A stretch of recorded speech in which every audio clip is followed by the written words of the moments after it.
Oh, look at all these wonderful people. Dimitri, Christian, Michelle. Dimitri, it's good to see you, sir. How are you doing today? You doing all right? Yeah, I'm doing well, thanks.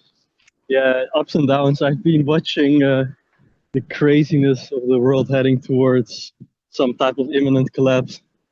So, yeah, what do you make of it? I've been watching the Nick Fuentes ex Piers Morgan interview, and maybe you've been watching that too. I watched the whole 2 hours. Wow, what a the rules have changed. You know, Yes, they have. Zizek was visiting Amsterdam a few weeks ago, and Wow. so I was there with him, went with a friend, and yeah, I mean, he was truly on fire, and he kept emphasizing how the rules have changed, and I feel like that's so true, and I just want to come in here with a reflection. Please. So, as some of you may know, I've like this summer I published this article called "Communization in Absolute Capitalism," and ever since I've been, still thinking about politics and capital and basically all the things that I try to address there. And I do feel like I completely agree still with everything that I said there. But meanwhile, quite some things have happened in my life, and also that I'm seeing take place on the world stage. And I would say one of them is, well, I guess like I left the socialist party that I was in, and I'm starting to study in university now. So I've been reflecting about what that means and just observing how everything's going down. And I think that really the left wing seems so dead. It's so dead. And so I would still consider myself a communist, but maybe I should have emphasized also more what Zizek has been saying all along, which is the moderate conservative side to communism. Or Daniel, I believe you've gotten at that too with the idea of the counter enlightenment. Like there's a certain, you can call it a conservative impulse that just shrieks from the novel and the new in a way that really merits to sit with, because yeah, at the same time the right seems to completely disavow the problem of capital, the problem of World War III, the problem of just the just the downgoing of all international institutions like the UN, like the International Criminal Court. Like these don't have any legitimacy anymore. We're just living in, like, they still exist, but they're zombie like carcasses, like they're rotting from the inside. And let me tell you, like, me being at university has totally confirmed that. um yes, okay, well, I don't want to be too provocative here, but my thesis right now is that even though I was correct in my article in the problems I tried to address regarding capital, I do believe that as communists now, it is the time to go through the right. So we have to. I, I'm even tempted to say we have to abandon the left. Like it's over. We have to go through the right, and that means actually the worst thing imaginable for a leftist person. So yeah, we're really in a problematic space here. But tomorrow I'm going to a conservative festival. I've been volunteering for these guys for like almost 2 years now, and I sell their conservative books, and I talk with, quite some, yeah, I mean, all the people there, and I just, I feel like when I'm with the conservatives versus when I'm with the leftists, at least with the conservatives, I feel like we can get some kind of conversation going regarding what family, regarding sexuality, and I mean, this is not me like, oh, look, I'm going from left to right because how was I so naive? That would be funny though if I would say that. But no, that's not at all what I believe.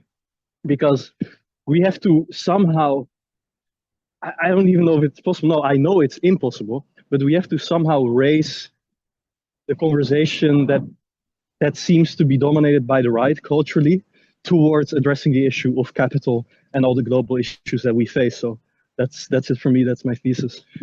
Oh, yeah. Oh, wonderful, wonderful. Well, it's great to see everyone. I hope you're doing well. Daniel, Jock, and everything. So there's a bunch of things that come to mind. First off, I salute, look at this true thinker, writing something and still thinking about it after it's publishing and going back and questioning it. Hats off to you, Dimitri, because that's really important, and that's not something that everyone can say. Um, so yes, what I would generally say is that the great mistake of the progressive, and this is where it's going to get very tricky, because another thing I've been doing. One is frantically trying to edit Third Thoughts before the last day of December, which I don't know how that's going to get done, but we'll see. But other than that, is actually going back and looking at the debate on like what exactly is liberalism that everyone is saying is dead. Okay, like what is it exactly? Because everyone says, oh, it's like the individual and autonomous, etc., so forth. Well, in the same way that there's always problems to speak of progressive, because there's many takes on that. Capitalists, blah, blah, blah, blah, blah, right? The same with the Enlightenment. Well, the Enlightenment was an umbrella that entailed many different thinkers and blah, blah. Some people don't even like the counter-enlightenment split because they think it's not so simple. Now, at the same time, of course, every map fails. I do think there are meaningful differences between the counter-enlightenment, in the Enlightenment, and Romanticism, etc., so forth, that warrants distinction, even if there are overlaps here and there. Absolutely. And one just needs to hold their categories loosely. I think that's always the case. I'll throw it to Christian here in a moment. One of the things that's very interesting with the history of liberalism is how people, when liberalism is kind of getting going, and how much there's a debate. And the main debate I'm interested in is between the communitarian critique within liberalism, which is actually saying, okay, libertarian is trying to defend the individual, but you had people like John Ruskin.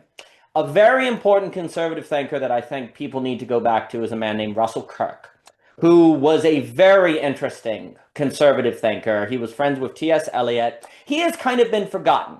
And he actually offers a take on, for him, what was conservatism, but was significantly critiquing the markets. You have books like After Grace. Like, for example, there was a gigantic reaction against industrialization in the North after they won the Civil War. There were many people who were not in favor of the forces of modernity. But here's the key move. Many communitarians did not see themselves as anti-liberal. They saw actually the idea of the individual independent of community as meaningless. And the great debate that kind of emerges, this is all tentative. I'm trying to frame this belonging again 3-9 argument because it's all like you have to go through the English Civil War, and then kind of the post-American Civil War, because we really today have not fought the Civil War. I would argue we're basically repeating the Civil War on a global stage. Actually, it's actually the debate of the American Civil War on a global stage, which is very large to say, and it's tearing us apart, and we don't know how to think it, and now we have like Nick. But the debate between the conservative, and I think actually basically what ends up happening is both the liberal, I'll just say liberal and the communitarian, both of them were like, yeah, the progressive idea, that's doomed. That's not going to work because ultimately you can't form a political identity simply on more freedom. Because that's kind of the idea, is that there was basically this idea of more freedom will create a political identity, right? And so you have the communitarian and you have thinkers like Russell Kirk and Brandon, wonderful to see you, sir. I hope you're doing well. And so you got like Russell Kirk, who I think will make a comeback because I think he's an important thinker, him with T.S. Eliot. And, really in Russell Kirk, the thing that he's arguing is that conservatism is not an ideology, but it's more of kind of an orientation. And critically, it's an orientation that comes from moral order to the market, not leave the moral order, not really think about the moral order, and just kind of have a market and people on their own can arrive at a moral order, right? And so you have this kind of debate between these communitarian and sort of these early conservative forces. And I look at books like, I think it's called After Grace, in the North on a majority, where there's really this idea of, in a sense, I guess you could say the debate was that we're going to return to, and we are returning to, as you see with Nick and Pierce and all of these forces that are emerging, and Belonging Again is obsessed with, is this, all right, should education be focused on equipping people for the market, and then people will take care of moral orders on their own? Or do you actually have to make a point in your education to teach a moral order?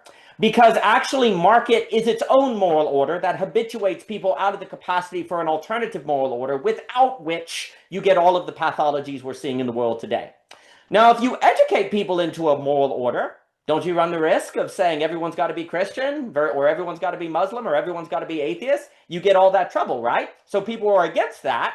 But then if you don't teach any sort of humanities or thinking in terms of a moral order, it doesn't look like people on their own necessarily develop that. And you could say that's because of time energy, because of the market destroying churches, destroying communities, so there's nowhere to get that moral education. So I think that's part of the conversation. And I think, like you're saying, there's a feeling that on the left, there's no even sort of articulation of this problem. There's no even kind of articulation of the lack of a certain grounding. There's an assumption that if you simply reduce givens, reduce constraint, that in of itself will organically actually arise to community. And looking at someone like Eliot and like Russell Kirk, because that debate, I'd love to have been a fly on the wall when T.S. Eliot and Russell Kirk were having conversations. It's like, it doesn't work that way, actually. But then here's the problem. How do you educate? And this is all very tentative, and I'm not even, all these things have to be written out, and everything I'm saying can be completely wrong. But in some respects, the debate becomes, how do you consciously train people into the capacity to have a moral order, to have a cosmic vision, to have a religio, in such a way that also makes space for otherness? Because if you make space for otherness, that by definition weakens any sort of cosmic vision you put on, or it makes it arbitrary, or it's just like it loses its umph, right? But if you don't figure out that, then you just end up letting the market basically train you into what it trains you into, and then people, Charles Taylor, bowling alone, all the stuff we talk about all the time. So it's a major problem, and I'm happy. I'll throw it to Christian, then back to you, Dimitri, and then if anyone wants to speak about anything, Mr. Christian, please. Thanks, Mr. Daniel. Good to see you. I want to say you are one article of clothing closer to being a farmer or a rancher. Where I live, every farmer and rancher I know wears the sleeveless tech vest. I get kind of jealous sometimes. I asked a farmer once, I'm like, why do you wear it? It's like, because it's perfect. It keeps you warm. You're still mobile. You're not too warm. I was like, all right, maybe I'm sold. Maybe I need to get a tech vest. But yeah, everyone I know wears them, and some of them have very nice ones. Anyways, I'm getting far afield of the conversation. Also, Mr. Thomas, I was looking up, trying to find some fonts the other day, and I believe I saw some fonts that you created, unless there's another font-making Thomas Jockin. No, that's you. Yeah, I saw some of your fonts the other day. Good fonts. Anywho, so I spent a lot of time researching policy, talking with state level and county and city level officials, politicians, legislators. And it's, at the local level, I can get stuff done. At the state level, it's harder. But, I was thinking, I try always to go back to pragmatism and ask myself, like, what can I do? Like, what's a consequentialist thing that I can work on that has some effect? And I'm already, like, my stack of to-do list is way through the roof, and politics is just like an infinite extra stack in addition to all of that. So anyways, I decided I needed to check in with myself and figure out what kinds of things do I want to work on and focus on. And I got the Weems project that's picking up a lot of steam and needs more commitment. Anyways, I decided to try these over-the-counter chocolate mushroom bars that you can get at head shops. And they work. I'm here to tell you. I did some research. Apparently there's some compound in them, and when your body metabolizes it, it actually breaks it down into psilocybin, or some type of tryptamine.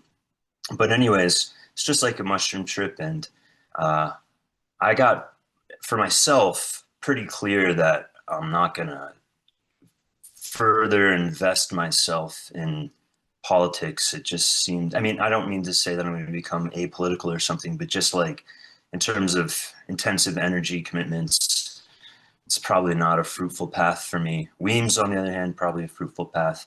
But I still the outcome of working on politics has led me to kind of shore up my political theorizing a bit. I wouldn't say I'm much of a political theorist, but I I want to say that while I agree with some of Dimitri's critiques of the left, I made a lot of friends on the left side of the aisle at the state capitol working on groundwater policy issues. And um, it's just this like, well, I think I brought up this topic before. Like to me, I make a distinction between, I guess just kind of like a consequentialist approach, or I say like an outcomes-based approach versus what I call the associative approach. And it's just this landmine field of landmines, whatever, where the thinking among activists on both sides of the aisle, and and politicians is so often this kind of associative thinking where it's like this thing represents this thing which I don't like, and this thing is like symbolically or semantically close to that thing or anyways, and there's just this kind of like allergic reaction, where I mean to give one example, when I'm not focusing on water policy, I'm focusing on housing policy. And there's in our county, we have the opt-out permit. I think I've probably brought that up before, which allows people to do alternative building. And so often when I bring that up, I mean, I've been working on it and making some headway, but so often the Democrats in Arizona just have this ick reaction to the opt-out policy because no, regulations are good. I'm like, yeah, no, regulations are good. I'm not saying we should get rid of speed limits. I spend most of my policy time working on groundwater regulations, but it turns out that people don't want to build unsafe homes. They cost half as much. They're more fire resistant when you build with these natural materials, blah, blah, blah.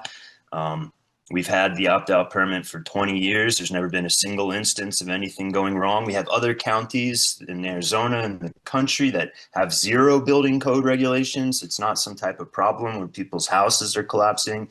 Should be fine. But it's this, oh no, that's this kind of, anti-government, conservative something or another. And they just like out of hand reject it. And I'm like, come on, guys, you gotta like, think about the facts of the matter. We can't just play these abstract association games and let that guide our policy.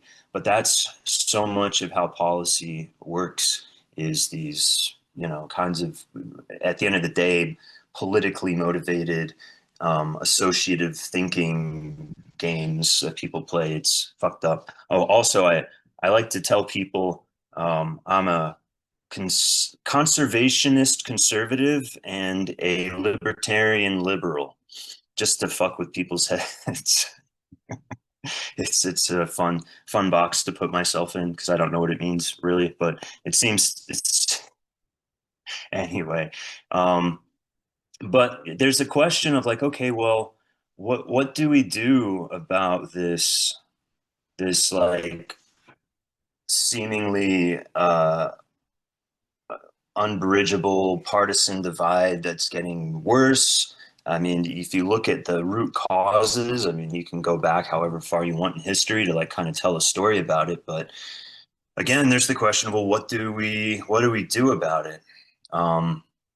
And the things I've been thinking about recently, I'm like helping some people run for some state elected offices. I think I'm going to reach out to the new Arizona Independent Party, and help them try to develop some strategies. But I see a little light at the end of the tunnel, with a few strategies. One is that I think this makes sense for Arizona, not for other states. It makes sense for the country, but not for a lot of the individual states. but even with a small, tiny sliver of a minority of, let's just say, people with a bit more sensibility in their political thinking, you could actually make a pretty big change. And the reason why I say Arizona and the country is because both Arizona and some other states in the country are pretty well divided down the middle. You know, a little bit of back and forth in terms of which party has more power, but it's a pretty close to, I mean, it's been wobbling around the 50-50 split.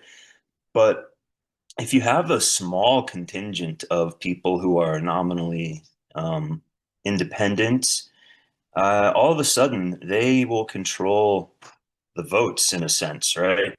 Um, and that means all of a sudden they're a very powerful minority within policymaking because you can't get anything passed for the most part in a such a partisan, you know, climate without that little bit that will give you a majority vote. So that means that they can, on the one hand, block stuff that would otherwise pass along partisan lines. That is just unsensible.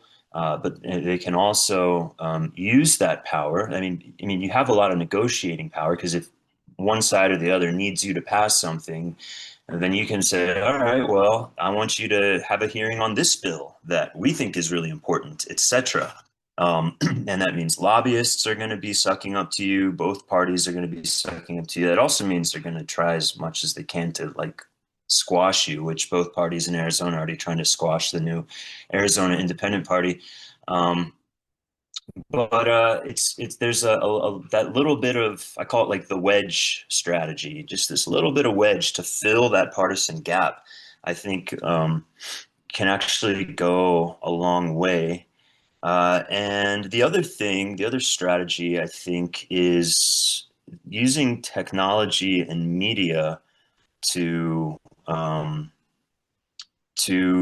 kind of create a higher bandwidth of understanding between people and their elected officials. So I'm thinking about if we can get the Arizona Independent Party to like largely do live broadcasts of their I mean things from, you know, discussions with other legislators about specific policies where they're like people can watch them talk through the difficult, complex details of policy.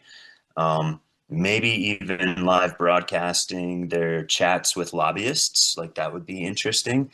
But anyways, just find it, because right now the psychology of people, I don't have to tell anyone here this probably, but we people, the general public forms their political map, model of things based on pretty low resolution media streams, and it's not so helpful. But if we can kind of get the real meat of these hard, difficult conversations into people's ears, I think that can go a long way to counteract the problems that I believe are largely caused by the media.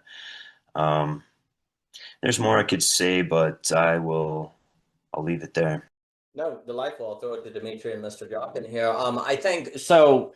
I think for one of the reasons I think spaces like this, what we're seeing online on people having conversations, is because one, it kind of gives people permission not to think just according to what Thomas Sowell may say their vision, right? The constrained vision or the tragic vision, because you were making that point with literally, if it's regulation, it's good. If it's not regulation, it's good. You know, that's kind of that vision thing that Sowell said, right? That people get a kind of ideology, they get first principles, and then there's like these things all connect together according to those first principles, right? And it's very, very difficult to not have your first principles do your thinking for you.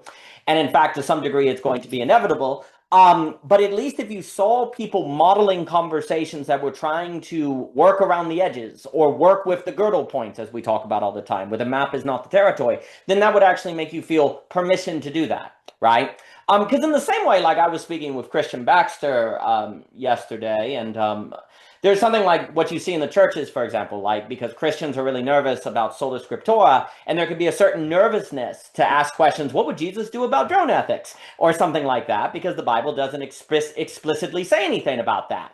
So there can be a kind of avoiding of that, because you don't know if like using your own reasoning to try to talk about what Jesus would do with drone ethics would actually violate sola scriptura. So you're nervous, so you change the topic quickly, right? Now, I think this is a very, very unfortunate tendency that can happen in some forms of Christianity, not always, but I sometimes see something very similar to when people try to talk outside their ideological first positions or the platform. Like if you're conservative and people, no regulation is good, when someone's like, well, what about data centers?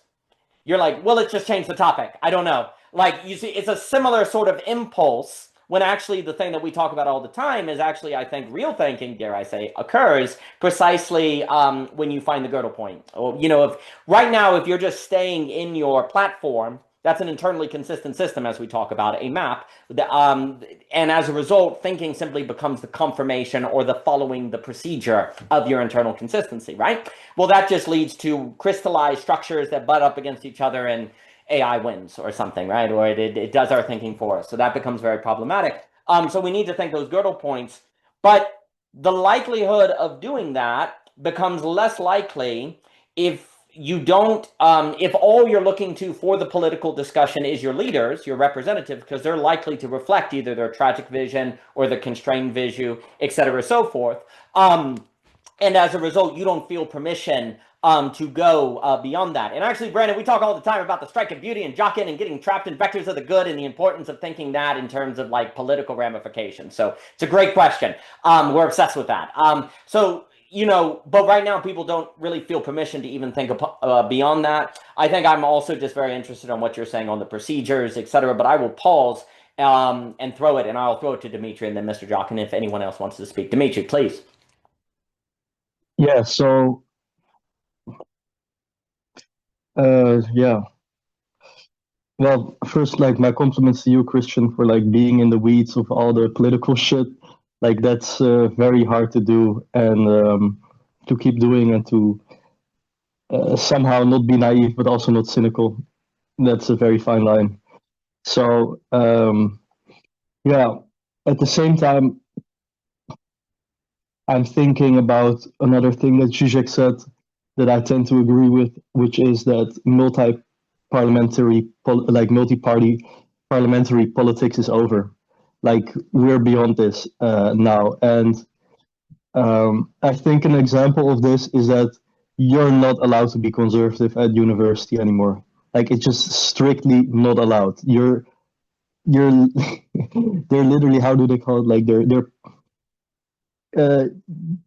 just the postmodernists. They kicked everyone out, and now that they are there, and I'm not here to like scapegoat them or anything.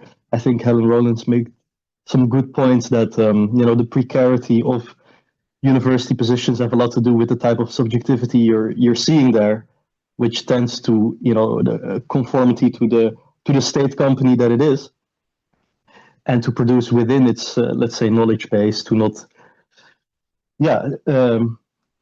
to provoke too much. But so this thing that you're not allowed to be conservative at uni. I mean, of course, there's conservatives at uni, and I have some, I would say, I don't know, conservative, like more right-leaning people, friends at uni, and it's just and I mean, I'm not even the right winger, but we just, even like more conservative points, you just have to censor yourself all the time, and you just have to swallow it up and just reproduce the woke agenda back to the class. So yeah, I mean, the fact that we are at this point,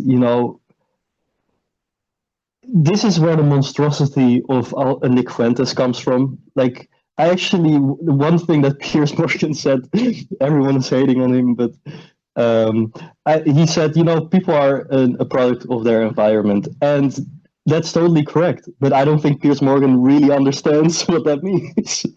And that's where Nick Fuentes is actually fucking correct. And that's the fact that, Piers Morgan was sounding like like a kind of motherly figure, like saying, "Oh, Hitler is so monstrous, and then you have to be the little child being like, ah, no, not the Hitler monster. Is he really in the closet?" And so the whole interview, Nick Fuentes was just laughing his ass off at this type of motherly figure and saying, "Oh, you have to be empathetic, and look, there's this poor Jew," and stuff like this. But no, we're like the whole Nick Fuentes symptom. It's a massive lust for revenge, and this is really the logical end conclusion of feminization, and that's something that it's just impossible to talk about at uni, of course, and like that to me is politics. So it's not only parties voting, party politics, election cycles, but it's also like what is censored and what is not censored, and yeah, like feel like, you know, the people at uni, like they are in this type of discourse that they have no idea about Nick Fuentes. Maybe they know him, but they surely wouldn't look at him. And so I think lots of people are going to be terribly shocked when we're going to see this wave of resentful young men totally trying to take over everything and trying to, destroy larger institutions like the UN and also the EU. And so, but that's really the trajectory. That is really the trajectory ahead. And one note on the feminization thing. Like what? This is. I'm gonna definitely provoke someone here. It would be impossible not to do it. But like the name, like Lacan also talked about it, like the notion of the name of the father and how do we relate to it. So if you read these postmodern science books, whether it's linguistics or psychology, it always grounds itself in a patricide. It always grounds itself with saying, "Oh, look, yeah, Freud was the father of modern psychology, but he was ridiculous, blah, blah, blah, blah." Or Saussure was the founder of modern linguistics, but like don't read him because you don't have to. And so we see this type of anchoring of ideology in the murder of the father. And of course, that was Hitler. And actually, this type of anchoring the absolute monstrosity of Hitler, this is really I would say, the core of the World War II consensus that is over. And what you can see in this interview with Nick Fuentes and Piers Morgan is like I said, like Piers Morgan was a type of motherly figure saying, "Be scared of the monster Hitler," and Nick Fuentes was like, I don't give a fuck. Look, I can just play you like a fiddle. And of course, Nick Fuentes is like, it's so childish. It's so childish. It's so extremely childish. It has to be said, and therefore, like, a conversation is impossible with him, and that's what the politics of it is. That is what the politics of it is, because as soon as you enter into a conversation with Nick Fuentes, he is going to assume a certain like worldview, which he will say are just the facts and it's just apolitical. And as soon as you concede ground to that and say, "Okay, well, let's have a conversation about it," you're in his territory now, and you have let him define what politics should be about. But you see, that's the thing about politics, is that the most political thing is always that which you deem is apolitical. Whenever you want to justify something, you say, "This is not politics. This is just what we, the majority, or the people, or whatever the great leader want." And yeah, I'm just I don't know. I'm just also in my personal life seeing this increasing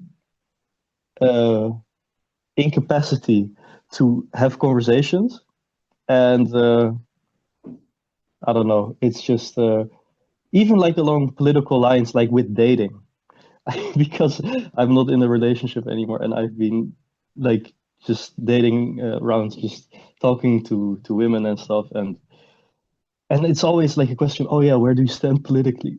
Like, and so it's or I mean I've also heard women saying things that I'm like, okay, well, because you said this political thing, now I know it won't work, even though I might have liked you this and that, and so that's kind of the point that we are at, and I do feel like that's I don't know if it's a Zoomer thing, if I'm projecting that too much, but definitely like in the 90s and stuff, early 2000s, things were not political to this extent in the West, at least.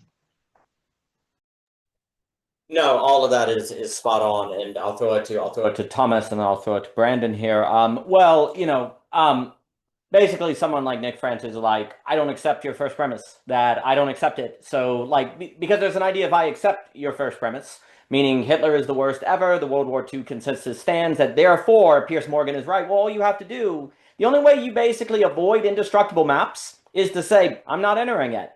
Well, the map can't do anything to make you enter it. Now, if you enter it, the internal consistency will have an answer for everything and keep you going. But if you just say, nope, then this is the weird thing that, again, I appreciate everyone listening to me to talk about maps, since I'm obsessed with that and the true isn't the rational. But it's the idea that maps are indestructible, but in another way, radically weak. Because all I have to do is say, I'm not going to enter it. And the map can't make you enter it, right? But if you don't realize that and you step in because you're guilted in or you're pushed in or something like that, well, then you're in the internal consistency. But if you simply say, nope, I think that's wrong, or I don't think God exists, or I think God exists, or I think capital is always rational, you have some sort of non-rational premise, the map can't do anything. It can't make you enter the internal consistency. The character in literature I always go to for this is Iago in Othello, which I think is actually a critically important character. Because whatever Othello says, Iago has an answer, right? And basically the revelation of that play is the moment you speak to Iago, it's over. You've lost. The only way is to not speak to him, right? Or to not accept his speaking. And that's kind of also a Satan sort of character, right? The moment you reason with Satan, you've lost. Because the very act of doing it means you're pulled into the internal consistency, you're done for, right? So basically, a lot of the World War II consensus is basically operated by making sure people step into the internal consistent system. And if you do, it works from there. Well, a lot of people did or have, and they're no longer feeling as if the promises of the consensus or like Nick and all these other people, it's not bearing out to them. So then they're just kind of like, nah, I'm not going to enter that. I'm not going to do it, right? Which actually, funny enough, there's a whole lot to say on this because it's just very, very important. It goes back to Keynes.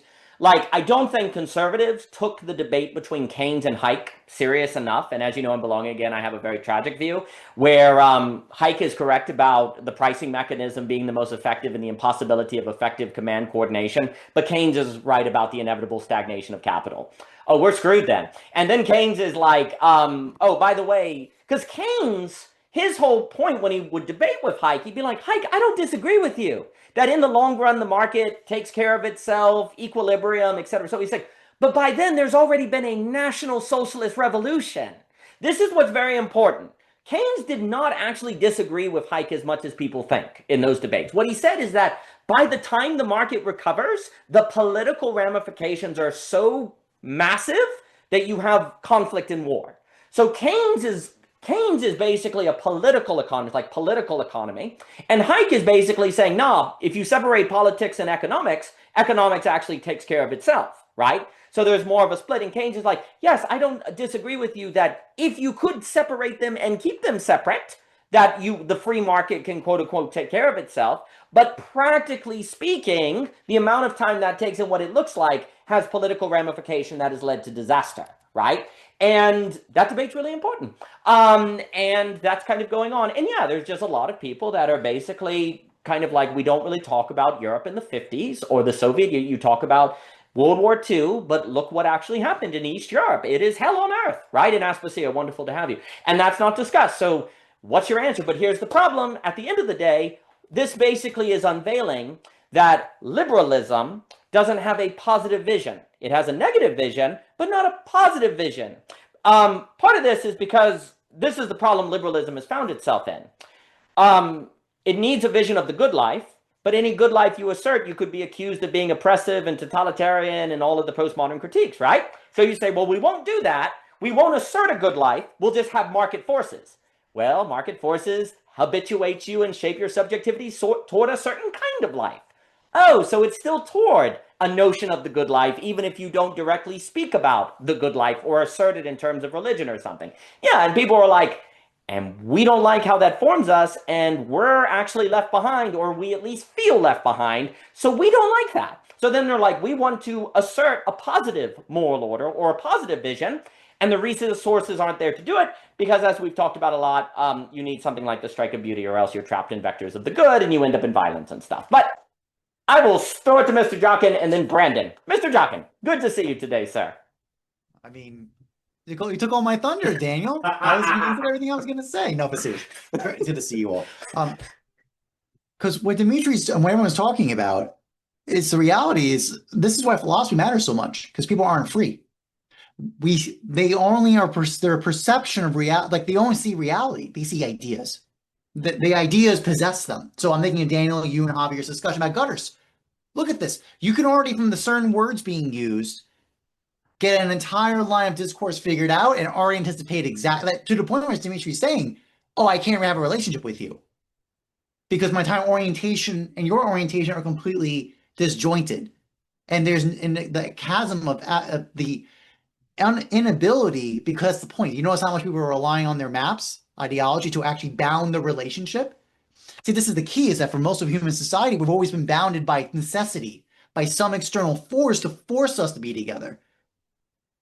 This is just this is the logical conclusion of the fact that when we get freedom, we get removal of all external constraints, and the moral good, the moral idea of the pneumos, of the law, is one of those examples of it. And we're seeing, and as you're pointing out, that's the thing. When you're in it, it's kind of actually similar to any other kind of psychological state. When you're in it, you think it overpowers you, it completely crushes you, but you realize no. You just do one, literally it's called like a vertical, like it's almost, I think of like an egg. An egg is incredibly strong on the vertical orientation of pressure, right? It's very, very strong, but you crush it. You can take an egg and crush it laterally. A lateral force shatters it instantly. It's nothing. I think of that because that's what Nick Fuentes is showing, what Russia is doing, et cetera, et cetera, et cetera. Literally, we say we don't care. Because remember, because actually Russia, I gotta be honest, Russia is actually a really extreme case of this demonstration where the moral order of the West, of the Overton window of the post-World War II consensus was shown to be null and void. Yeah, there was a beat up for a bit, and then Russia came right back and it was fine. Generally, nothing, it wasn't like, everyone assumed once the boycotts hit, we were just gonna economically crush them. And the economic, you notice, and that's what you brought up, the moral order was economic. Number go up, logic. And we thought, oh, we're going to use the mechanism of the petrodollar in the West to crush Russia, to make them yield to their position. And they're like, no, because there are things far as you're saying, Keynes is pointing out, it's like economic goods are just, they're actually not the end be all. They're not the conclusion because there are other things that orient even human beings. Now we can make it, and that's, if you notice, Russians have no, again, you can point out the facts of what the issue with Ukraine. They believe absolutely in their maps. They're absolutely correct. And they'll self-justify the reasoning behind that. And I want to get more, I mean, we go a whole bunch of the political situations where this is the case. So we have the problem, and that's the always biggest problem, is the politics was always on the presumption, especially I think post-Whig, the West, like in the democratic states of the West, especially Europe and America, it was the post-Whig consensus.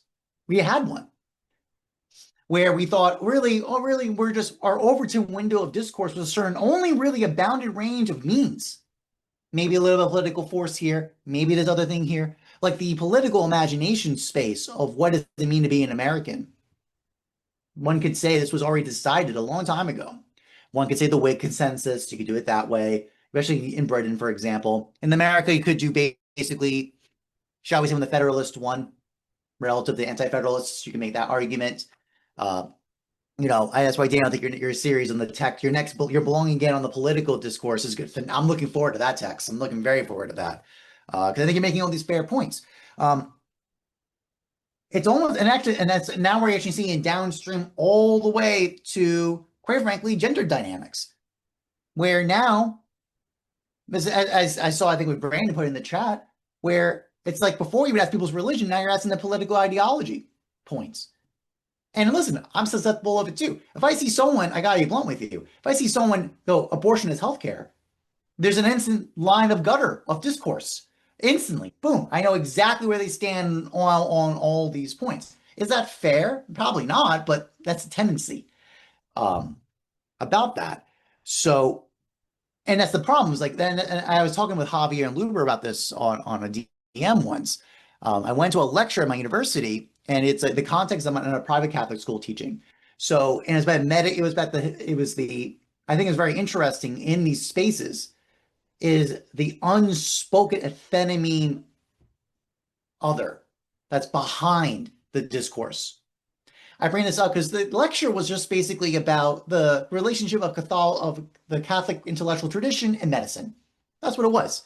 It was a perfectly undergrad level, like, did you know that William Ockham and Occam's razor was from a Catholic? Like that kind of thing. It's very benign. It was actually kind of derpy, honestly, in the grand scheme of things. It's fine for undergrads, not an issue. I think it's good. Some people probably didn't know that. Who knows? Anyways, but what I noticed was the questions. Because a lot of them, because we have nursing, we have medicine in the school. Abortion. Every single question. Abortion. It was, I'm thinking to myself, abortion was not even discussed once in this lecture. Zero. But it was interesting because it wasn't even like the lecturer was like upset. He's a Catholic. He was a deacon, and he's a deacon and a doctor. He's both. So it was very interesting having the lecture. It wasn't like he was surprised about it. It wasn't like he was like in my position at my sensitivity of like, why are we talking about the abortion topic here? This is not. Can we talk? No, he was actually like he was very aware this was the topic that was going to be discussed, and I thought that was surprising for me to come in and see. Oh, that's actually what the discourse space is here about. So there's these moral objects, and basically, I'm bringing this up is that again, I'm going to be a little spicy. I think Catholics, I think for them, their big other is abortion. I bring this up because could you imagine? I want to give an example of the politics of the impossible, to kind of play some language from Dimitri. Could you imagine at that space, a pro-abortion advocate actually giving a discourse in that space? Oh, it would explode. The energy would be absolutely, actually almost dangerously electric, because the vitralness of the response in that room would be absolutely insane. But that's my point. The very fact that I can literally say that and I can imagine that energy instantly happening tells you what's going on here. First principle discourses, you can't have a discourse on first principles. That's what it's actually the biggest challenge. Deliberations on the premise that you have a first principle that we all can agree to on the good. This is actually why I believe in the beautiful so immensely, because it's only going to be through discourse of the beautiful that this can even the possibility of a conversation, probably with a combination of things like dialectics, like a Platonic dialectic mode. I only say that because the purpose for Aristotle, dialectics purpose, it's from discourse to draw out first principles. That's its entire purpose from Aristotle's point of view. And that's actually we have to even come first, see it. We have to see it, the kind of drawing out of those first principles. Then there's the next step, the politics of the impossible, holding them together.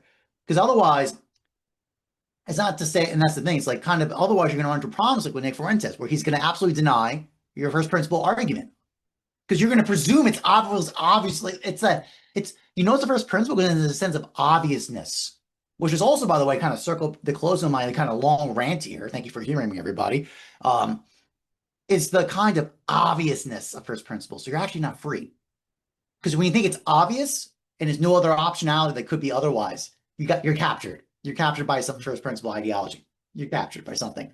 I say that because Piers Morgan thinks it's obvious Hitler is evil. This is my circle back now to the abortion point. So Hitler's the other that orients, right, the moral map of this discourse. And I saw Dimitri made this comment about Americans with abortion. That's a longer discourse. Probably not. I'll let Daniel decide if he wants to go down that route or not. But no, but it's the point. The key now actually, and it relates to a lot what you're saying about liberalism. It doesn't have a positive stance. It just has a big other, a negative other to reference against as an edge of limit. That's it. I think in liberalism, it's Hitler and and World War II consensus. I think that's absolutely it. And some people don't agree to that. If you don't agree to that, whoops, now your presumption of obviousness no longer is so obvious. Now is it? And you don't have any other range of discourse. So now we have atomization just gone taking amok. And I think a lot of people have just concluded the Nick Land answer of just AI centralization, singularity of AI, solve our problem. Like, don't worry about it because it's going to be able to individual iodes self-satisfy by our own economic gratification, and we don't need anybody else. Now, possibilities of other possibilities is something I'm betting on. Things are beautiful. Things like Javier's working on with the synthome, as an example. I think those are really interesting ideas. I think it's all we got. I think Dimitri's talking about, and I'm in the university too, and I'll tell you right now, it's the same point. Like a whole reorientation with the political spaces or even the intellectual space of the university needs to be rethought through. It's a big problem. And that's all I got. No, magnificent. I'll throw it to Brandon and then Christian here. I think, I think what you're saying on that certain obviousness as a suggestion that you're not free. Like if you just kind of say, oh, well, obviously, and that kind of glues you together. The tension is, as we've talked about with Philip Reef, et cetera, so forth, once first principles become visible to you, they tend to lose their power over you. And then you have anxiety and you go crazy and that doesn't work, right? But if you don't make first principles visible, then they can become totalitarian, oppressive, lock people in, and they can't think outside, right? So basically, to say something giant, a positive vision of liberalism that takes seriously Russell Kirk and the communitarianism and making the moral vision come first, not markets. If you switch that, you get lots of trouble, would actually be able to hold. It would be a state or a state of being, or however we want to put this, where people could hold their first principles in a way that allowed them to be open without those first principles losing their power, right? Well, how in the world do you do that? And what kind of education is this? Well, I think as we talk about with the beautiful, there is something about the mystical in religions that have done this. The strike of beauty, the mystical, where when you have a mystical vision of Jesus, and that's why, we talk about Simone Weil, comparing her with St. John of the Cross and these other people and other traditions, is this idea that you come to hold the dogma of say, Christianity lightly, but you don't release it entirely, right? There's a different kind of hold on it, right? So with beauty, there's a different hold that it does to your good, where you don't deconstruct it into nothing, but you also are able to hold it with a certain openness, right? What kind of education is that? What kind of economy is that? What kind of interactions is that? So on and so on and so on. So there's always that principle. And yeah, like I think basically often when people ask, are you pro-life or pro-choice? It's basically kind of like, it's like in Tolkien, when they tell you, I am son of Mordor, I come from this father, and they tell you where they're from, like their story, and you have a sense of who they are. Basically now, because we're not any good at story or descriptions, we just use tags, right? We tag pro-life. Okay, I know their course. I know where they're from. I know where they're going. I know if this can work. As opposed to saying, I'm Frodo from the Shire, nephew of Frodo, this kind of whole story. And it's like, oh, well, I know. What's so interesting about that, like in Tolkien or all these classic literatures, like in a way it gives you more detail about the person than saying I'm pro-life. And yet it also gives you a lot less. It's this weird thing, right? Where it actually gives you more of a sense of community, but in giving you more of a definitive sense of who they are, it actually removes certainty, where you actually have to get to know them more, right? So the problem is, weirdly, as you move from, say, entire titles, if you just grant me this, entire titles or descriptions to locate a person and let them know where you stand. Because humans can't interact with one another if they have no sense of where the other stands. Like if I have no idea at all where you're coming from, we're going to stay in small talk or we're going to ignore each other. I have to have a sense of where you're coming from. And what we tend to do is use tags, pro-life, pro-choice, to get a sense of that, which brings a constellation of views, a tragic vision, unbound vision, et cetera, so forth. It's like, oh, I know who you are. I can move on or I can invest, right? Weirdly, that's less information than someone saying, I'm Frodo from the Shire, uncle of Bilbo, I mean, nephew of Bilbo, whatever. That's less information, and I actually get more concrete sense of who you are with that more biographical take. And in doing that, it actually is more mysterious. And that, I think, is starting to point to the proper way to talk about first principles. Because actually, I give you more of a grounding that makes it more definitive in particular, which then makes it more unknown. That's the weird thing. The more you give me actual biographical sense of who you are, the less I know you and the less susceptible I am to be pulled along by a gutter, to be pulled along by a constellation, right? And yet I accomplished that not by knowing you less, but by knowing you more. So one of the issues now is that the discourse on first principles is tied to political tags as opposed to grounded and embodied in a community or a way of life from people which people speak from, right? But of course, the counter to all this is to go, well, Dan, isn't liberalism what destroyed those communities by which people could say where they come from, like the Shire or more, et cetera, so forth?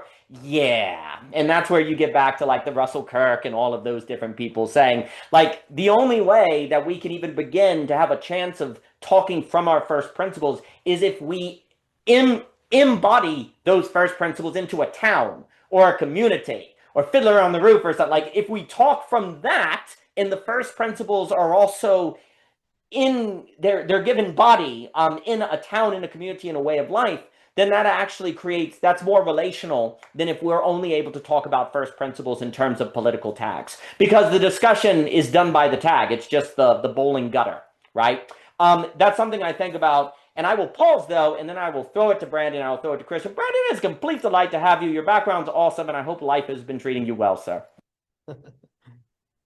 Good to see you too. Hi, everyone. Yeah, a question I wanted to put to people. It was sparked by what Dimitri was talking about, and I can't remember exactly how Dimitri put it, but something like the kind of post-World War II consensus is done. And I wanted to offer some thoughts related to that, mainly to see if people agreed or disagreed. And I mean, basically, my general take, I guess, on where we are in America in 2025 is I do think I think in civilizational terms. So I do think that there's such a thing as a civilization, like a cultural civilizational block in the tradition of Spengler or Toynbee, all those grand civilizational theorists. And there are multiple civilizations, and I think that some correspond to national boundaries like China and India, others like the West are an agglomeration of countries. But I do think there's such a thing as Western civilization, and obviously you could have an interesting discussion about what exactly defines it. But I do think it's an intelligible unit of study, that it exists. And I also think that civilizations, they go through cycles. My basic model of how it works is that once you become a high civilization, you kind of exit the more primitive forms of society and have that burst of creativity that characterizes the few high civilizations that have ever existed. Once that happens, you have a life cycle that many theorists have pointed to, that lasts many hundreds of years. It's there's a kind of birth, a flourishing, a maturation, a decay, and death. But of course, when a civilization dies, it doesn't necessarily cease to exist. Actually, what sometimes happens, what often happens, is that civilizations then enter a repeatable cycle where they just kind of centralize and fragment. So they go through a life cycle, and once they've kind of exhausted that life cycle, they're kind of semiotically fixed. They're recycling a fixed stock of cultural forms, but they go through this kind of repeatable process of fragmenting, recentralizing. China is the best example. I mean, China went through its life cycle, I think, beginning in 1500 BC, according to most accounts, ended its first life cycle, 300 BC, and is now going through its sixth process of political recentralization. So the West is much younger. The West, I think, and I think most civilizational theorists would agree, is toward the end of its life cycle. So its first life cycle. And I think the end of World War II, which we're kind of talking about, that brought us to the final stage of the life cycle. A life cycle characterized by declining religious belief and practice, low fertility, increasing political centralization, and peace. You know, the Russia-Ukraine war notwithstanding, Europe has been in a historically unprecedented, Europe and North America, let's say, the Western world has been in a historically unprecedented era of peace since the end of World War II. And Russia and Ukraine, on most accounts, aren't even part of Western civilization. They're part of Orthodox, you know, civilization, which is a cousin civilization, but generally considered distinct. Alexander Dugin certainly considers it distinct, but so do Spengler, Toynbee, all of the great civil. Okay, so so what I was going to say though, more specifically, and forgive me for being a little long-winded here. So the end of World War II brought us into the kind of final stage of the life cycle. And my view is that the entire Western world during the post-World War II period, especially since the 60s, has had a public value system that is no longer Christianity. Christianity is now a minority religion in the Western world. There are vibrantly Christian enclaves, but the public morality, the public de facto religion, I think is a form of leftism. It's a form of cultural leftism, where the basic principles are one, that the relative lack of power, status, and wealth of certain non-whites and of women is mostly or entirely due to unequal treatment in the past and present, and therefore it is morally incumbent on Western citizens to not only to end the unequal treatment, but to rectify most or all of those power, status, and wealth disparities, one. And two, traditional norms and institutions related to sexuality, marriage, gender roles, sexual conduct, the consequences of sexual conduct, those traditional norms and institutions unjustly constrain the autonomy of women and sexual minorities, the LGBT plus population, and therefore denies equality to those groups. And those norms and institutions need to be relaxed and removed. So I think that our public religion, if I can use a de facto religion, is a form of cultural leftism that is concerned with unequal outcomes and unequal freedoms for culturally defined populations, particularly populations defined by race, sex, and sexuality. And the Great Awakening was just a recent Anglo-American fundamentalist strain of this religion. But the religion is not that recent. It goes back to the 60s in terms of its hold on the Western imagination. It is larger than Anglo-America. It's the entire Western world. It's Germany. It's Scandinavia. And it's not in its nature fundamentalists. I mean, most Westerners are not woke ideologues, but they are moderate sympathizers. They are congregants, or they attend services on Christmas, let's say, like that. They have the same relationship to cultural leftism that like a Christian who attends church on Eastern Christmas night. And so I finally come to my point, which is that I definitely think there's something to the idea that the post-World War II consensus is over. I mean, I definitely think that the horrors of Nazism are fading in the collective memory. I also think that the moral and economic failures of communism are receding in the collective consciousness. But I do think the fact that the horrors of Nazism are fading in the collective memory helps to explain why so many, especially young, elite, populist right advocates feel no compunction about categorically rejecting cultural leftism from top to bottom, its basic tenets, and playing with taboos. And Nick Fuentes is obviously an extreme example of that, but I don't think he's ever going to be a politically potent figure in the US. So I think that's true. Like the antibodies to Hitler are weakening. I think that is true. Parenthetically, there's a big difference between thinking Hitler's not evil and thinking that Hitler occupies too much space in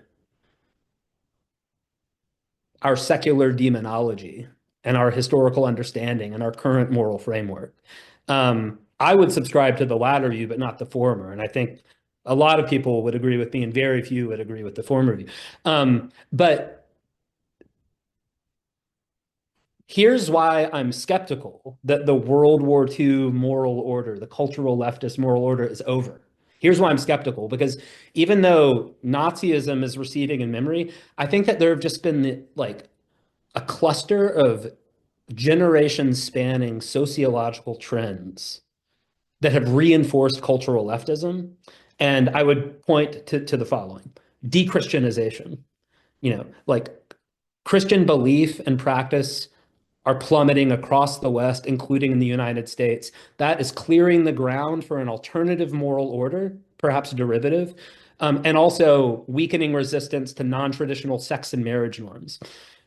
De-Europeanization. I mean, in the 60s, the West was over 90% white European ancestry. Now it's under 3/4 white European ancestry, and within 3 generations, it will be under 50% white European ancestry. That provides very fertile ground for identity politics and for race and ethnicity-based redistributive appeals.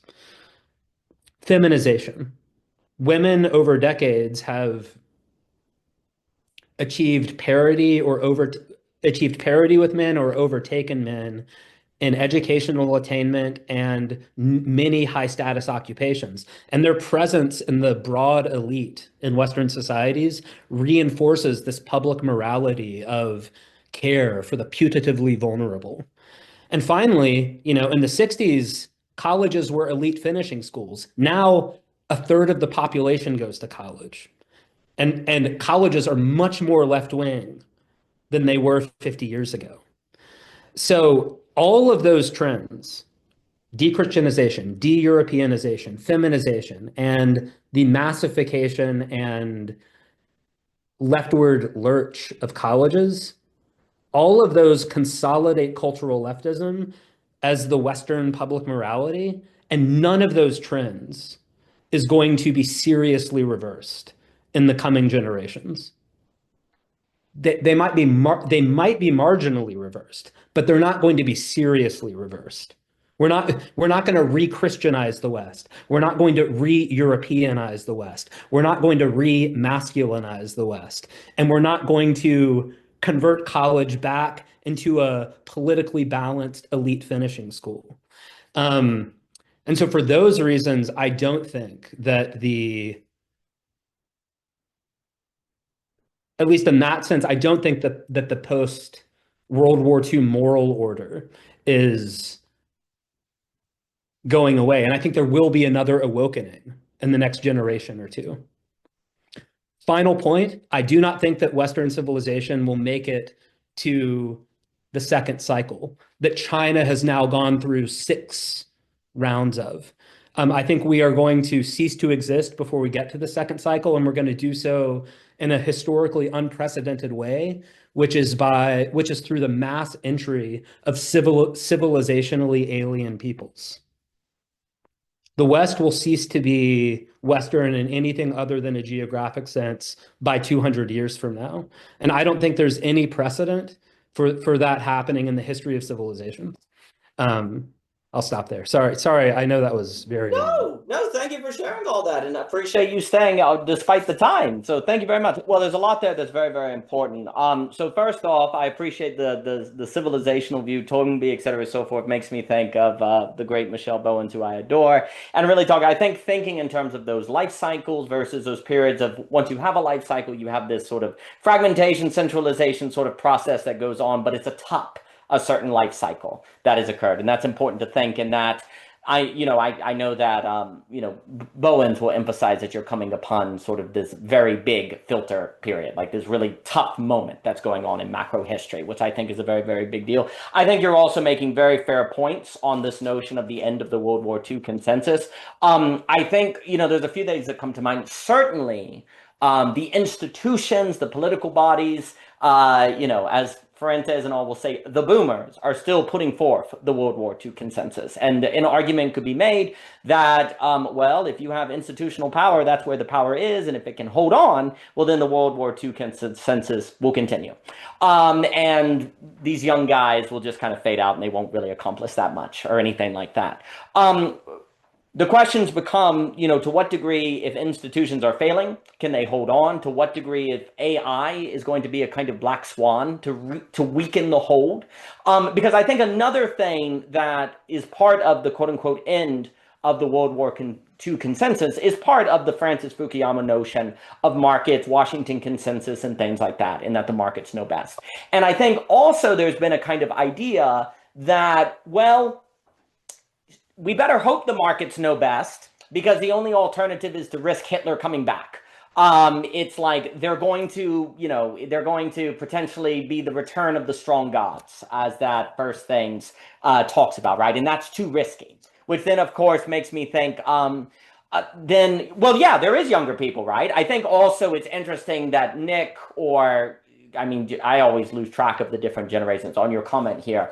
There tend to be notably younger, right? Like I would be curious to see the age, maybe born after 9/11. It blows my mind that people who were born in 2001 are 24 years old. That confuses me. If you come from the 80s or from the 90s, I think there are differences. So it also depends on how we define the youth, which can be very broad. And I agree with all of those things. To the degree that also, like on this kind of idea on this kind of the secular religion.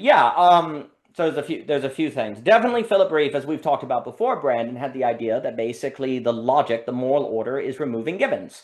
Anything that it kind of is a constraint on freedom. And basically, if there's inequality, there must be a constraint. Therefore, there is an immorality and get rid of it. And what Philip Reeve warned is that if you have no constraints, if you have no givens, then people go mad. And they're overwhelmed with anxiety. They need to have something that can ground them, right? And you see also very problematically, which makes me think of Land and other people, is that the logic of equality, as you increase equality, if you're not careful, you also increase fungibility, like exchangeability, and sort of a loss of people being different, right? And the logic of markets can be fungibility. So what ends up happening is, in the name of increasing justice, you unintentionally remove social constraints or differences that actually defend people from forces of fungibility, right? Because there is something about modern feminism that defines empowering women as making them good workers, right? In terms of masculine values. So it's basically fungible, right? And the true sign of equality is if you're able to be a more successful capitalist or a more successful marketeer or business person, et cetera, so forth, right? And that's the standard of equality. Because here's the issue.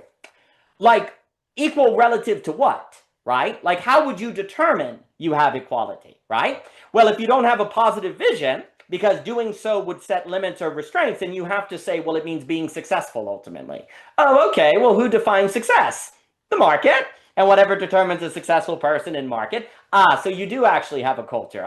You actually do have a moral vision, right? So what ends up happening is that in the name of creating equality, you actually just increase fungibility in the current situation. And then people are like, and then basically, I guess, kind of some of those ideas of the World War II consensus is like, well, that may all suck, yeah. But if it stops Hitler, it's worth it. And if you can be part of the middle class, it's worth it, right? And people are basically increasingly, in my opinion, especially some of these young people that feel disenfranchised, are basically suggesting that evil of Hitler does not carry enough weight to justify accepting the terms of this social order, right? It's not enough, because we're not actually seeing that the benefits of having no defense against fungibility is worth it. And it's not paying out for us, so we reject it, right? Now, to the degree, this is the question. certainly it's fair to say, Brandon, that it may be going too far to say the World War II consensus is over. I suppose for me, when I say that, I have in mind consensus. Because to me, it's like there are plenty of people that still agree with it, but the consensus is over. Like, you can question it, and you can question it publicly. You're going to be invited on Piers Morgan if you discuss it, right? So to me, it's now the World War II debate almost, right? Like, the word, to me, I put a lot of stress on consensus, right? Like, I cannot imagine anyone questioning Hitler in the 1990s or 2000 or when my grandparents were alive. And I do think Pajot makes this point where he says that it's not by chance as the World War II generation dies that now we're questioning it, right? Like that, and I think that's true, right? So to me, the key word is consensus. I don't disagree that there is not, the powers that be still follow this way of thinking, right? But the consensus, like, people are questioning it.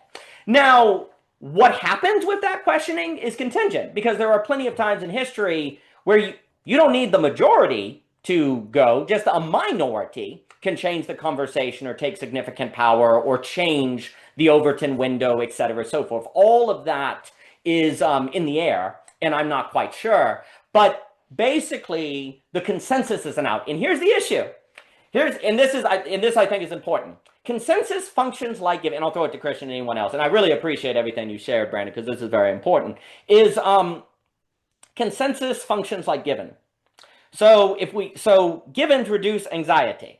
So if you remove the consensus, then basically you open possibility. And when you open possibility, if in fact a lot of our problem right now is the feeling of a loss of givenness that leads to anxiety, that leads to all sorts of trouble, then the removal of this consensus in the name of dealing with that problem can open up that problem, at which point people can become stronger in their reactions. And then we have to see what occurs. The other thing that also is a major problem, it's just very important.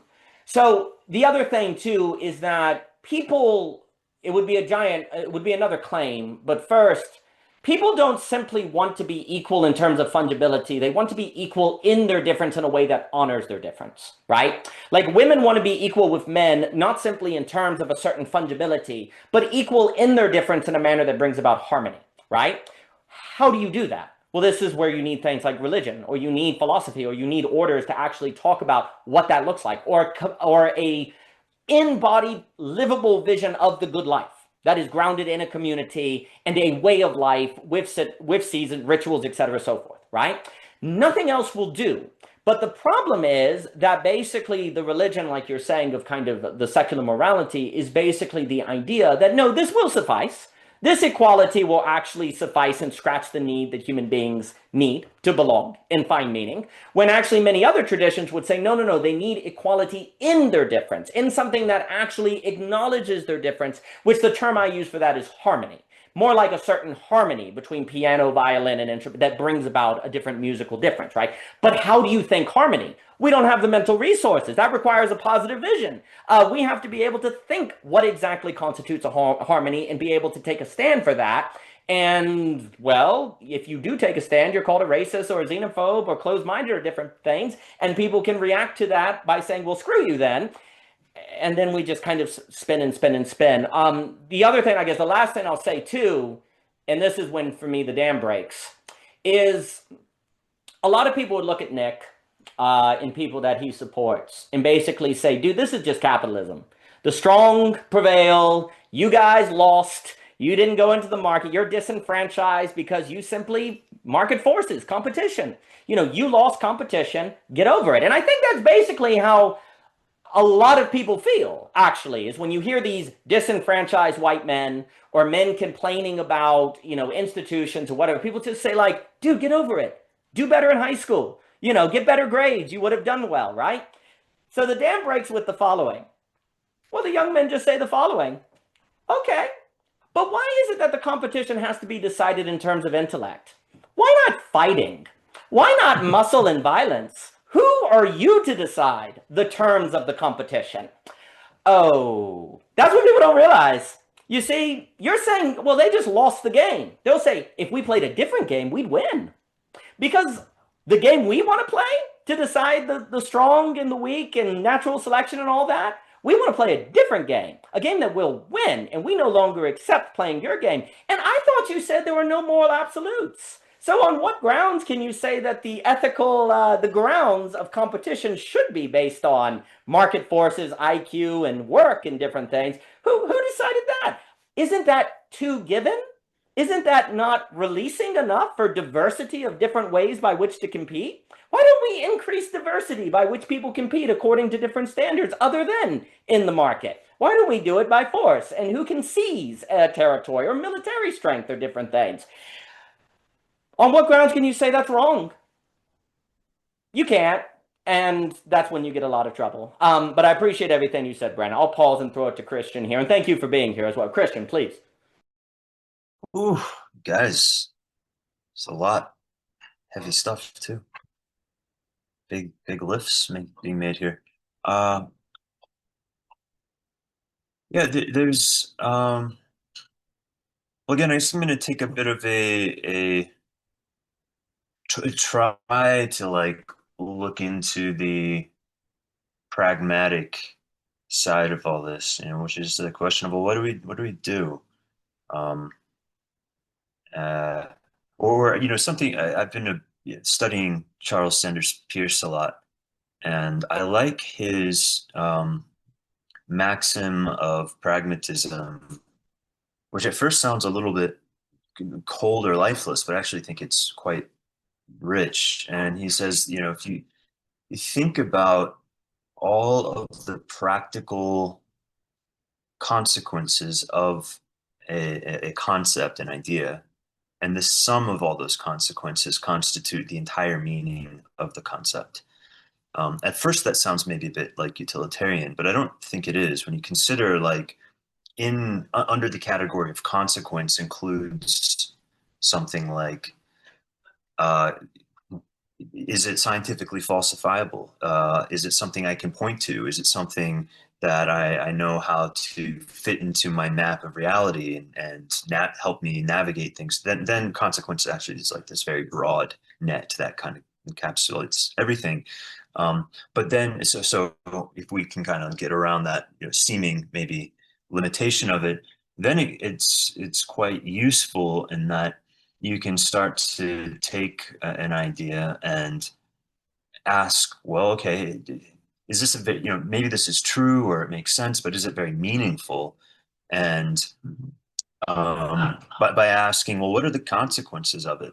Okay, I kind of can understand it conceptually and fit it into a model of reality, but is there anything else I can do with it? All right. Anyways, that's just a little bit of an aside.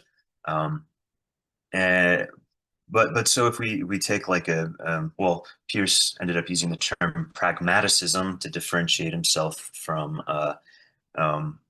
William James's pragmatism and Dewey's pragmatism, friends of his. But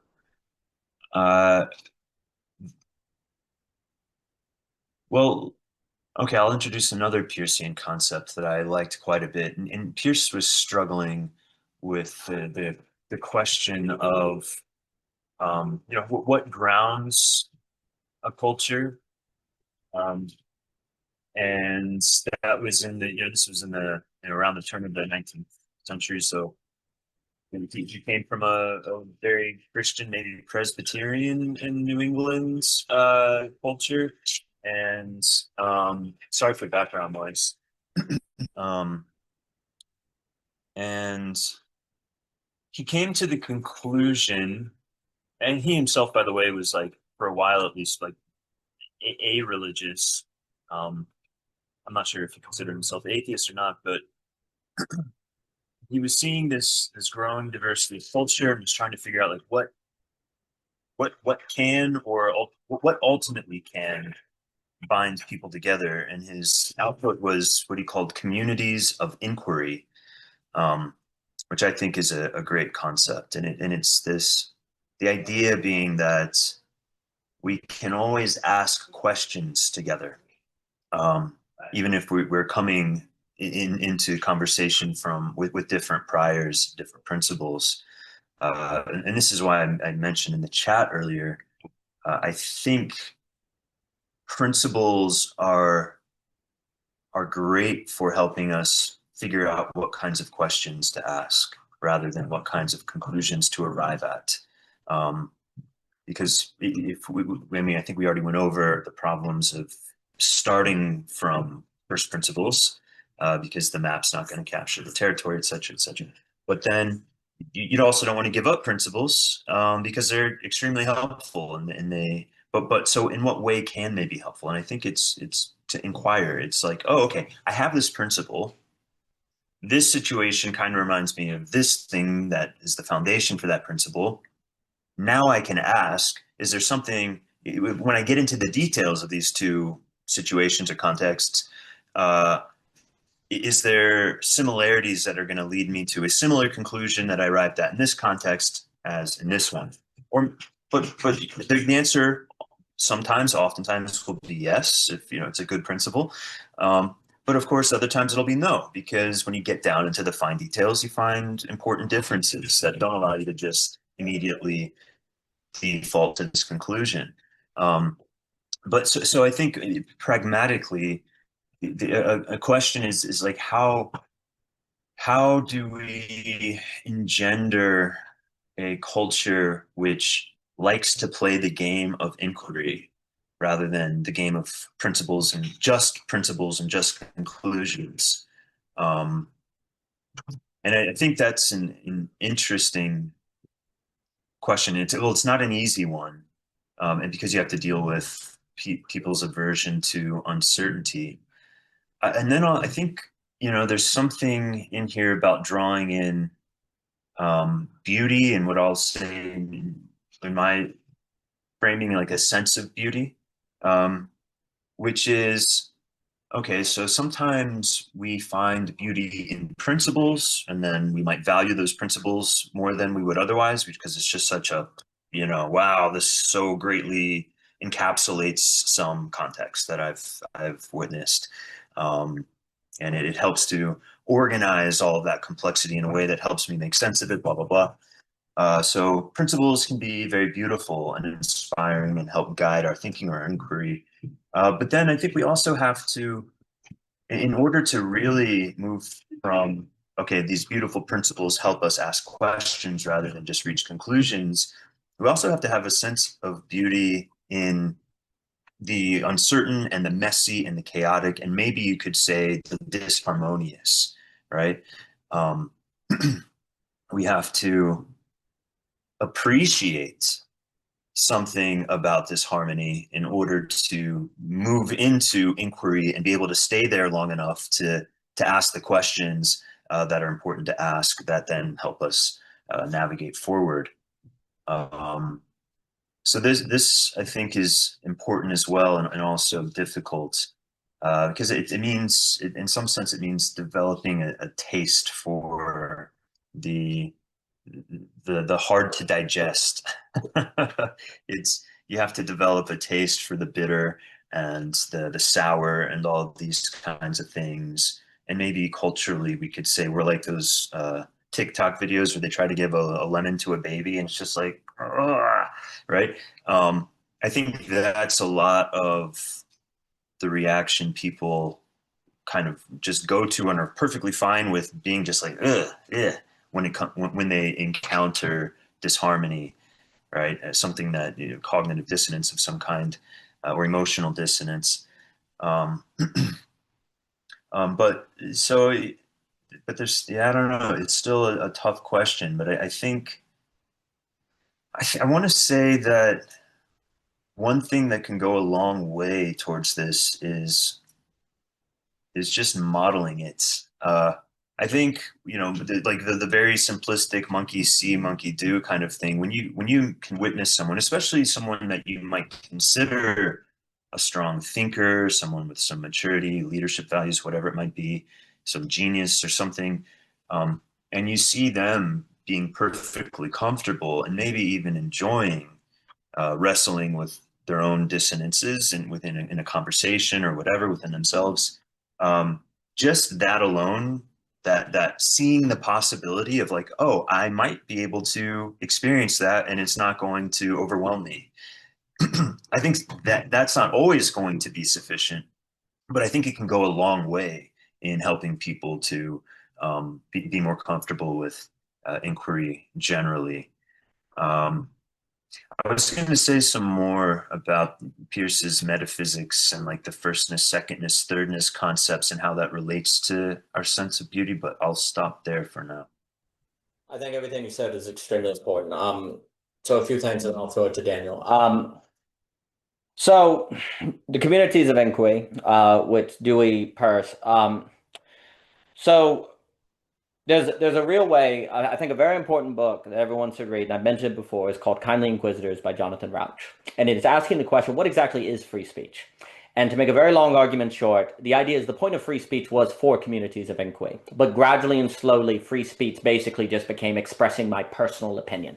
It became atomized, right? But when you look at Tocqueville's understanding of democracy, when you kind of look at sort of the vision of, dare I say, liberalism in certain respects, depending on what you mean by that, it was inseparable from a certain sort of community of inquiry. Not merely like the individual had to be, as an individual, located in some sort of greater movement of thought, some greater discussion, right? And freedom of speech, freedom of assembly, freedom of religions, all of these is for the sake not of you matching and enjoying your personal preferences, but actually for the possibility of communities of inquiry, if I just use that language, for actually the movement of thought. And people then finding their individual identity in that movement of thought. And therefore, you had a balance of the individual with the community that also made possible something that could be national via federal, like it could be a larger conversation in which people are involved, right? But gradually and slowly, democracy became voting as opposed to participation in that. And as a result, you get all sorts of trouble. Now, when you look at Jonathan Rauch and some of the communitarians, and this is where I think we can return to this notion of Russell Kirk, and I believe this points to the problem that we're now suffering with the failures of liberalism, blah, blah, blah. Because there's one way in which I would warn, oh, you want to get rid of liberalism? See what happens if you do that. And you have no ability to have kind of a global conversation or to work globally. See what occurs if you do that. If the supply chain breaks down, if natural resources aren't available, you'll be in World War III real fast, and you won't have availability to lithium. So you need liberalism to some regard. But there's a certain metaphysic that modern liberalism has absorbed that is false, which we can associate with the triumph of the therapeutic, the reification of the individual outside of relations, communitarianism, blah, blah, blah, right? But also, of course, defenders of individualism would say, well, collectives just bankrupt societies and lead to oppression, right? Yeah, they do. So there's some sort of middle there that has to be considered, of course, but it becomes very problematic and difficult to consider. But in some respects, the kind of vision of Rauch and communitarians in general, or could it be pointing to, is the kind of idea that if we defend free speech, communities of inquiry, and basically this movement of thought, then that indeed will help us overcome the problem of the many and the one. We can have diversity because people from their different first principles in a community of inquiry, they can, the first principles function not as positions, but framing of question. And all of that can occur. And if freedom of speech is done well, it's actually the freedom from first principles as positions into orientations of questions, right? Like, and if the freedom of religion is done well, it is freedom from religion as assertion of first principles in religious warfare to a certain using religion as framing discussion, if it's done well. But you said something very important. This only works if you have a certain taste of discomfort, a certain willingness to encounter difference, and so on and so forth. So here's the $1 million problem now. So basically, Jonathan Rauch and many of the conservatives, Hayek, et cetera, so forth. And Hayek is a big defender of very Peircean thought in this way that you're describing. His books like Constitution of Liberty, et cetera, so forth. Basically, all of them define the social in these terms. And they basically say the market should be isomorphic of that, right? It should be a collective conscious. They both have a certain collective consciousness at the root of their ontoepistemology that they're putting forth. Well, the problem is that the market tends to train us out of our desire or taste for discomfort. So the market trains us out of discomfort.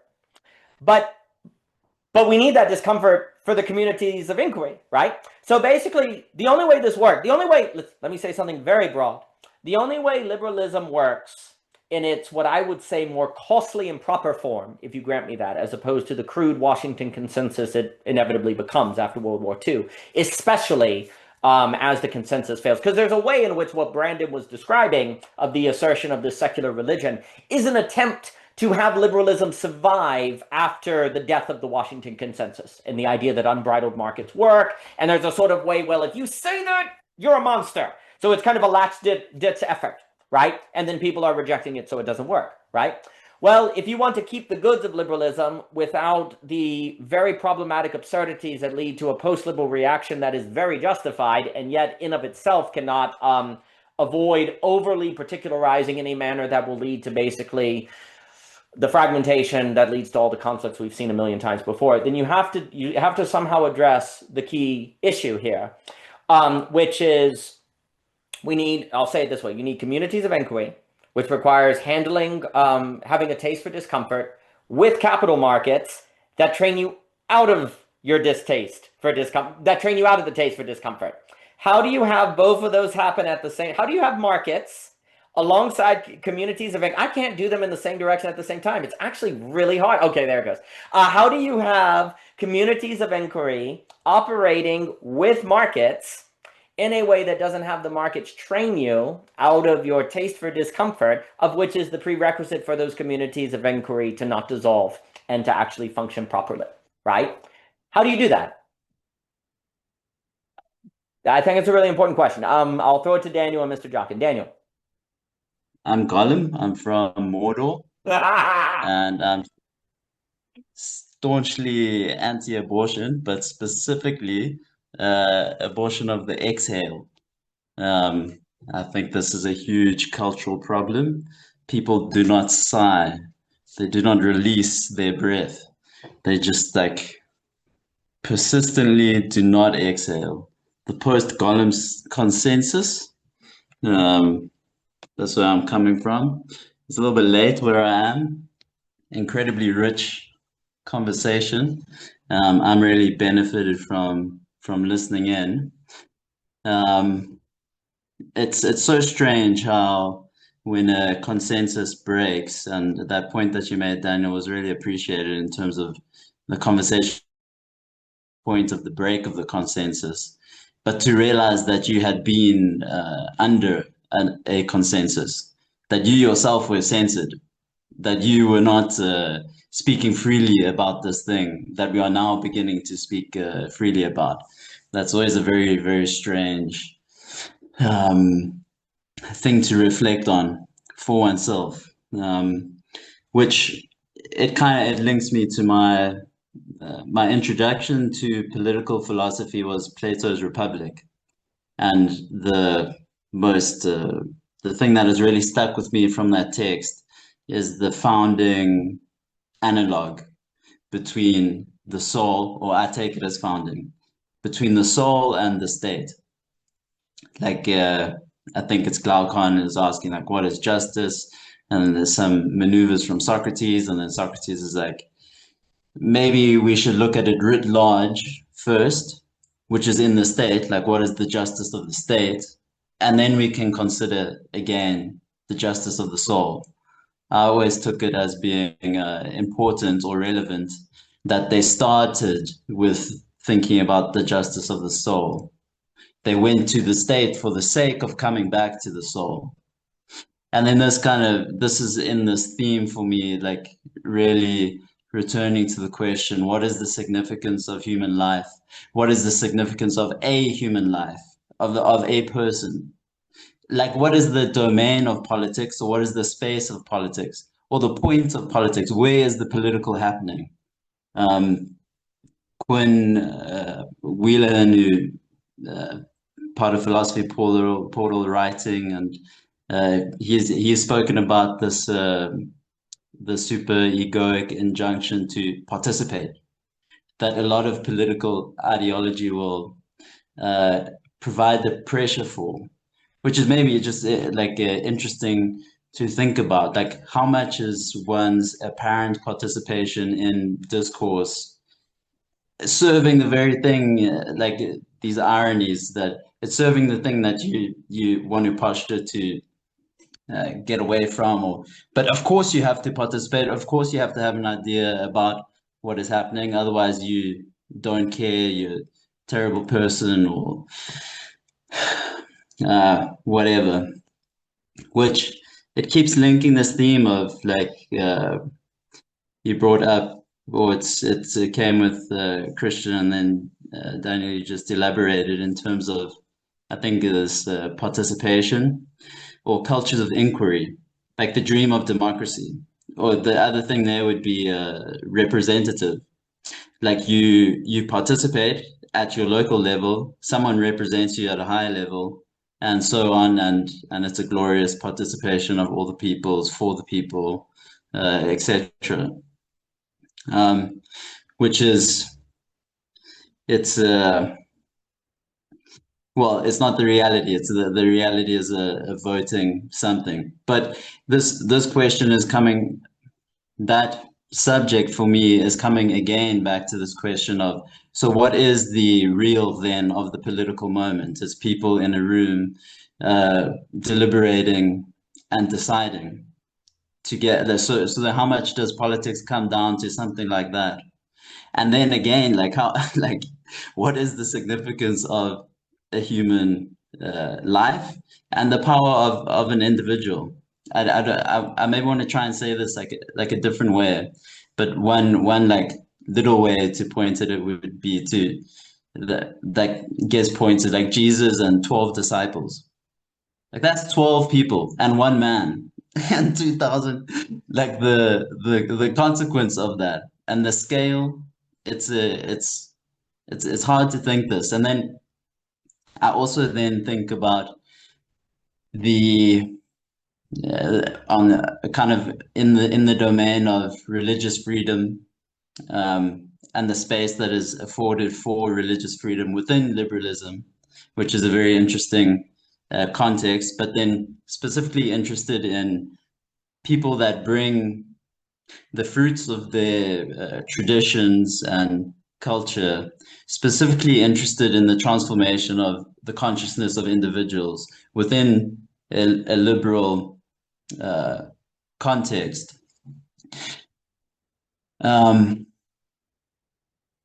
I completely forgot where I was going with that. It probably has something to do with this, with my dogmatic anti-abortion on the exhale.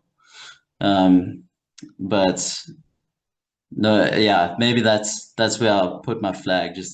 Just maybe something so small is significant. It's like it's hard to press these questions without it seeming woo-woo. So I really appreciate Luke's work and the implication of Gurdjieff and energetics, and because I really don't know, I don't know, but maybe I bank on this domain having quite a bit of potency. Maybe that's like a political impotence showing itself, but I'm not sure. I'm all about, no, thank you so much. I'll throw it to Jockin if anyone has any final things. So first off, I love this, what Quinn's saying, good old Quinn, on this kind of injunction to participate. So there's a few things. I've been more and more actually trying to articulate, because there's this weird way in which I'm trying to, the whole counter-enlightenment is basically a giant criticism of liberalist thinking, like liberalism, right? Which is going to come out of the Enlightenment and, the modern counter-enlightenment, et cetera, so forth, right? But what would it mean to sublate liberalism, right? And I would also argue there were thinkers in the origin of liberalism and who have been aware of this problem for a very long time that have basically been forgotten, in the same way that I believe the modern counter-enlightenment was overlooked. And it is this stream, you had modernism and postmodernism that critiques modernity, but assuming modernistic metaphysics that are popularly Kantian, whereas the line of thinking that critiqued modernity that didn't assume Kantian metaphysics was forgotten. And that's a big thing. Well, in a very similar way, there were people who were trying to defend the dream of liberalism, because another thing is like counter-enlightenment is not anti-enlightenment. It is the idea that if it doesn't take seriously the non-rational, then it won't even be itself. It's always that weird move. So you had people like Russell Kirk, in my opinion, who are basically like, yeah, liberalism and conservatism, which some people would say are not conflatable, and that's fine. It depends on what point in history you're talking. Russell Kirk is like, for the sake of liberalism, liberalism needs to acknowledge that it ultimately has to be grounded on a moral vision. So I'm more and more interested in that. But if I were to sum up quite simplistically what I think the mistake was that led to the form of liberalism we have now that is auto-cannibalistic, that's getting all these reactions that are problematic and yet valid, is that liberalism split politics and economics instead of believe in political economy. Whereas Marx continued to believe in political economy and other sociologists, and they were correct about that, liberalism split politics and economics, and that led to all sorts of trouble. Because here's a key point. How many people say that they don't like politics, they don't want to talk about politics, they hate politics, they don't want to be politically involved? The truth is you're already in politics if you have a job, because economics is political. Like, it's actually not possible to not be politically participating. So one of the mistakes about saying you must participate in politics is speaking as if you're not already participating in politics. Now, of course, I'm not participating like Christian, and not most people aren't, right? But that idea that actually going to work is participation, because just find out as soon as they change your tax code, just as soon as they going to bring a data center in, you'll say, wait a minute, I didn't want to be involved in politics. Yeah, but politics wanted to be involved in you, and you make money, and you pay taxes, and you have land, and you're in politics then. Politics is not, the mistake that people make is when they say, I don't want to be involved in politics, they mean, I don't want to talk about abortion. I don't want to talk about gay marriage. I don't want to talk about those issues. But that ain't politics. That ain't all politics is. Politics is including business decision, trade deals, tariffs. Like, one of the things that Trump made people realize is, tariffs are, I didn't know tariffs were, tariffs are a political issue. I didn't know I was voting for that. Yes, you were voting for that. And so that's been a kind of revelation. So the first thing I think is critical is the idea that you have politics and economics versus political economy.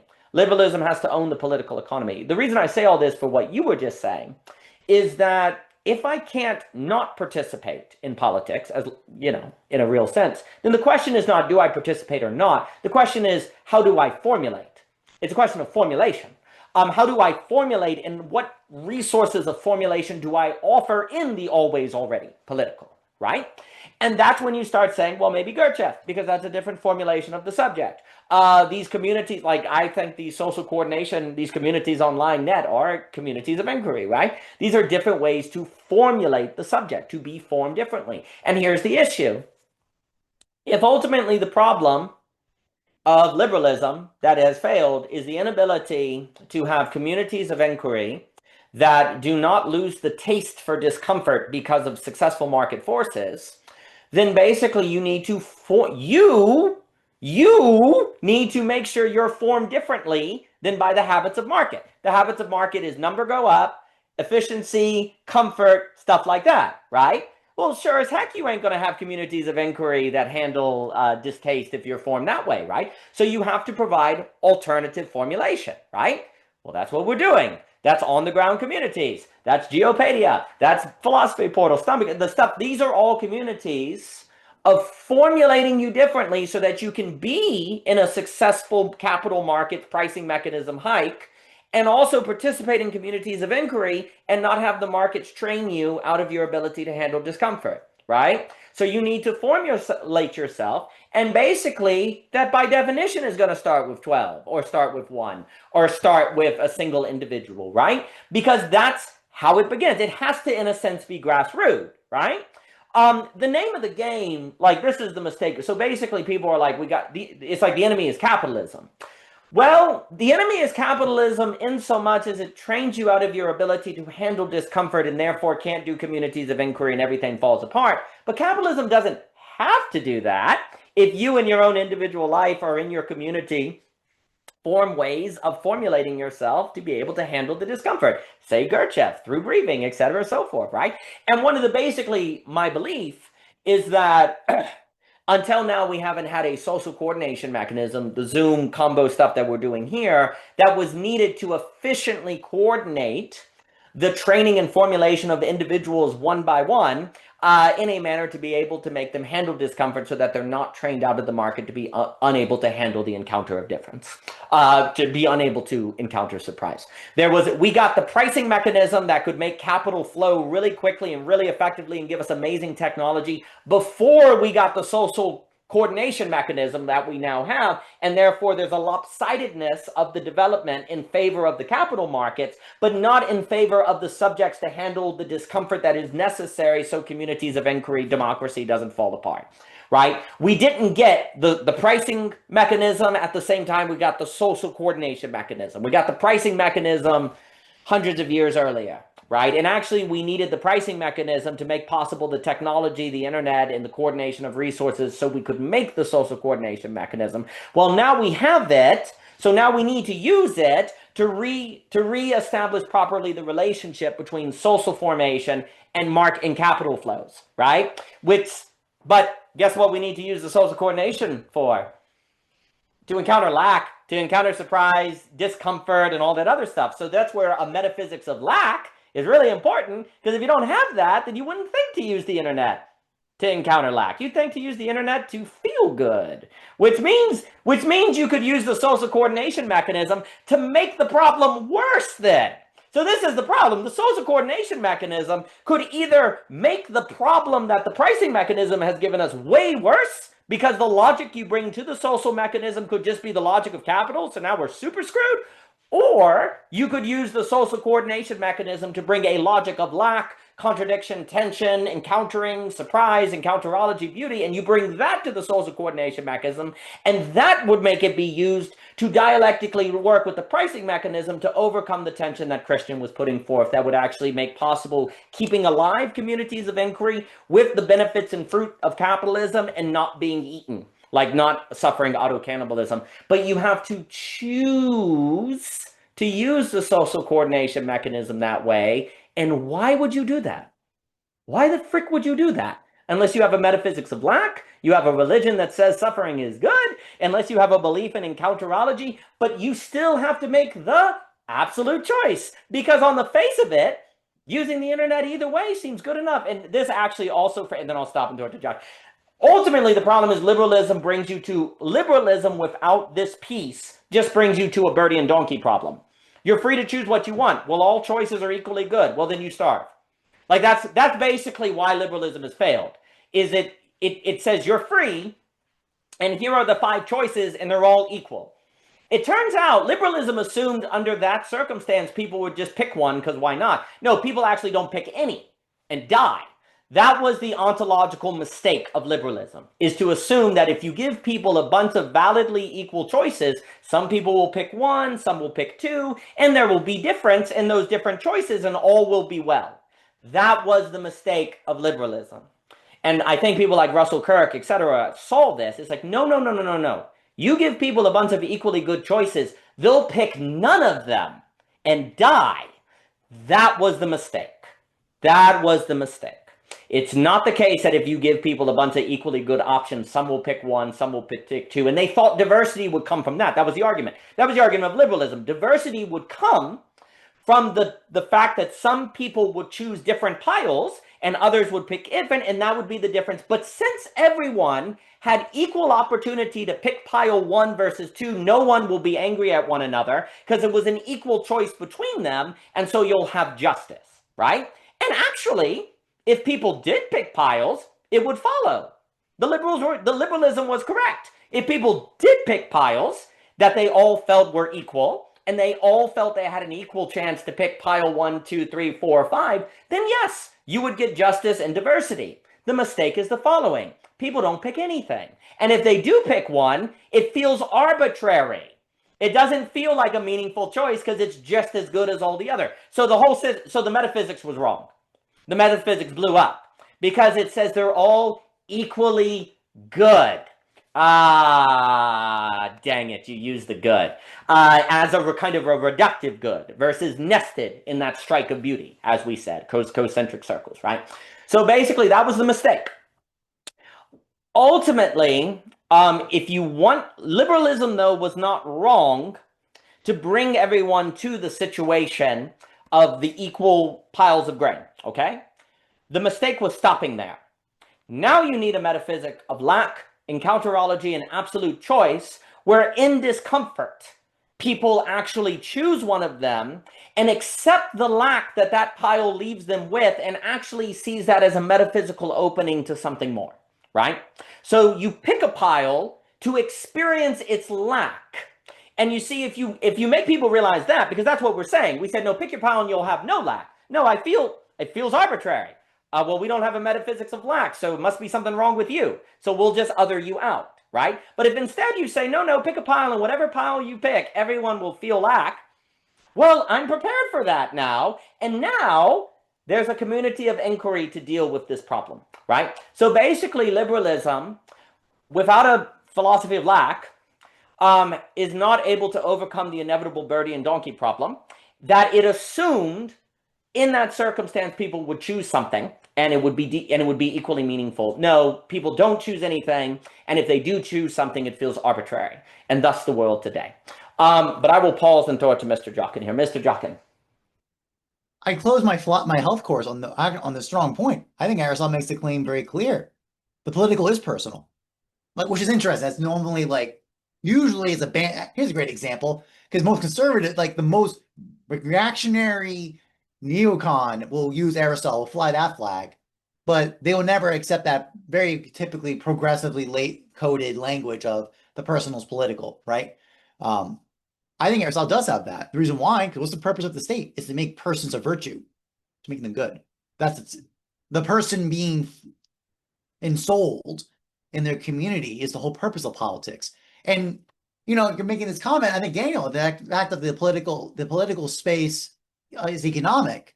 And even if you're not participating in the political, you're participating in the economic, you're engaged. And by the way, even if my comments about what I call terms of service brutalism talks in that exact point, the algorithms are absolutely imposing themselves onto you with the guardrails, the algorithmic suggestions, nudging, all these aspects of it. You're absolutely being nudged and oriented a certain direction. And even more scary is that this is not entities you voted on.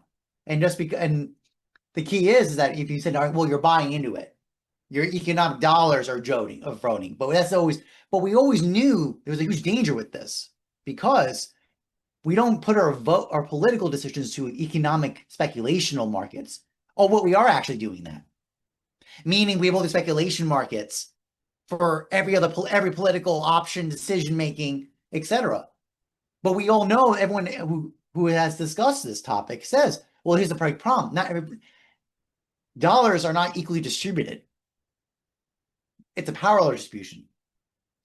And no, there's not one man, one vote, right? So at least that's the one argument. So I said, because Daniel made a comment, I think very potent, which is to say, political discourse, the deliberative state is supposed to be with people in discourse in the community, not tallying votes, right? That was not the original intent of it. But even under that account, those who make the claim, well, no, we can let that tallying of votes decide this. At least they'll make the argument. They'll then make the argument, well, that's okay, because at least it's one man, one vote. But you see the logic here, though, of speculational markets as a more efficient, truthful, transparent decision-making mechanism. You can make the same. I can think. So I know some people push back on that claim and say no, there's a difference because the reason why they say because dollars aren't equally distributed. But isn't that weird though? We say, well, you vote with your dollars. We use that colloquialism for those who want to be apolitical and say, no, I don't want to get involved in politics. I just want to do my job. I'm pointing out as the contradiction going on there. And I think the specifics that the political space is absolutely affecting us economically. It's algorithmic. And when we run into terms of service brutalism, what I mean by, for those who don't know, I have been meaning to write this essay. I've never gotten around doing it. Basically to say that certain use of apps will remove persons from judgment will relate to, usually when there's an error, cause a catastrophic failure that you end up suffering as the subject of it, of the algorithmic space. And there's zero recourse to remediate the problem. Example, Daniel went into the problem of hotels.com, got obliterated, became a whole discussion on the net about that. I had a running into it where I used a parking app to pay for parking in Atlanta. I was in the right spot. I went to my thing, came back, I was double booted, had to pay over the phone, over my phone on the app. I had to pay. There was no one to talk to. I would have to wait 3 days to talk to a manager to mediate the situation. Just the, there's other examples we can talk to. I'm borrowing from architectural brutalism, where the human subject is absolutely annihilated in terms of the sublimity of the algorithmic protocols of smoothness of the user experience, right? Or the smoothness of the geometric spaces of the concrete. This is the rhetoric of brutalism of architecture at that time. And I think that language of smoothness, Christian just left, and I was just going to reply to him, because this is very important. You cannot assume the beautiful is the pleasurable. The connection of the sublimity is important here to beauty, because you can easily fall on a line of argumentation of the beautiful was pleasant. But actually, I think we said this in past net sessions. The pleasure is not even the good. It's a sign, but it's a signal that might give you the exact inverse.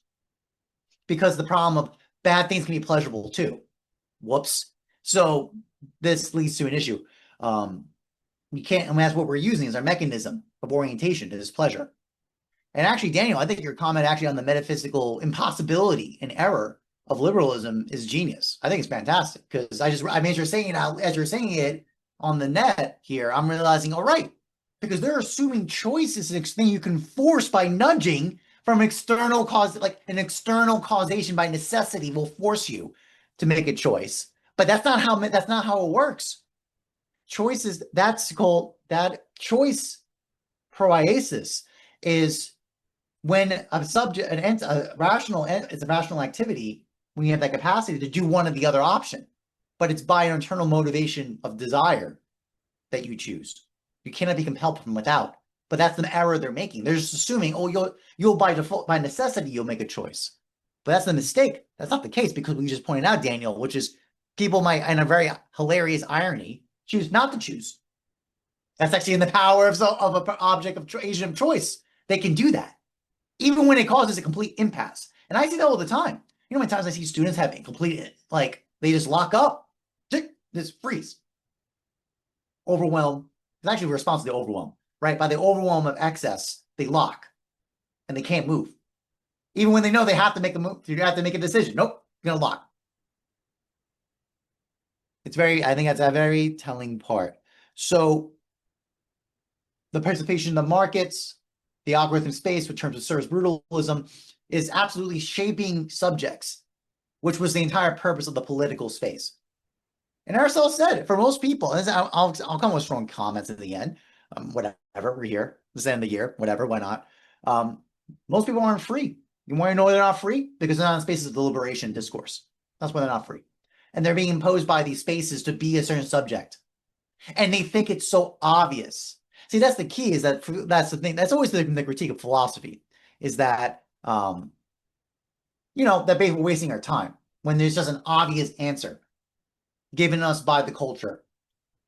But when this culture is basically an algorithmic space that's going to send you down lines of thought, of gutters, to be a subject that's not beautiful. See, that's the key. No, really, we're going to, I mean, again, that's a little lame to do this argument. It's the kind of, isn't it an obvious point? But the point is, the subjectivity that you get from algorithmic spaces, it's not even good, let alone beautiful. Meaning, I don't look at a person who really, really lines up into the algorithmic spaces of the kind of subjectivity and go, they just seem really stressed out. They have deadness in the eye. They have no sense of time. They have no memory. They're just looking for the next number to go up. And they basically min-max every relationship and every asset in their lives. In fact, they see persons as assets. And more importantly, in a very narrow band of asset. What I mean by that is, for example, you're in an intimate relationship with someone. Oh, I'm no longer getting sexual gratification from you. Next. Why not? Why not? It's a perfectly logical conclusion. Because you're getting the nature of the relationship of the person is an entity of exchange. That's all it is. let alone what you're bringing up before, Daniel, which is the human person as an object of infinity. Because that's what a person actually is. It's a possibility space field, a field of possibility. That as you get to know more, there's actually more gets revealed to you. But what algorithmic spaces does, it deadens it and just says, oh, you're a person of this relationship to me. It narrows it down. This is all my charging of why. This is not beauty. And this is why beauty can be the measure to charge these points. I mean, that's a little more robust of a claim that might then mean kind of more, this is not beautiful kind of throwing at the table. But the purpose of the political is to, and I say this because in Aristotle's virtue metric, Nicomachean Ethics, what is the purpose of virtue? What is the purpose? What is the object of virtue for all the virtues? All of them. It's beauty. It's kalos. It's beauty. It always is, which leads to, I wish Javier was on this call because he's been on a fight on Twitter that I jumped into for fun. But the point is, when we say the beautiful is the cause of the good, this is what we mean by this. Meaning, because it is true in Nicomachean Ethics. What is the purpose of the state? To make people good. But what is the cause of people being good? Their desire and love of beauty. That's the argumentation. It's by that love and orientation of the beautiful, you become good. This is how we talk about this in such a circle relationship of beauty and goodness. Anyways, so love the conversation. Very fun. I appreciate it very much. I'm going to stop now. No, so there's a few things very important, and I'll throw it to Michael here. So basically, a way to look at post-liberalism is asserting freedom by refusing choice.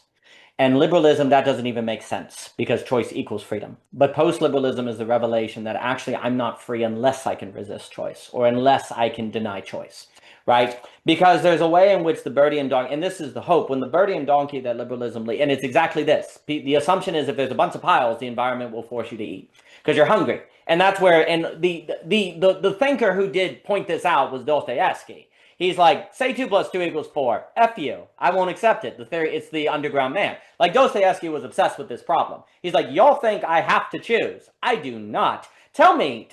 He's like, show me God that the lions get. Ivan Karmos is like, I'll deny it. Show me God. Fine. Like Dostoevsky is the thinker of the revelation that freedom is increased by denying choice.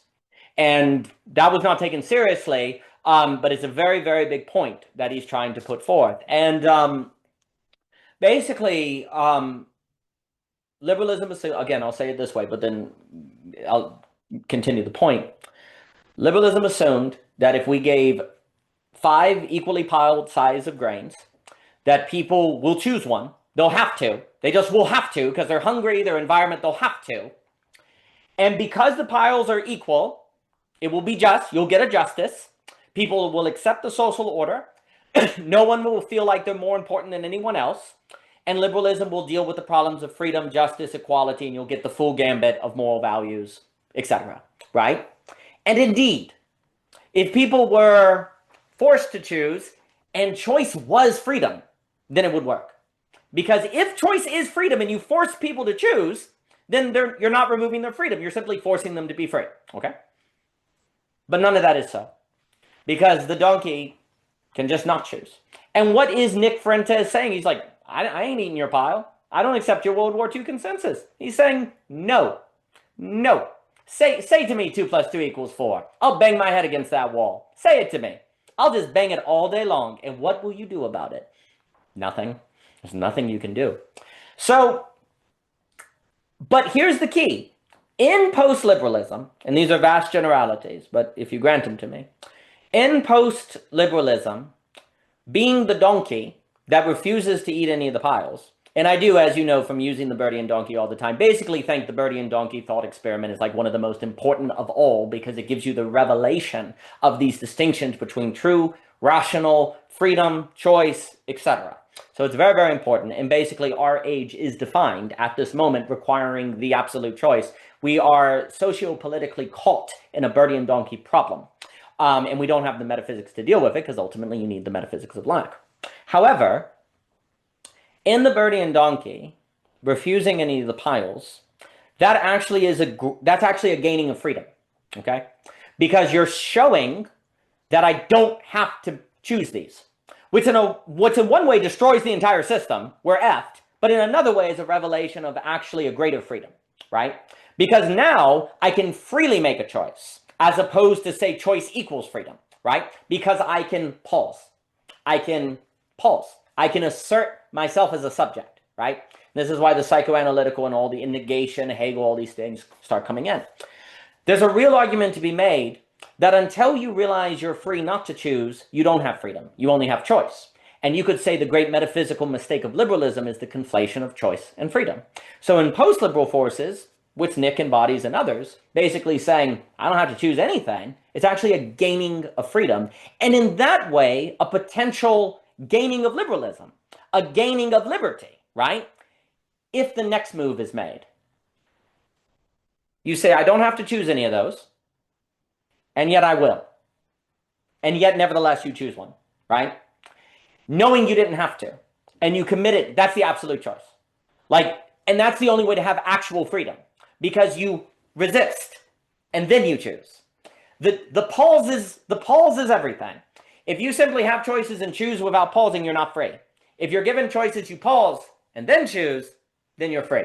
That pause changes everything, because that pause is the lack. It is the girdle point in which the subject is thus, in which the subject asserts its role in the internally consistent system to make the internally consistent system itself, because a map is itself to the degree it acknowledges a map, and yet everything in the map wants to deny the girdle point, right? The girdle point is what makes a map, and what the map doesn't want to acknowledge. In the pause, you force it to acknowledge, and the map is truly itself, and now it actually is aligned more with the territory. It's actually more open to the territory, precisely in realizing its error, its break, right?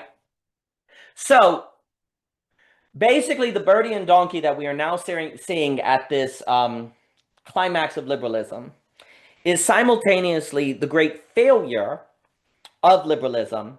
But even in its failure, it can't help but increase our freedom by showing us that freedom and choice are different, right? And that's kind of the Hegelian move. It's actually an increase of freedom.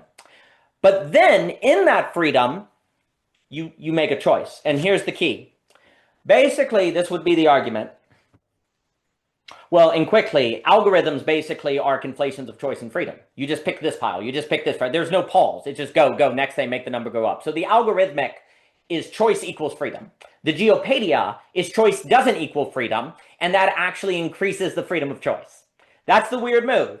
Once you split choice and freedom, you increase the freedom of choice, as in the freedom you feel in any choice you make.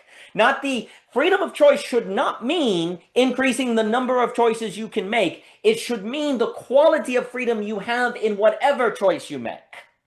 That is the vision of the geopedic, and that's also going to be the vision of the beautiful, because the argument I would make is that any pile could be a catalyst for beauty if chosen in freedom, which means you pause, because once you choose it in freedom, it is thus lacking, because it could have been anything else. There's a lack in it, but that lack is actually the very precondition of the possibility of the strike of beauty in that pile. Any possible pile that the donkey picks could be a lack, could entail the lack in which the strike of beauty is possible if you pause, if you separate freedom and choice. If you separate freedom and choice, then any choice could be that in which you find freedom, because it could be that which you find lack and thus find beauty, right? But you have to be able to separate freedom and choice. And the only way you do that is always going to be a no. It's always going to be a negation. So what you see in Nick, this great horror of saying, no, I don't buy your World War II consensus. There's always this idea in Christian theology that even if you get to hell, it can't help but have the shape and structure of heaven, because God goes everywhere, right? This great no to liberalism, that is the very sort of crisis of liberalism, is actually a revelation of the supreme freedom that liberalism makes possible in bringing you to the birdie and donkey. If from that separation of freedom of choice, you then make a choice that you'll experience as lacking and thus have the possibility of beauty striking you in it. So even at the failure of liberalism, it cannot help but isomorphically have the form of precisely its negation sublation into a metaphysics of lack that bring about the possibility of the strike of beauty. But you must separate freedom and choice, and the algorithm and technology and comfort and all of those things keep you conflating those things together. And also the only way to separate freedom and choice is to be able to handle discomfort, to handle what Christian was saying, to actually be able to feel the discomfort of saying no, of saying, I'm going to pause before making a choice. Because what do you do when you pause before making a choice? You think about it. And when you think about it, you suffer anxiety. You question, who am I to do this? What if my friends don't like me? You go through the crucible of anxiety. And a choice you make on the other side of the crucible of anxiety is the only choice in which you can find freedom, because it is that of which you experience with the lack that becomes the possible precondition necessary for the strike of beauty.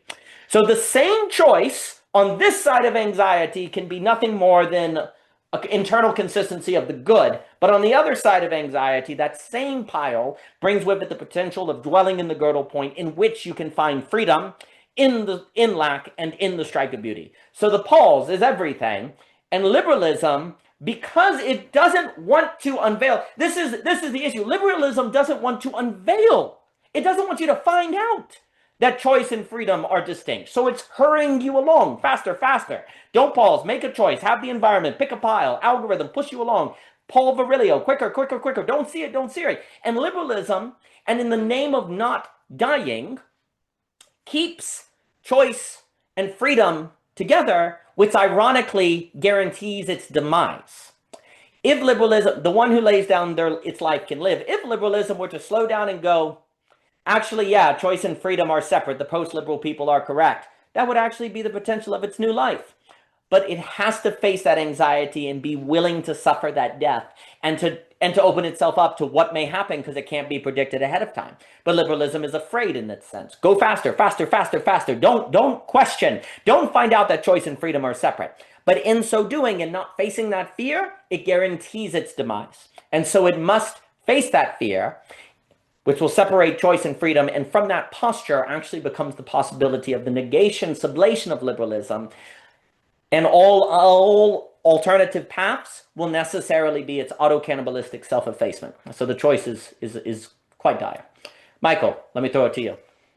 I don't even know why I raised my hand anymore. What do I have to add to that? Yeah, it makes me think of the quote that I think I shared on the last net of Frankl saying, cognition is the space between reaction and response, that space taken to not simply, default to our anxiety informed programmatic reactions to things of, time. I think for so many people it's time, right? Time is, I feel like I'm running out of time. I feel like I have to make this decision.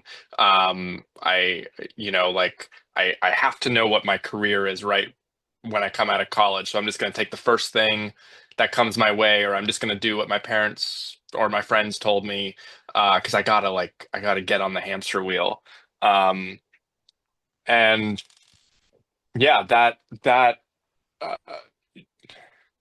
in failing to encounter the anxiety of whatever it is you feel you're kind of under the gun for in making a decision, you fail to learn about yourself, and so then you end up doing the same things over and over. You end up repeating, maybe you're making decisions in different arenas of your life, but if it's being governed by the same kind of algorithm, you're essentially just repeating and not growing, and you're stagnating, and then you're like an automaton at that point.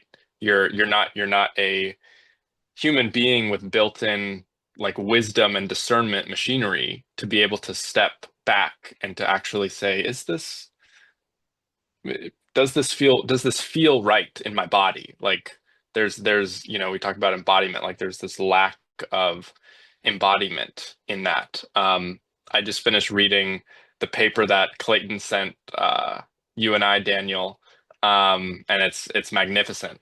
It's so good, and it talks about essentially like being a steward for your body and what that means. And kind of one of the main ideas that I got from that is the sense in which everything that we do, every habit that we do, is either in service of maintaining or kind of eroding our body, mind, and spirit. And so something as simple as taking a shower, washing your face, washing your hands, is when William Blake says like cleansing the doors of perception, it's like it's cleansing the body, it's purifying the body, it's like it's enabling the body to perceive the environment that you're in with as much clarity as you can.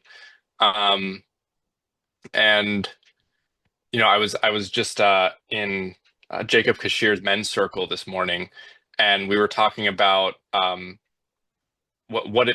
this month's theme is grounded vision. And so we're talking about, what does it mean to live in vision, and what does that look for you? And we kind of all hit upon like responsibility as a theme, and accountability as a theme.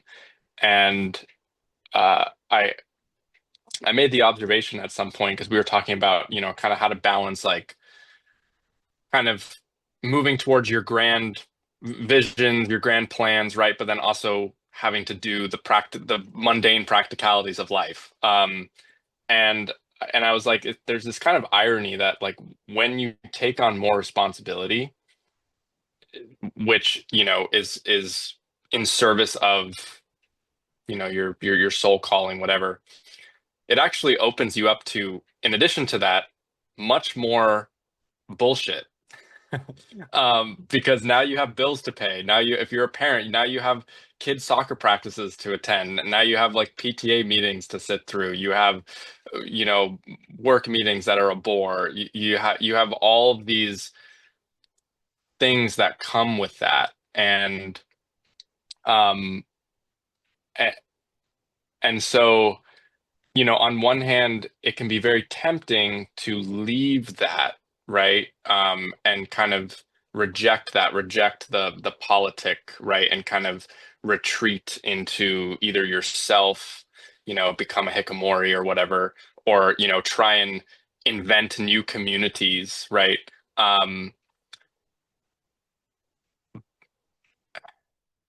And I don't know, I feel like there's something tied in with that, with the breakdown of liberalism, where there's the birdie and donkey problem, where people don't make choices. But then now so many people are I guess waking up to the algorithmic materialistic reality. And I'm just observing in the culture that a lot of people are making these very impulsive, rash decisions to just kind of like, oh, I'm just going to leave my job, and I'm going to pursue my calling. And it's like, okay, great, but how are you going to make money? Like, have you thought that through? And I think people are still trapped in the same game of, like, I was just talking to a friend about this. Like, if we were talking about attention, and kind of like, trying to make sure that we don't get sucked into social media and base level engagements with the world, and like, pursuing literature, philosophy, things that are deep and meaningful. And while that's like a very worthy project, I was reflecting to him that it feels like, when I'm like, phone bad, got to get rid of phone, like book good, I'm still kind of like in this game A logic, where I'm like creating this binary, and I've created a scapegoat, I've created like, oh, this is the thing that I'm trying to avoid. And instead of being tempted towards the good of the book, I'm reading the book just so that I don't, but then I'm still thinking about the phone the whole time. It's like, that's the irony. It's like I'm still thinking about the thing that I don't want to do, and that's taking me away from fully engaging with the thing that I do want to. So I think there's this thing that I think we have to like get right about, you mentioned we're at the climax of liberalism. And if that's true, like, we are now in the falling action of liberal, or we're now in the breakdown of that. And there's opportunity for new beginnings, right, on the other side of that apocalypse. But there's also all this opportunity for people to still be trapped in the same logic as they like attempt to create a new. and actually not grow in wisdom and maturity, but still, yeah, still become as tribal and as reactionary. So I'll pass back. No, all very, very well put. All right. So I think the cognition is very important with Frankl. That cognition has a certain development between reaction and reaction and response, right? There's a certain pulse there, right? So there's something about the only way to get freedom is a pulse between choice and freedom, okay? And that takes them apart, actually. So there's something about this kind of negation, a certain pulse, a certain cognition, like, no, I'm going to negate the emotions of my reaction so that I can respond. Because instead of just having the reaction carry you along, okay, so there's this carrying along going on, you're going to stop it and then respond. So if to be human is to be carried along, the only way to actually be distinct as a human is to stop the flow. This is the weird thing. Like, you're always already human in a way, but the only way to meaningfully be human is to stand against what is pulling you along. And now you're human to yourself, right? Now it's an idea. And this is what Hegel's trying to say in this notion that freedom is in the idea, not because the idea is over the particular, but because you don't even realize what is particular until the idea, but the idea comes from a negative activity, a standing against, a pushing against that unveils the distinction. Because when you refuse to choose, it unveils the distinction between choice and freedom. But it comes from a refusal. If you just choose, well, then freedom and choice are practically the same. So positive action maintains the conflation. Negation reveals the separation. And now, since the separation is true, now it's possible to have a real freedom because you're conscious of the true distinction. So before you know choice and freedom are distinct, you're not really free because you think they're the same. Once you know they're separate, now you can be really free because they really are different, but the only way to know that is in negation, and your experience of that real difference is terrible because you don't know what to do because nothing's pulling you along. What should you do? You stop the thing pulling you along. So what do you do? So the experience of reality is terrible because you don't know what to do, because the way you experience reality in its reality was by stopping the flow. Well, then now where do you go? You see what I'm saying? You stop the causal forces. So by definition, the revelation of separation was by a stopping directionality. And if the truth is known by stopping directionality, what direction should you go in that won't just recover the truth, right? Like, if you just go along in the flow again, won't that just recover the truth?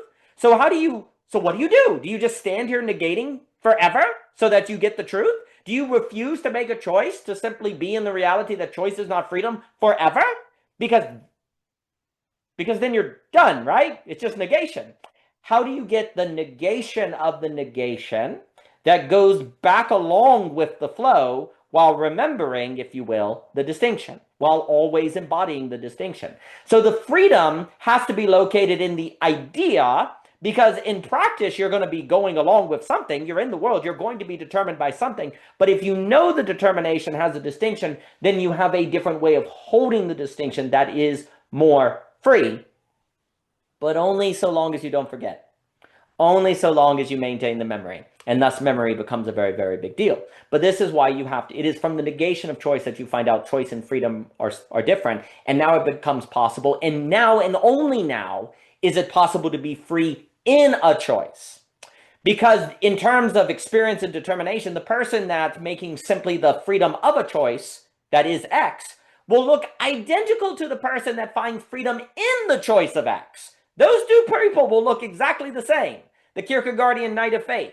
You won't tell the difference. The difference will be in the idea between the people, the spirit of the people.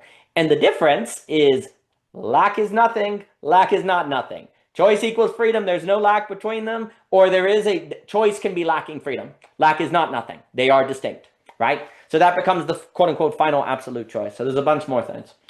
A way to think about liberalism is that choice equals freedom.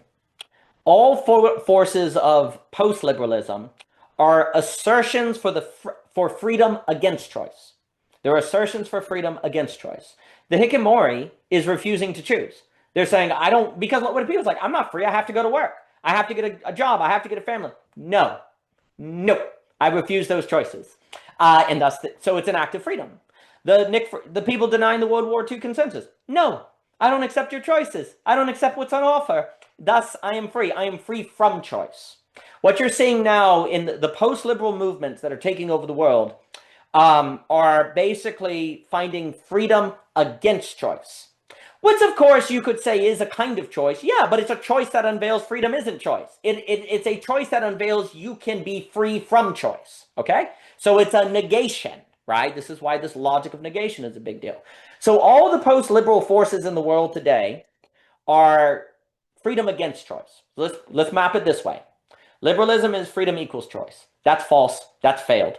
And ultimately, by definition, works best if human beings are flat, if they're all algorithmic and fungible, because then they're not going to stop that conflation, right? If humans are dynamic, they may stop the conflation. They may get in the way of the equal sign between choice and freedom in their very particularity and difference, right? So you want to algorithmically make human beings as interchangeable as possible, because then they won't blow open the reality that freedom isn't choice, right? So liberalism is where freedom equals choice, and the name of the game is to make humans as fungible as possible to maintain that metaphysic, right? And basically, anyone who has tried to call out that metaphysics, we've othered them, and we've made them the bad guy and want to. I'll pause and throw it to Mr. Jockin. Mr. Jockin, please. I'm sorry, just on this point, because apparently we're grabbing onto something very important here on this freedom choice point. I want to point out something very, okay, just as I was in a Discord group where an essay I wrote I got big pushback where on the specific point about what is the essence of man, what is his principle versus his definition. Basically, this group, basically the argument was choice is what the principle of man is. So this is much, I mean, why not? This is much, the liberalist presumption was baked in from the beginning. Yes. But the key was, and this was, and I was aggressively pushing back because I was like, I'm not disagreeing. I know where you're calling that from in Nikki Machinetis. I know where you're calling that from. But I want to point out, and I drew out the Greek for it. It's actually 3 terms. Actually, because Aristotle says, what's the principle of man? It's probably one of these 3. Proiesis, choice. But there are then 2 others sitting above and below it in the sentence. The desirable nous, or the nous that desires. I find that much more compelling, those other 2 elements of it. So when we talk about the nature of the freedom of desire, right, kind of that relationship with that, I find for me, I just want to give a note here that to be fair to liberalism, that this was baked in, a certain accounting of this essence of man, its principle of man's choice, and virtue being the collapse of that, by the way, it's a very logical conclusion from that, which I don't buy. I don't agree with that point. I want to say this was baked up from the beginning. It was a very long tradition of that assumption. However, I'm not just saying this discredit anything you're saying, Daniel. I think this is absolutely true. And if anything, this is just the logical conclusion of this operation. That we think the essence of man is choice and virtue is choice, but it's not the total story. It's only one element of it. It's the other steps actually related to the desirable nous, the nous that desires. So what I'm getting by that is, I see there's ways you can interpret that differently, but the big part, I think the idea of pause, of memory, reflection, the recall, remember what matters to you, and of the human person in witnessing that freedom of witnessing is actually a very important element. I think the idea of theoria is so important here. I think people think of it as just kind of analytical analysis. That's what theory is. No, it's actually not what it is. It's witnessing. It's the beatific vision, all those elements about this. So I think the political discourse is woefully misunderstanding. Like that's so. I'm bringing all this up to say we're running into. I'm not that surprised. A lot of people have this kind of defeatist, fatalist attitude. Yeah. That we're cooked. That's it. Like this is the logic. This is the singularity of the algorithm and AI, and that's it. Well, yeah, because you have an entire metaphysics based on, quite frankly, the presumption that the human essence was choice. And wherever there was choice, there was freedom. And we're trying to actually talk how I find that's why I love the net. Because look at this. From the beginning of this conversation, we were like, the post-World War II consensus is cooked. It's done.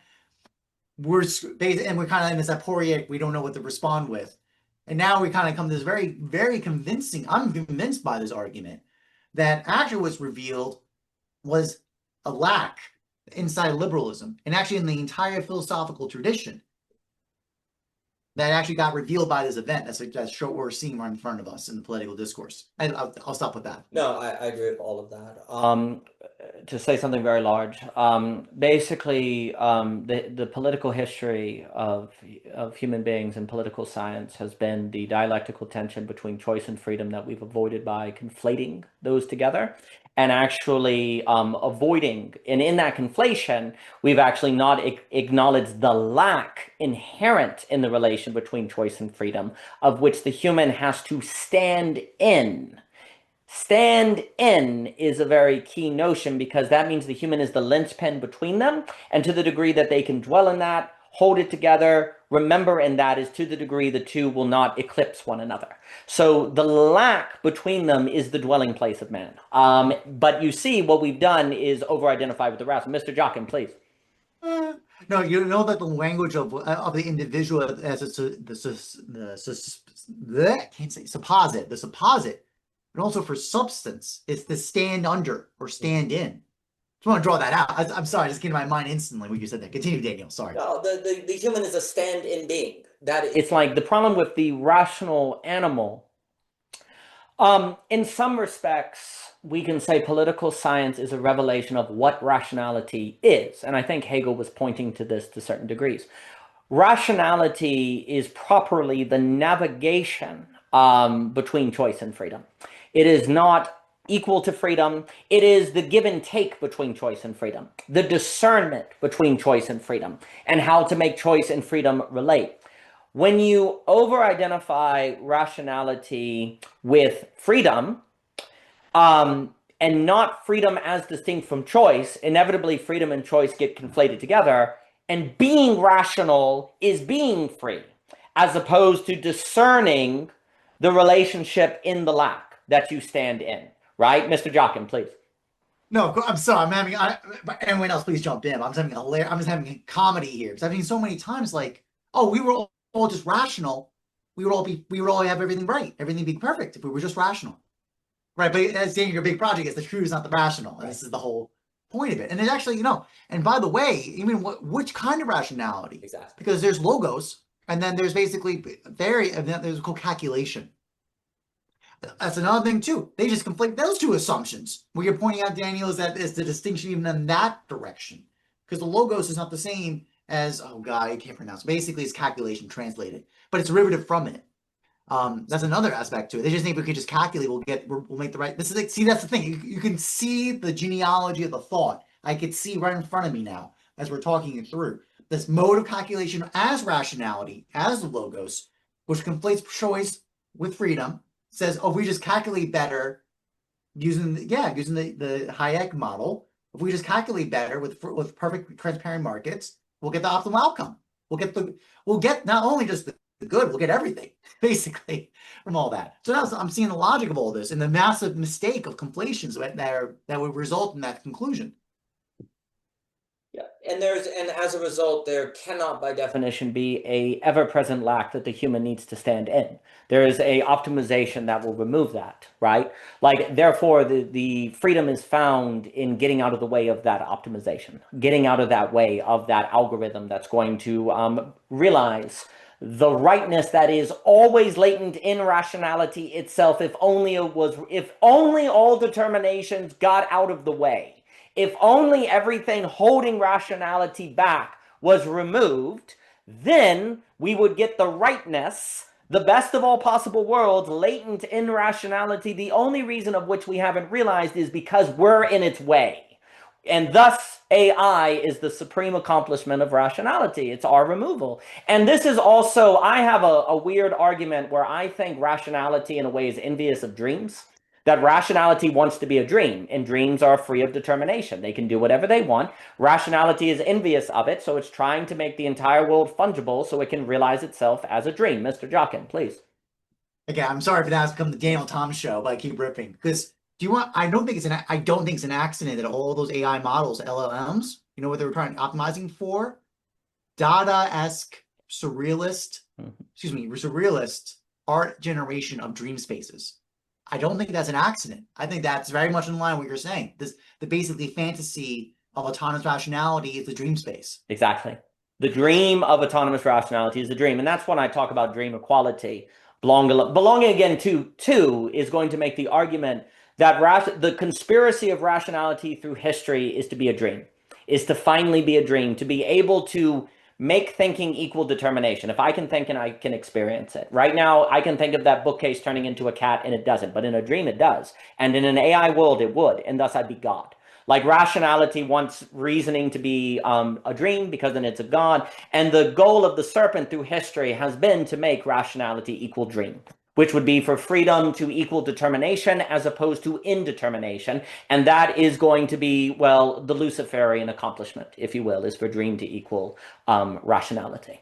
And that is when freedom equals choice, because whatever I choose, it occurs. I'm free to choose whatever I want, as opposed to finding freedom in choice, which is of a determination and indetermination versus against determination. So basically the human, we stand in as the last. Our job is to keep rationality from becoming a dream. Our job is to stand in to keep it determined, to keep it humble, right? But rationality comes along and says, but you'll be like God. Everything you dream will come to pass. You'll be able to think and it will be thus. I'm not against, you don't want to stop me because I'm for you. I'm here to actually free you from determination. And when God says choose life, he's saying, no, you have to, the goal of the human is to bind rationality to determination, to find freedom in determination, as opposed to from determination. Michael, please. No, I was just going to say quickly on the point about rationality becoming a dream. It reminds me of Prospero in The Tempest, how he uses his magical powers to essentially create this illusory experience, and he drags all of his enemies to this island and creates this storm, and tries to warp their minds to make them forgive him essentially and kind of come to their knees. But then the magnificent turn that Shakespeare employs at the end is he realizes the absurdity of his dream, and he realizes its limitations, and he ultimately forgives. And I think it's this great example of how we can actually create nightmares out of our own dreams, and how they can become a prison, and become a hell as much as they can actually lead us to heaven at the same time. Completely. I think that's very well put. Nothing that exists is inherently evil, though, because we're actually supposed to use rationality and dreams to dream in determination, not from determination. This is why actually it's been a massive mistake to conflate religion. What is destroyed? One of the things that has really destroyed religion has been out-of-body experiences, post-death experiences. These are actually tricks of rationality for us to conflate the spiritual life with out-of-body experiences, mystical experiences at the sacrifice of the religion, when really those out-of-body experiences are using the power of dreams and spirit to escape determination as opposed to locate itself in determination. So this is where a certain fascination with out-of-body experiences, post-death experiences have been a bit problematic for religions, and tend to go in a perennialist direction, which perennialism, depending on what you mean by that, is not inherently bad. But what has out-of-body experiences and most mysticisms done? It's made all religions fungible. Logic of capital, they're all the same. They don't have any character, they have no determination, and we find freedom by removing the differences of religion, removing the differences of nationality as opposed to in them, and that is the logic of dream equality.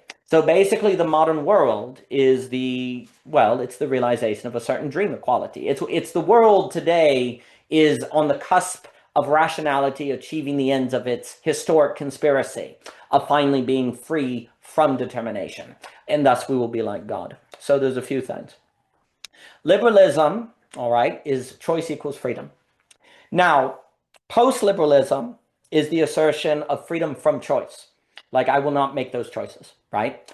The negation sublation of liberalism, which is the belonging again, the new address, is freedom in choice. So you make a choice, but you get freedom in choice.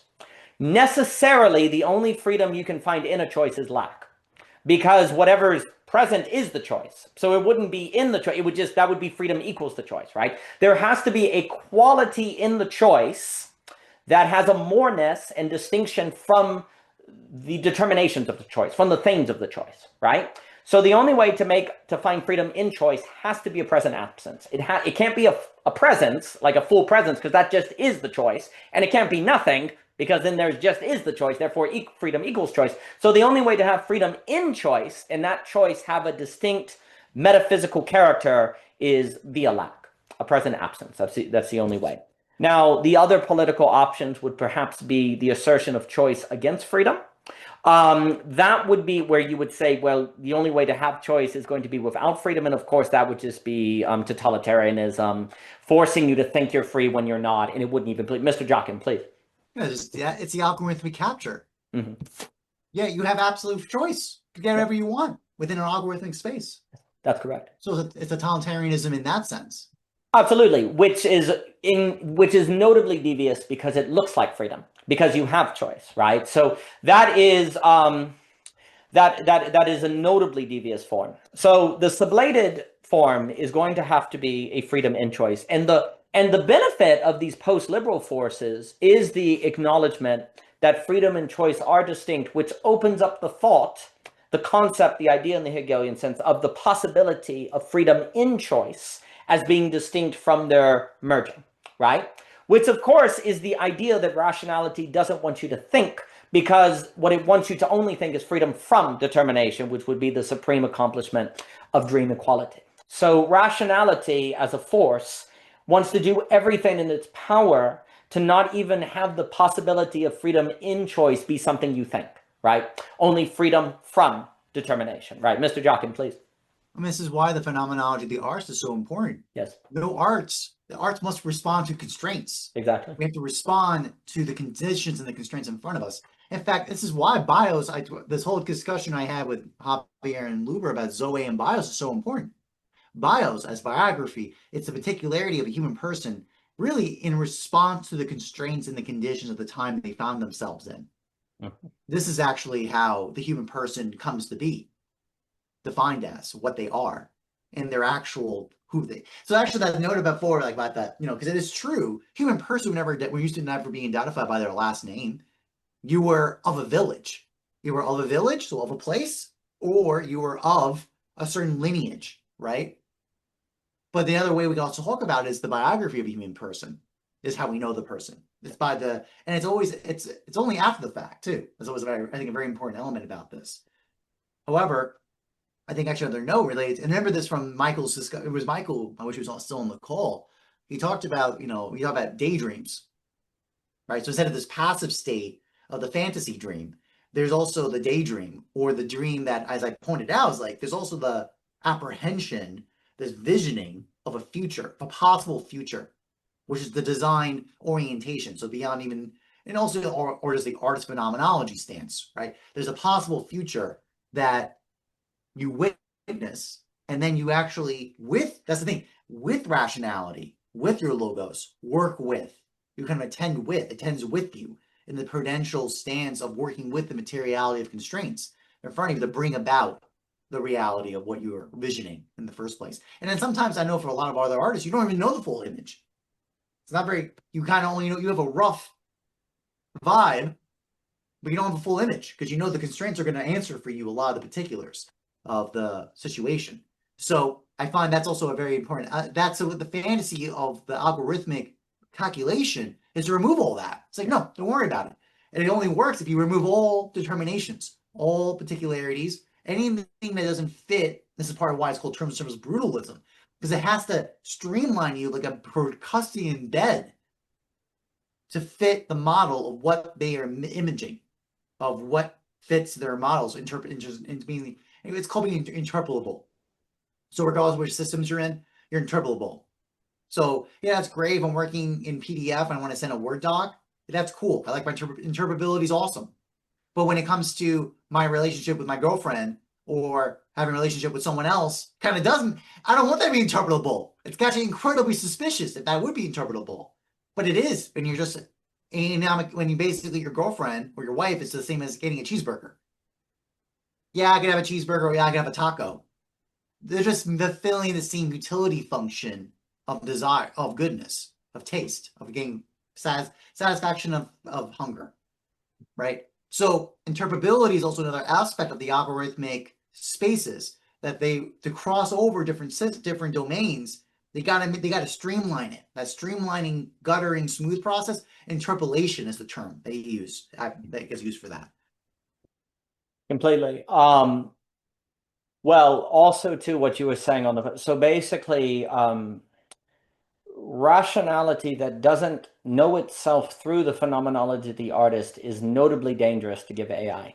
Because if you go through the phenomenology of the artist and you have AI, then you understand that you use the AI not to remove constraint, but to find freedom in constraint. Without the proper phenomenology of the artist, you end up in the Dada. You end up in the art that is expression as expression, right? As opposed to bound by theme, bound by the things Luberts say, in tradition, et cetera, so forth, right? So if AI was used by a rationality of which had come to know itself through the phenomenology of the artist, because that would be the revelations of the conditions of possibility in which it realizes itself, then the AI might not be used for the Luciferian accomplishment of dream equality, but the unleashing of creative artistic possibility. Because what is the difference between a Whiteheadian or Bergsonian creativity, an unfolding time-space creativity, in dream equality, right? In the Bergsonian Whitehead unfolding creativity, the creativity is in and from the determinate, like from birthing out of the determination. Dream equality is actually stagnant. Nothing actually changes. It's just all illusion coming and going. It's all space, no time. The creativity in dream equality in AI is not temporal, it's spatial. Because the creativity doesn't come from the unfolding of time, it comes from the changing of space. As if space was more real than time. And this is why dream equality in AI, quote unquote, is damnation. Because you actually do create the world where space is more real than time. It is actually space-time. And that the time is actually more of an illusion, and that the space is primary because you don't need to go through time, because space can be whatever you want it to be right now. It's totally fungible. As opposed to if time is the most real, the only space you can experience has to have time lead. Time has to lead. Right? So the reason why space-time is such a problematic metaphysic is also it's a cosmology of which is aligned with the envy embedded in the dream equality that rationality is always seeking. And the phenomenology of the artist goes a long way to stopping this. Now, a few more things. So basically, this relation between freedom and choice, which is, for me, the tension of the human subject, in a sense begins with the fire, when man gathers around the fire, prehistoric man. And the reason I say that is because E.O. Wilson asks, why didn't dolphins take over the world? Because dolphins were smarter than humans. And I would actually I would argue that dolphin intelligence is also AI, which is a crazy thing to say, but grant it for me for a minute. But basically, E.O. Wilson basically points out that the reason why humans took over the world versus dolphins, although if you had to bet, you would have said dolphins would, is because humans could gather around the fire. They had thumbs, therefore they had tools. But here's the key to the tools. They were able to make social spaces with the tools. It's not merely that they had tools to do practical tasks. They were able to make social spaces, like a fire. And here's what happens at a fire. You sit. You sit. You don't do anything. And this is the argument I would like to make, because E.O. Wilson is like, collective intelligence, social intelligence. This is what was the secret for humans. Dolphins lacked social intelligence because they couldn't gather like humans could, right? Of course, they could swim together, but they couldn't gather and create social intelligence. The key to human intelligence was social intelligence, right? So we gather around the fire, and what happens when you sit at the fire? You split freedom and choice. I'll pause, but Mr. Jockin, please. Just to build on that, because the fire example, how often that's used is the argumentation of technology that externalizes function. Big mistake. The big mistake. That's what caught my attention, what you just said there. Yeah. Because you're actually pointing at the other side of it. Correct. It is this secondary or second order, when I use that language, property of the fire, of the social space network dynamics it creates. That's what's very telling. Because the argument of AI is that we're externalizing intelligence. We're just operating through so all these tools externalize functions. So in the case of fire, the our brain always uses, it externalizes digestion. It allowed calories to be more accessible for us, right? Versus our bodies doing the digestion. That was its function, right? Its utility function. But you're pointing out that things, and it's actually this is the principle about beauty, by the way. Beauty always endows with a goodness with it, because there's always a goodness that comes, it's a function that comes the very literal sense, but there's always a beauty that's of a surprising new property or new reality gets revealed from it. And actually something as simple as fire is beautiful under this definite understanding by this exact point. It gave a utility goodness, giving light, digestion, externalizing function, and it extended our sight. It externalized our digestion. So you actually see in your examples of technology that extends and technology that externalizes. You saw those two examples in fire. Now you're pointing out this third function in fire, or third activity of fire, better said, because it gave a new relational possibility for the human subject that dolphins can't do. Now, can they? Because also, by the way, because that's the thing, because other animals use tools, but they don't use tools in that way. That's it. That's the key difference, which I don't think I've ever heard, but quite frankly. So Daniel, go. Take the mic. We've made a massive mistake to overemphasize the tools versus the social space the tools make. Because as you're pointing out, lots of animals use tools. That's not the issue. Humans were able to make tools that created social spaces, and the social spaces generated cognition, which is what Micah was saying in the Viktor Frankl way. The ability to pause between reaction and response. It created pulse. And also, here's the key. And you see shaman traditions, all these people talk about fire, because what happens in the fire? Stuff leaks out at you. Oh, so lack is not nothing. Stuff can just be apprehended, right? Fire is a place of apprehension, of something coming before the eyes. And the key is that humans can make tools that generate social spaces in which we can encounter lack together and have things come before the eyes that are not reducible to calculation, that then sends us out to calculate anew because of the possibilities that are anew. So what has happened is, because you can't understand what the fire teaches you except sitting in front of it, it makes sense that we've mistaken the fire building as tool making, cooking, pragmatist, because we don't experience the fire, we only read about it, and so all we can get is the linear cause and effect that it brought about, right? Like cooking food. No, it was a social space that generated apprehension. That's why to this very day, people, shaman traditions, mystical, there's an emphasis on fire, because fire is not about cooking. It's about that space, that zone of thinking it brings you into, that brings about memory, that brings about apprehension, and it does it with other people, right? And it's alive, and it's fire and spirit and wind, all of these things go together. So dolphins didn't make fire. Of course they didn't. They're underwater.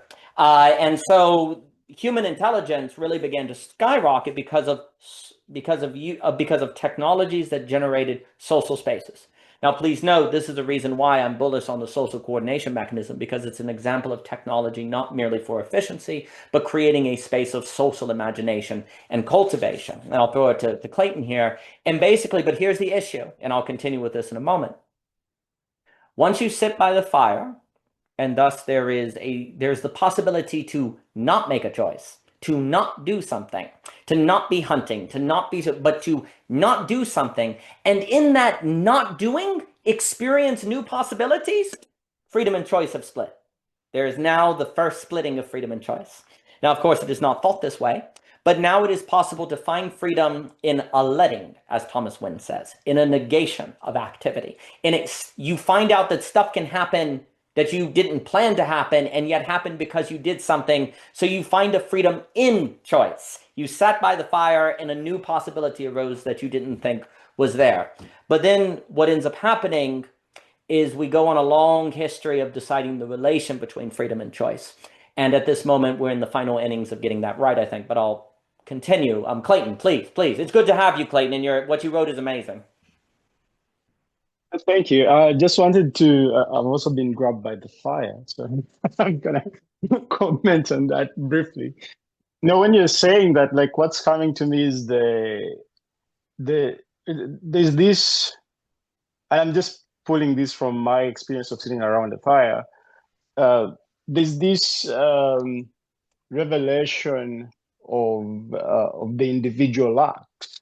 And so it's like when you're sitting around the fire, of course, your own individual vulnerability is being exposed in your attempt to relate to the others, and but also you kind of like see the others' vulnerabilities, which are quite different from your own, which then creates that opportunity for an even non-threatening relation. So it's quite weird, because then now you can collaborate, because then it's like, oh, I thought I was the only one who had this kind of luck, but everybody has their own kind of luck, and so that's fine. So now how can I use, these lucks to sort of like relate? And so while one may not have your particular kind of luck, they have their own, but then what they do have can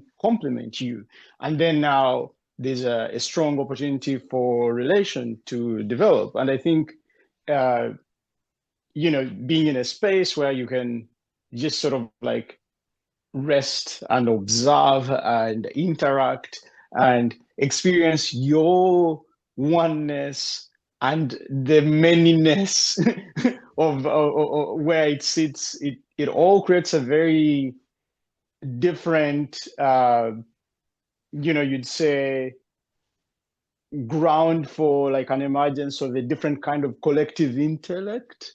And so I guess then now you can, through that collective intellect, then you can, start compounding much more, like going in a certain direction, which I don't think dolphins manage to experience, because they experienced theirs, you'd say, like on a mission, like trying to hunt, or maybe just having play, in travel, which is a different kind of, and so it doesn't have like a restful quality to it, because when you're in motion, then you don't have as much attention to the relation that's happening and the resonance happening there. But yeah, that's quite powerful. So thank you for that.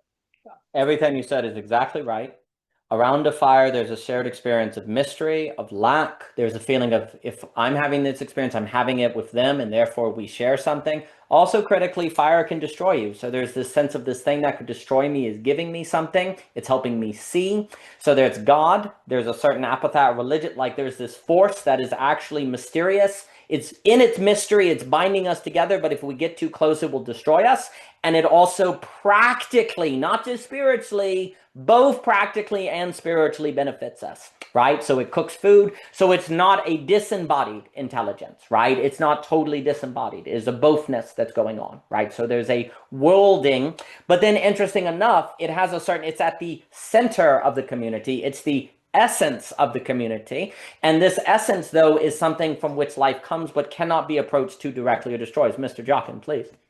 I mean, just to build on that, traditionally fire was considered a subaltern, like kind of the core component element substance. But here's the thing, as from contemporary, since 1800s, around there, exothermic process, it's a process, not an entity. Correct. So actually that language, and I was just talking to Javier, so basically the idea of what is the essence, essence is lacking. And fire is actually the perfect example of it, because what is fire? It's not a traditional substance, it's not a thing. Mm-hmm. It has effects that are real and have extension, but actually what is fire is simply a process dependent on other things to be the case. It gives a possibility of an encounter of reality. See, that I think that's also very important. This is actually right. This is your notes I kept in my head. I've kept for a while, because this pushes the idea of what is substance in the classical sense to its absolute limit. Because now process is thing, but yet the thing doesn't have any existence on its own. So, but then, which is funny, because then fire was considered was one of the elements of things to exist. So you see, that's why it's just so interesting. You think of it that way. So I just want to share that note, just because what everyone's saying is dead on. I think that my ear comes is, if the fire is at the essence of the social space, yet that essence is a thing that's absent. That's enough. Well, that's the thing I was going to say, right? You were going to say under normal ontology definitions of what a substance, you would say that was a nothing. But that's absurd because fire has effects that are real. So a nothing causes something. You see? That's why we have to say essence is lacking. There's a present absence. This is the way we could talk through this idea. Love this. This is Well, Daniel, I'm so glad you're done with your rush time for your weddings because this has been I want to get dinner, but I'm not leaving this net session until you forcing us to leave, Daniel. you're very kind. I'll throw it to Daniel here in a moment. What you're saying though on fire as process, it is there and not there at the same time. What is very interesting is this is the birth of social intelligence, suggesting that social intelligence emerges, erupts, demand is created. Robert Solow, all of this is in a condition of where at the essence is a process that is there and not there at the same time, that is lacking. And also critically, of course, nomadic. They're moving, right? Like they're going between Moses and a burning bush. That's exactly right. So critically, the nomadics move wherever they want, but wherever they want, it's actually going to make, what are they going to make? They're going to make another fire. So there's consistency, but also change, right? There's movement, but also stability, right? And basically, dolphins could not create this situation. This was a whole situation that birthed social intelligibility, right? The problem is, since we don't believe in situations, we believe in things. It then makes sense, and we don't believe in relations. It makes sense then that we've mistaken the fire primarily as evidence of tool making, as in like a utility, as opposed to no, it actually breeded a situation. And really the springboard of their human development and evolution was the sum of this situation. And if so, then one would want to isomorphically replicate this situation at all moments in history. But that would require a proper understanding of the relation of freedom and choice, which I'll say more on, but let me give it to Daniel. Daniel, please. What a wonderful conversation. I mean, I've Gollum's in the cave. It's all dark. You can't see me. I'm lacking fire here, but my phone screen is in my face, and I'm like slipping into sleep because it's 1 o'clock in the morning. But the conversation keeps just calling me. I'm like, oh my word, freedom, choices. It's really beautiful. I mean, and just like the riffing that's been going on is just I'm now thoroughly awake. So specifically this idea of like the that which creates a social space or situation. Yeah, well, I mean, just contributing in terms of what it's making me think of. I'm thinking about the breath in relation to the fire and my own experience with fire. Like to get the fire going, you blow into it. Sometimes quite excessively, like if the wood is a bit wet. Then just because I've been focusing on it so much,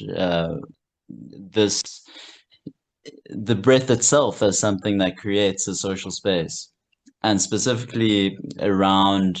I've been thinking a lot in terms of emotional intelligence, like the capacity to channel, be with emotional force through breathing. Like I was sitting next to someone who's just very proficient, or they've been intentionally working with their breath for decades, and I was expressing gratitude, and my voice cracked a bit, almost into like a tear. And his breath immediately picked it up. There was like this very, very immediate emotional resonance in communicating with the breath that picked up that slight crack, that it was like seamless. The moment is so vivid in my mind because of how wonderful it was. That social space, or I guess I'm gonna keep trying to. It's so close to us, It's like right under our nose. It's so much a part of how we're going about everything, and this continual discovery and then forgetting of, you say, like techniques. but it's implicit there in the breath itself, and we rediscover it. And I think our sociality is really important to our rediscovering of the breath and its shape. Like there's a well-known uh,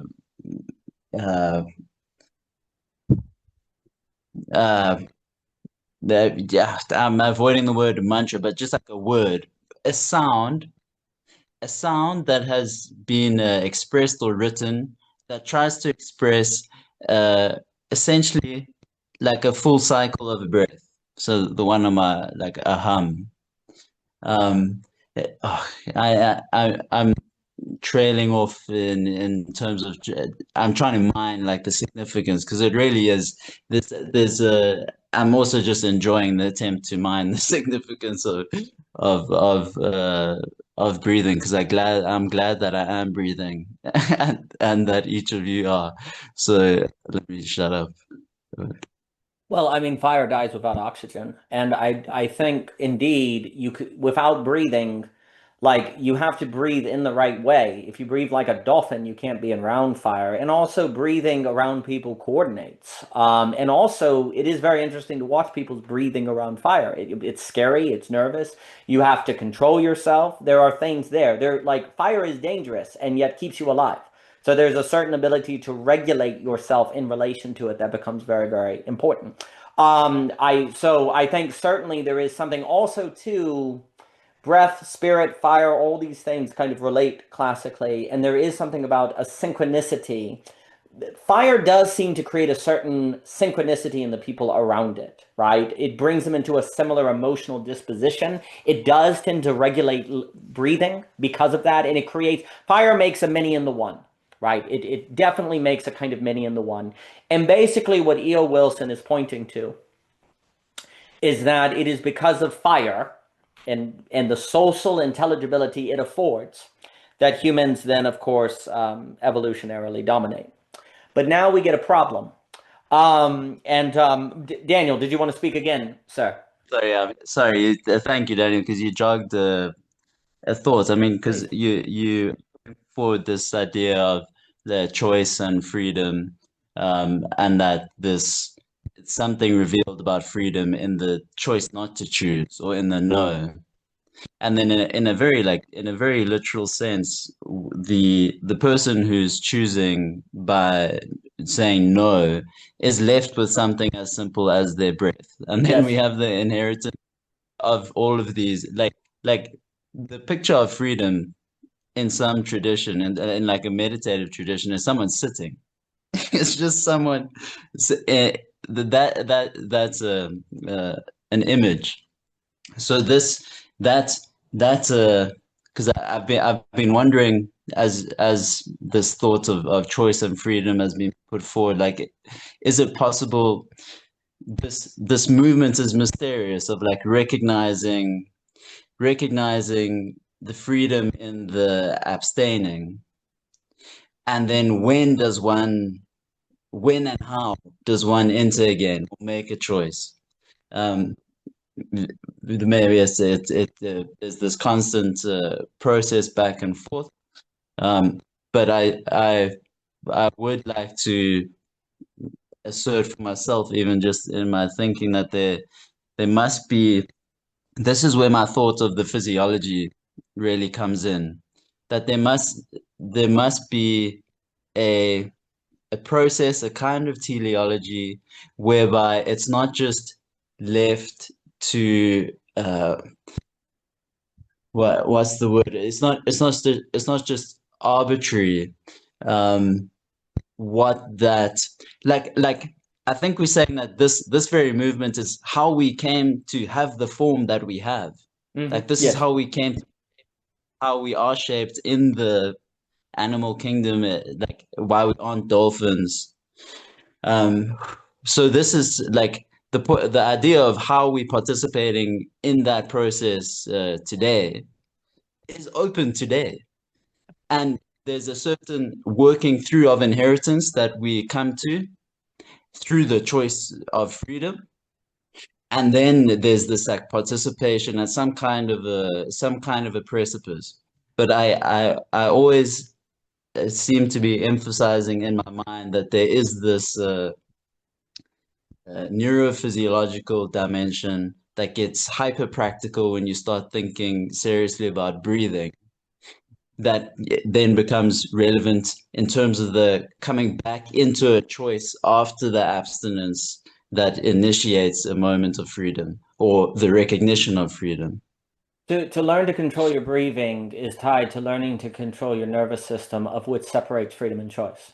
Like, what do people want to do when they're anxious? Like, where are we going to eat tonight? I don't know. They want you to make the choice. Like people people want to escape choice, right? If you want to be able to, like, one of the reasons people can't go to the doctor to get a checkup is because they're too they can't control their nervous system, and then they get cancer, and they could have treated it early, right? Like, the ability to control controlling breath is a very act of dividing freedom and choice, right? Because you're able to hold it together, not just carry it along, right? No doubt, to sit around a fire, you had to control your breathing because it probably terrified you, right? And you were scared, right? So to be able to gather around, I'm sure the first experience of fire was terror and run, right? So then when people gathered, there had to be a controlling of the nervous system. The control, as Seth emphasizes, the controlling of the nervous system and the ability to be centered around fire go together.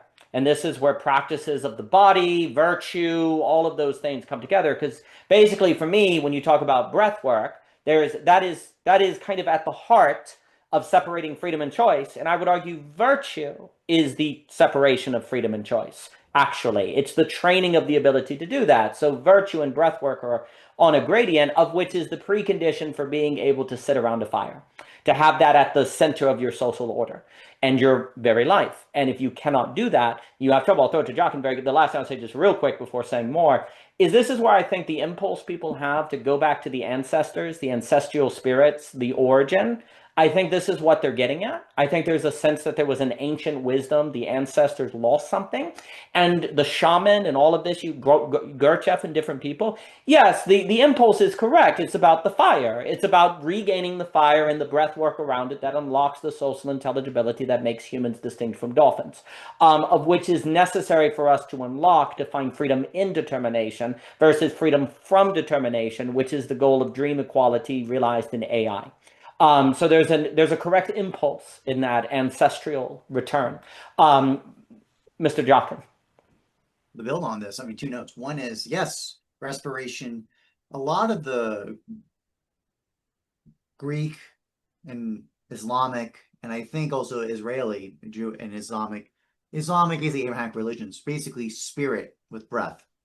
So this is actually not that surprising.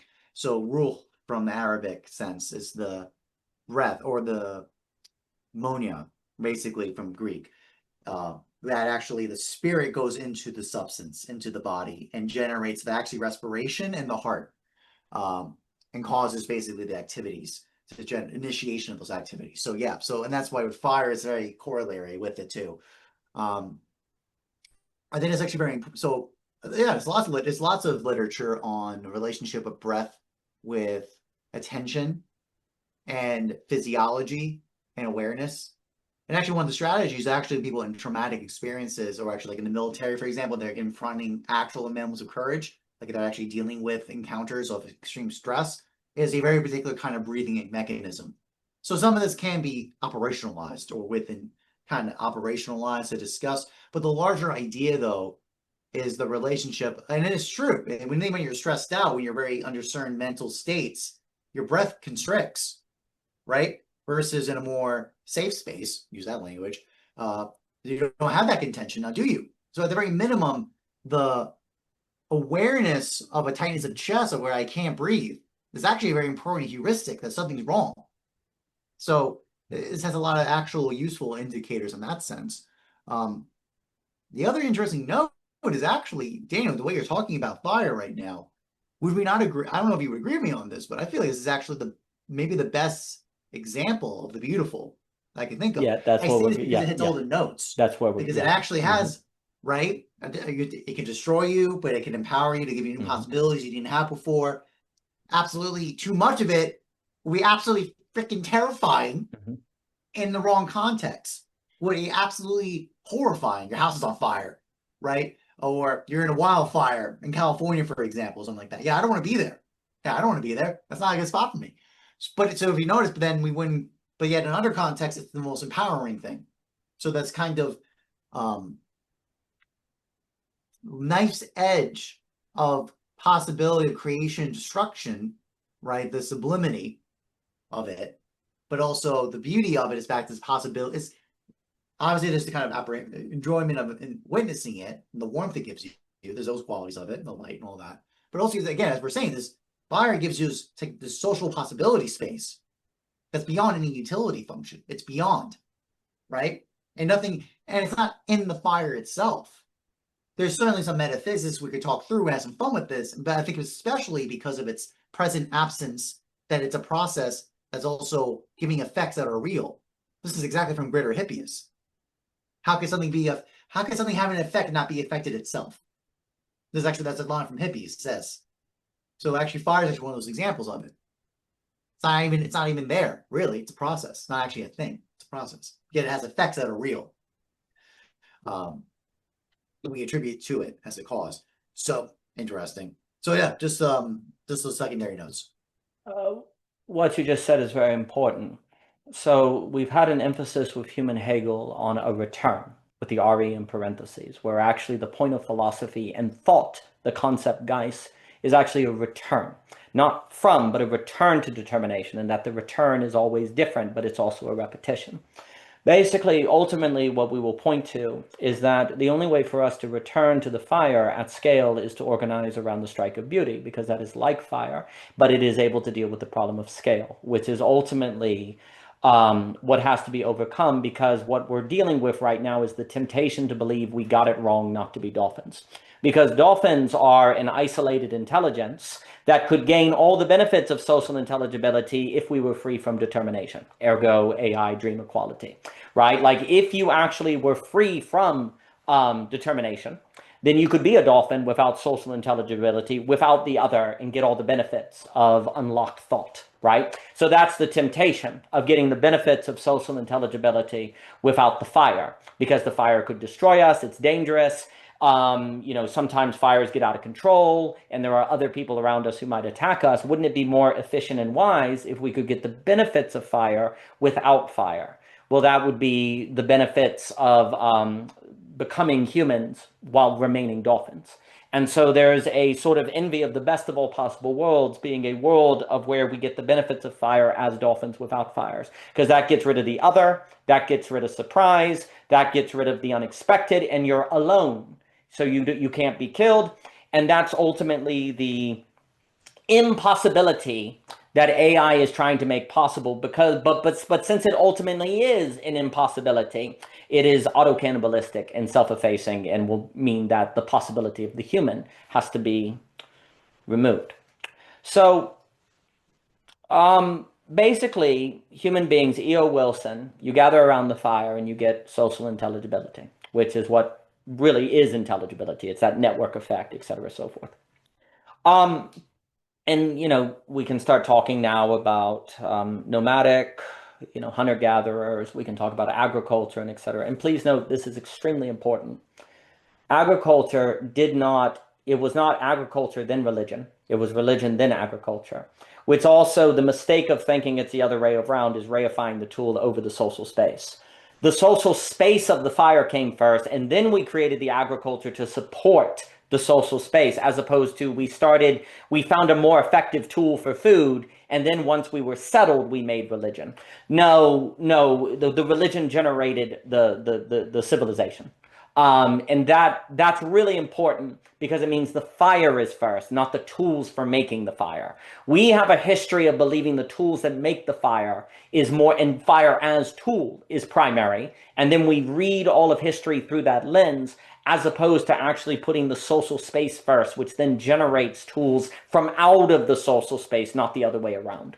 So basically, the fire always comes first. The religion, the spirit, that's all, the metaphysical always comes first, and the tools come from the metaphysical.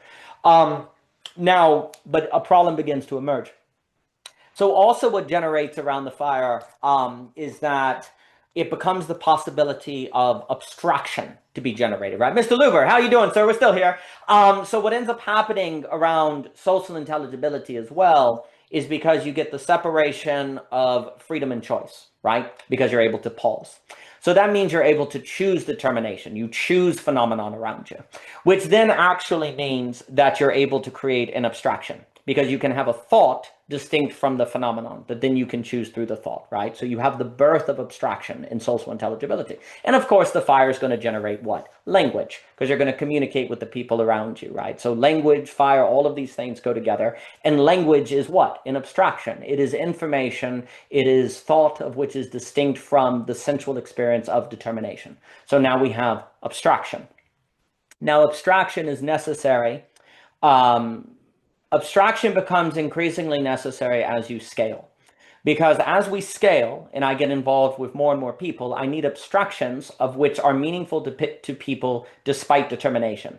If you're a Christian, Muslim, American, European, if I say, God to you, or fire or cat, whatever word you use, nevertheless, that abstraction has a sort of possibility of bringing together the many in the one. If we do not do this, then we cannot coordinate action. Right, so you need abstraction to coordinate action across difference, of which is birthed as possible from the genesis of the fire. Now, however, abstraction alone, and please note that abstraction is the beginning of the separation from determination. Okay, so abstraction, obviously, we're looking to AI ultimately. So we birthed the division of determination, and now this is the birth of freedom and choice. Because now that you've divided abstraction, you have freedom and choice, right? So the birth of abstraction is now the birth of freedom and choice. As opposed to, because here's the key, before abstraction, you did have freedom in determination, in the sense of you just were in determination, you didn't think about it, and you just went with it, right? So there's a kind of freedom in determination, but it was an unrealized freedom in determination. And it was a freedom of which was not an idea. You just went along. It's like the example of that's the dolphin intelligence, and also Kafka like a dog at the end of the trial, right? Because there's an envy. Man, wouldn't it be great if I was just an animal going along with the determination? Mr. Jockin, please.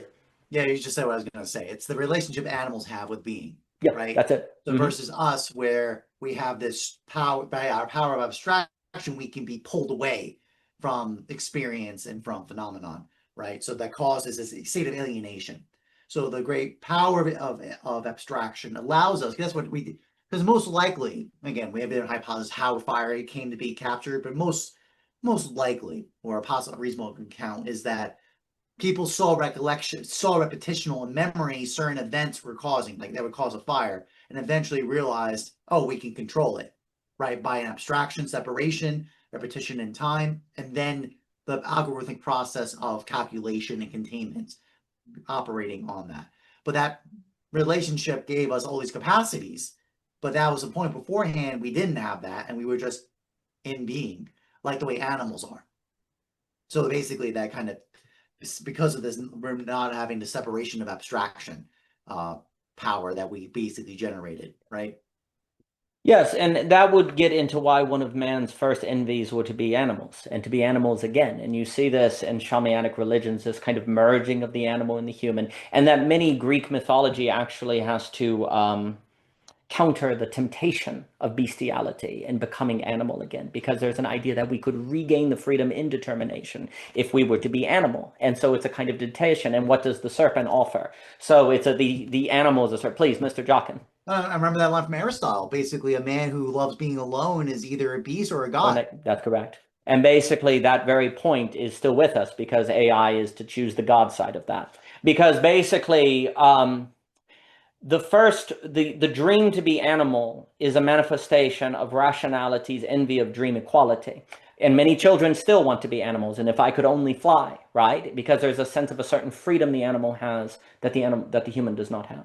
And that we've wanted to restore that, which is actually a conflation of freedom and choice. It's just in a different way. It's like you're merging freedom and choice, but the choice is in parentheses and the freedom is out. Liberalism makes them blurred, and you see them together, but there's different ways to write the experience. If you just grant me that, I'd have to expand on it. But anyway, what happens at the fire is that we're distinct from determination. So we're not animal in this sense. But in a way, the experience of not being animal critically is a loss of freedom in a certain sense. Because when you're an animal, you can just go and you can't have existential crises and you can't have alienated. So the gaining of freedom in abstraction is also met by a certain loss of freedom, right? Ergo the fall, Eden, you have all of these kind of mythological accounts that we've actually, the gaining of the knowledge of good and evil, like the gaining of abstraction opens something up, but also closes it at the same time. And like St. Augustine even describes Adam and Eve as children. There's a way in which actually the fall in the garden is a sort of childhood, and the childhood is living with the animals, and there's a kind of envy of a certain paradise there. Now, that's not the only interpretation, but there are ways to think of it that way.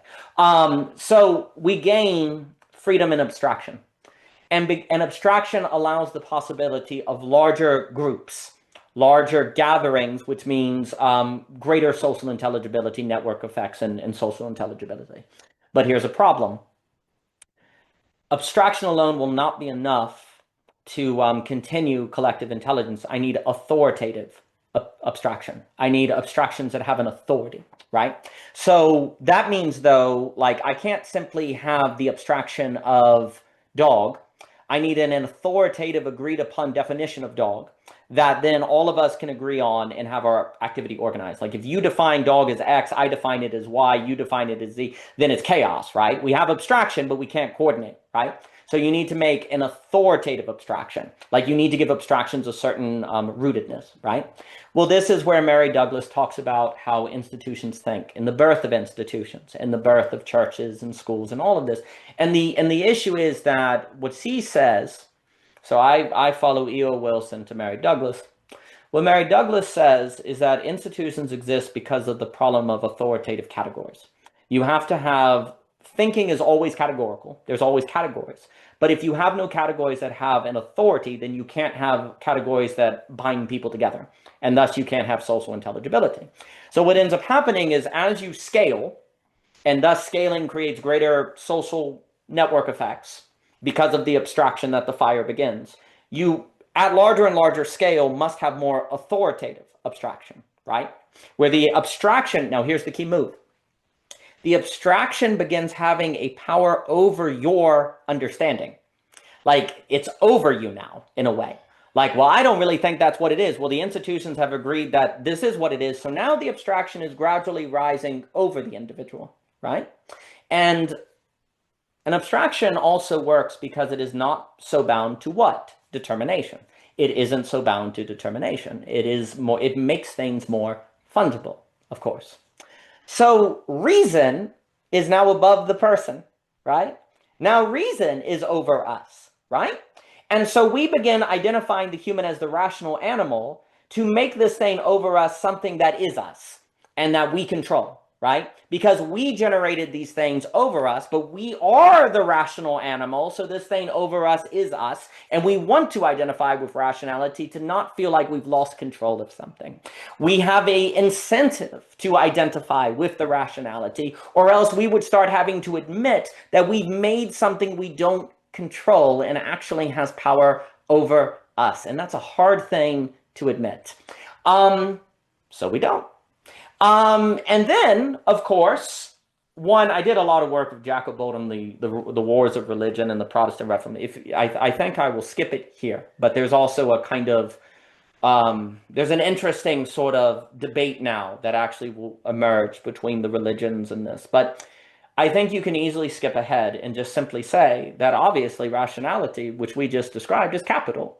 It ultimately becomes autonomous rationality over and above the human being is the thing of which makes all things fungible so that they relate for the possibility of greater social intelligibility, then is embodied practically, quote unquote, in the logic of capital, which is the logic of AI.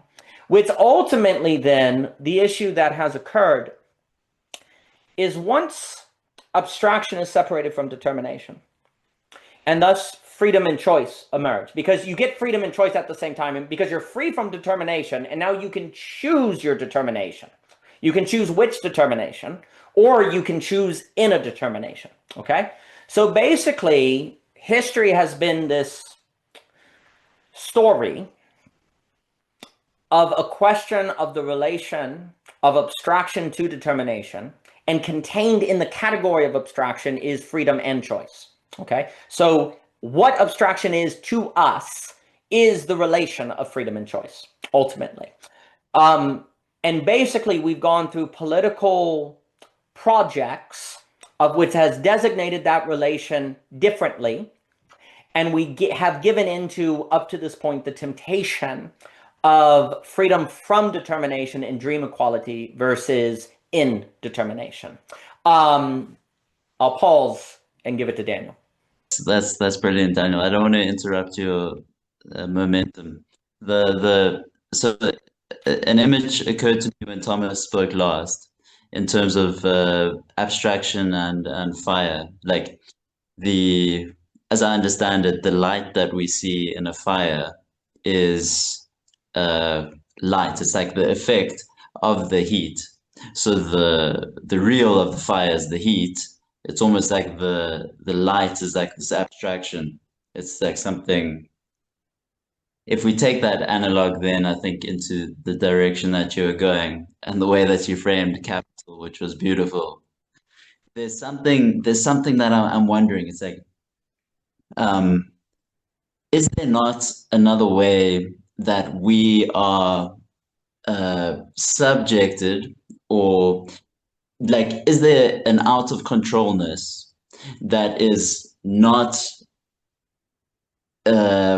under the canopy of capital? That's kind of where my question, the Jesus thing of like, it's either mammon or me, like, and I'm connecting mammon with capital. It's that. So my wondering is there, like, and because if there's an analogical fire process in the individual, something like a burning up, something like a light, something like an intensity of light that can be horrible and terrifying and actually needs to be acclimatized into, that is exactly happening at those junctures of, I'm out of control, this is too much light. Hopefully that's enough to provoke you. The answer is yes. I'll throw it straight to Jockin. Yeah, just to build on that, because the point is, well, actually, this is very important, because the whole point was when reasoning loses the language of capital or reason, when it's allowed to run amok, and it's to be fine, and then it goes catastrophe, and then it's always retroactively, oh, now we know. Black swan events. Basically, the idea, I'm just kind of paralleling the points. Basically, when we first encountered fire and didn't know when we were messing with it and containing and using it, that's my point. It's like, it actually was it overpowered us, and people got burned, literally, right? And people got killed and injured. And then we know after the fact, oh, now we know. But you didn't know before. So actually, I think this is kind of the posterior delusion of black swans, where we thought we always knew. No, we didn't. You didn't know before. You only know in the encounter. And only afterwards you have, in rationality, you retroactively contained it or built structures to contain it. But it was always based on the prior encounter. So what happens if something new shows up, right? And especially something that's of the infinite, which is of, again, intelligibility, what we're talking about here. It's by its essence, it's infinite. So any encounter of its limit and then recourse to respond to it. This is actually the critique of liberalism, right? This is the kind of retort, is that, yeah, it responds to the wars of the religions, and we kind of clamp down on the fates, and we can let rationality of the economic system manage it. But this is incredibly naive. This is basically saying, oh, we went to the limit of reason at this point of the religious wars, and we try to demarcate it, that black swan event, with our current understanding, our current I think the Overton window is basically a containing of a stove, right? Fire, right? Kind of works the same way. It's meant to contain what this activity is doing with the light and fire and everything. But that only works if the containing can hold it. What happens when, again, I think AI is the causing event, it's the causer, Charles Luber, where now that prior demarcation from the last black swan is going to fail. It will fail. Especially the way we're talking about it, because of this whole point of choice and freedom. We're going to find out it's not going to hold anymore. It's already starting to break down. and we're starting to see the seepage in all our institutions related to it. So yeah, I think this is kind of building this point of rationality getting over us, is we're not realizing that it's something that could explode in danger, right? And we keep thinking we got it figured out, but it's not. That's not true. Because the current political consensus only contained from the last explosion of failure, not the current one we're going to run into right now. Very well said. So what I would say is all of that is correct. Our hope is that all of our mistakes, because of, if you grant me this, just the meta geometry of how reality works, all our mistakes nevertheless must be revelations of what always was. So the truth is that the out of controlness that we experience with abstraction is actually a revelation that we were never in control, and that actually the negation sublation of our moment is a proper out of control. Because the key is that you actually never control fire, even if it's in a fireplace. You situate fire. And the problem is we've conflated control and situate. And what we've been pointing to is that everything is about a situation. No, I think actually a big part of it is the idea that like Aristotle, Aquinas talks about this, the Asian intellect that the human subject has, the human person has, is a contact with the infinite. We're not infinite beings. So even in Aquinas, that's already there, that idea that, as Daniel's saying, the infinite was put in a situation of the human person. We're not the ones commanding it. It's quite the opposite. In fact, by our nature, we can't handle it. And there's a bunch of theology we can build on this, talk about this point. But I think that's actually very intuitive, very intelligent, like very on point what Daniel was saying. Was that your wording, Thomas, or was it? So there's two parts. Part one was to point out just the thing you first reminded me about the fire in the fireplace was in a situation. You didn't actually command it. You put it in a situation. Agriculture was like that. Yes. It's a situation. You put it in a situation. That's in contrast to GMOs, right? Where we're going in there and actually penetrating into the activity itself. And everyone's throwing arms about this because you're messing with nature's process. And actually, it's not a small thing; it's a big thing because we're thinking we're better than nature. We can figure this out ourselves. But that's where all the black swans are waiting for us, because we think we got this, and then we're gonna do something like here's a good example: trans fats. Oh, we're gonna keep animal fat's not good enough. We need your trans fat so we can make butter spreadable right from the fridge. Whoops! We didn't realize that our biology was not built to handle trans fats, and it causes heart disease at 10 times at a much higher rate, for example, et cetera, all the different examples of pharmaceutics and other modes of us intervening by penetrative striking into being versus giving spaces for being to come to be. And generally, actually, it's usually an activity of absence. Like agriculture clears the space so plant life, other produce life can come to be. Right? That's a very different kind of relationship of intelligence and rationality. The other point I was going to say was actually going to build on this point. The very nature of intelligence, specifically nous, logos is the means aspect. So the nous aspect, the agent nous, that's in Aquinas, this is of the infinite that is situated in the person. That's very different from saying that we're in command of this. It's very different because also the relationship of the agent intellect with nous. We are passive nous, not active nous. That's God. So this is a line of theology that basically when we thought we could be independent, autonomously independent from God in our activity of reasoning, we made a massive mistake. We're basically literally playing. We were playing with fire, 100%, because we were playing with the infinite. And this is not our nature to do that. Our nature was to have the infinite situated in the person. That's a very different, literally, basically the human person. Again, I keep saying the possibility space of the human. It's basically the campfire, Daniel. That's what you were saying. It's basically literally the camp. We're the fireplace of the fire. That's what we are for nous. Very well said. Not to jump in, Daniel. The human is the situating animal in this sense, not the rational animal. And likewise, in lack, we situate the relation between freedom and choice, etc. Basically, what you're saying is, so the only way to overcome black swans is dream equality. if there were no determinations, right? Like I controlled all determinations, I could not be surprised.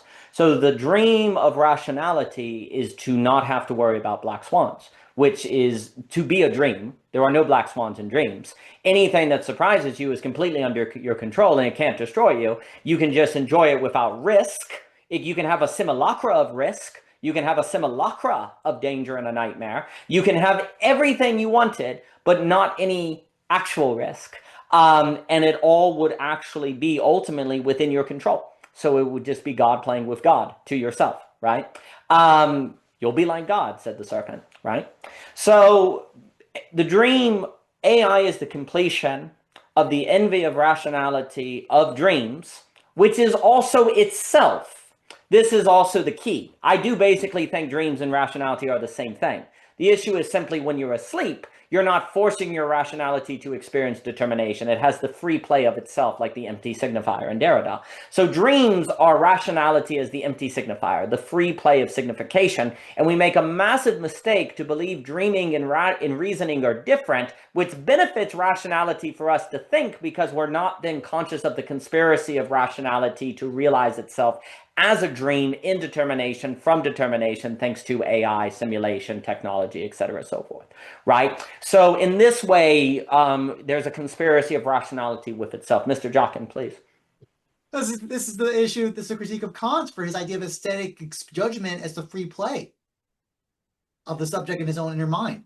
Yes. This is exactly the critique of it. This is another angle about it, by the way. I just want to throw that in there in the mix. I do think Kantianism is cybernetic. I do think it is absolutely, basically the free play of thought. Because here's the key. And of course, people argue this, but if there's generally a notion that thinking cannot reach things in of itself, then thinking goes fantastic, because I don't have to worry about that. I can dream. Thinking doesn't actually want to reach things in themselves, because then it would have to change its life. It'd have to change. You told me I can't reach things in of itself. Fantastic. Then all I need to do is dream. I'll dream of things. I'll dream of things in of themselves. I'll imagine what things are in themselves. That's what rationality wants. Rationality doesn't want to know what things are in themselves. It wants to know what things are for it according to its own terms.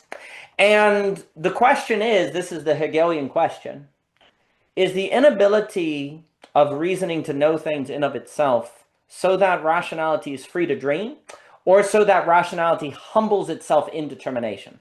Because the inability to reach things in of itself could go either way.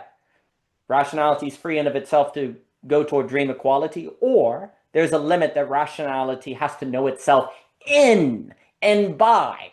That is the million-dollar question.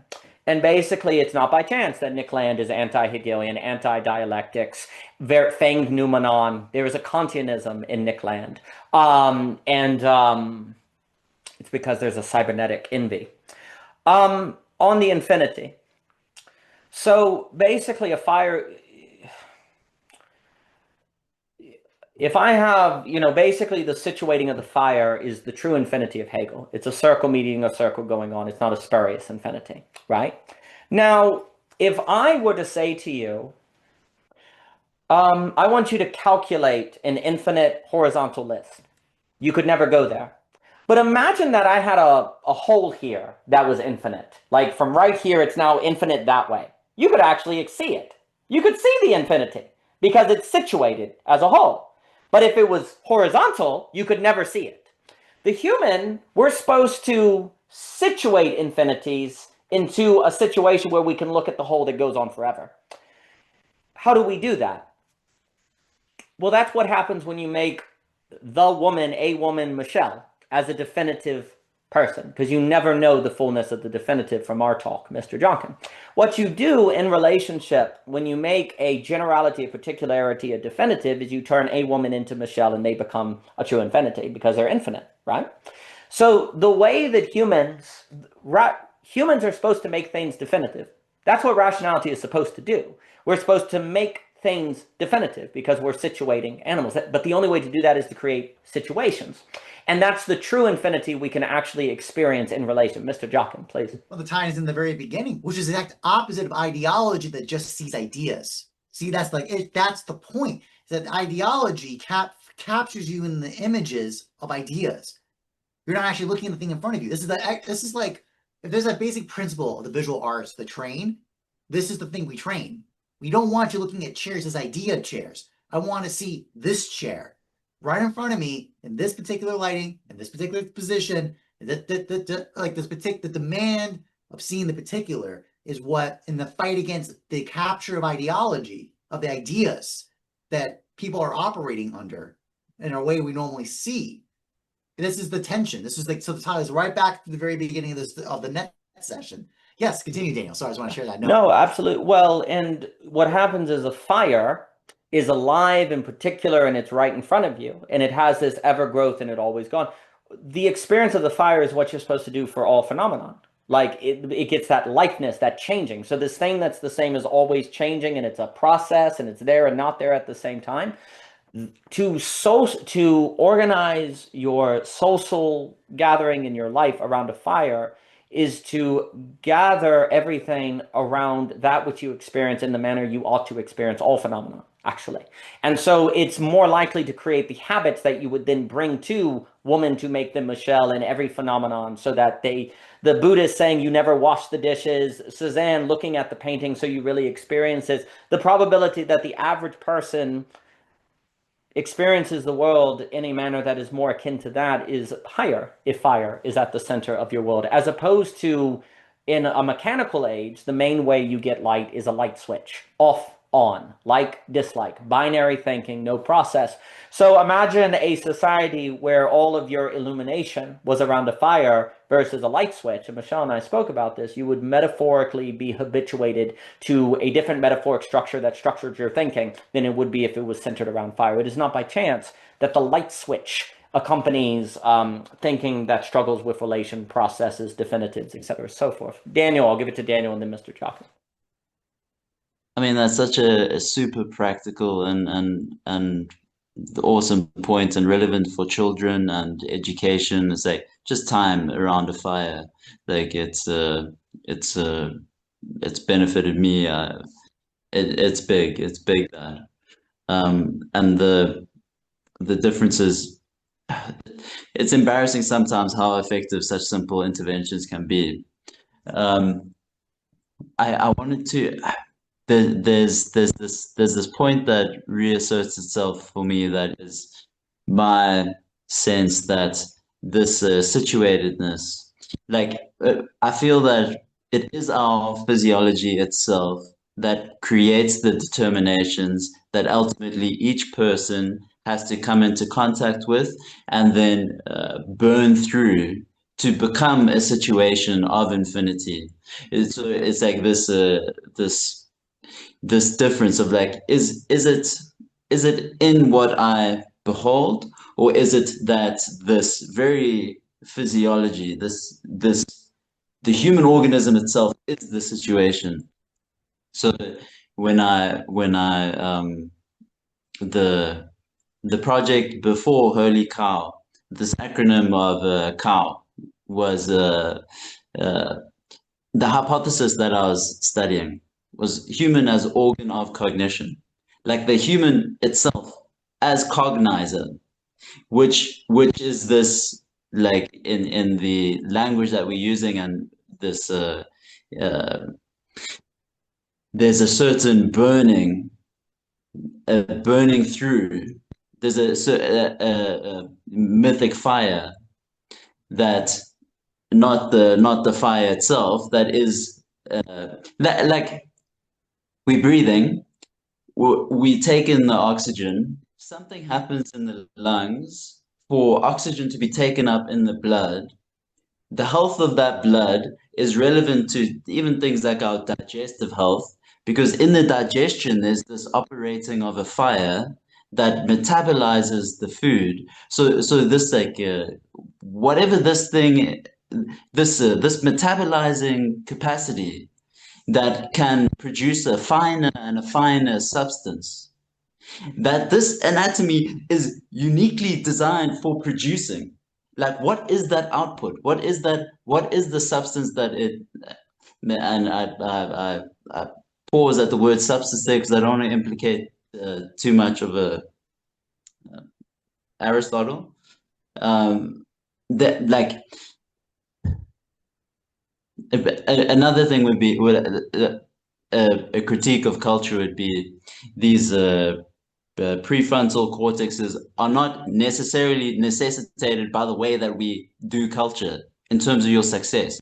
Like if you want to succeed in culture today, if you have a competitive mindset, you do better. You're going to be competitive. You're more alert to threats and opportunities in your environment, which biases you towards certain brain structures, largely the older ones, like the more reptilian ones, the more primal brain structures.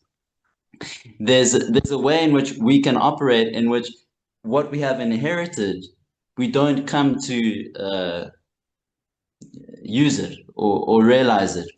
Like there's no functional purpose for the coming awake of certain brain centers. How do we explain the fact that we then have those centers, that we have that capacity?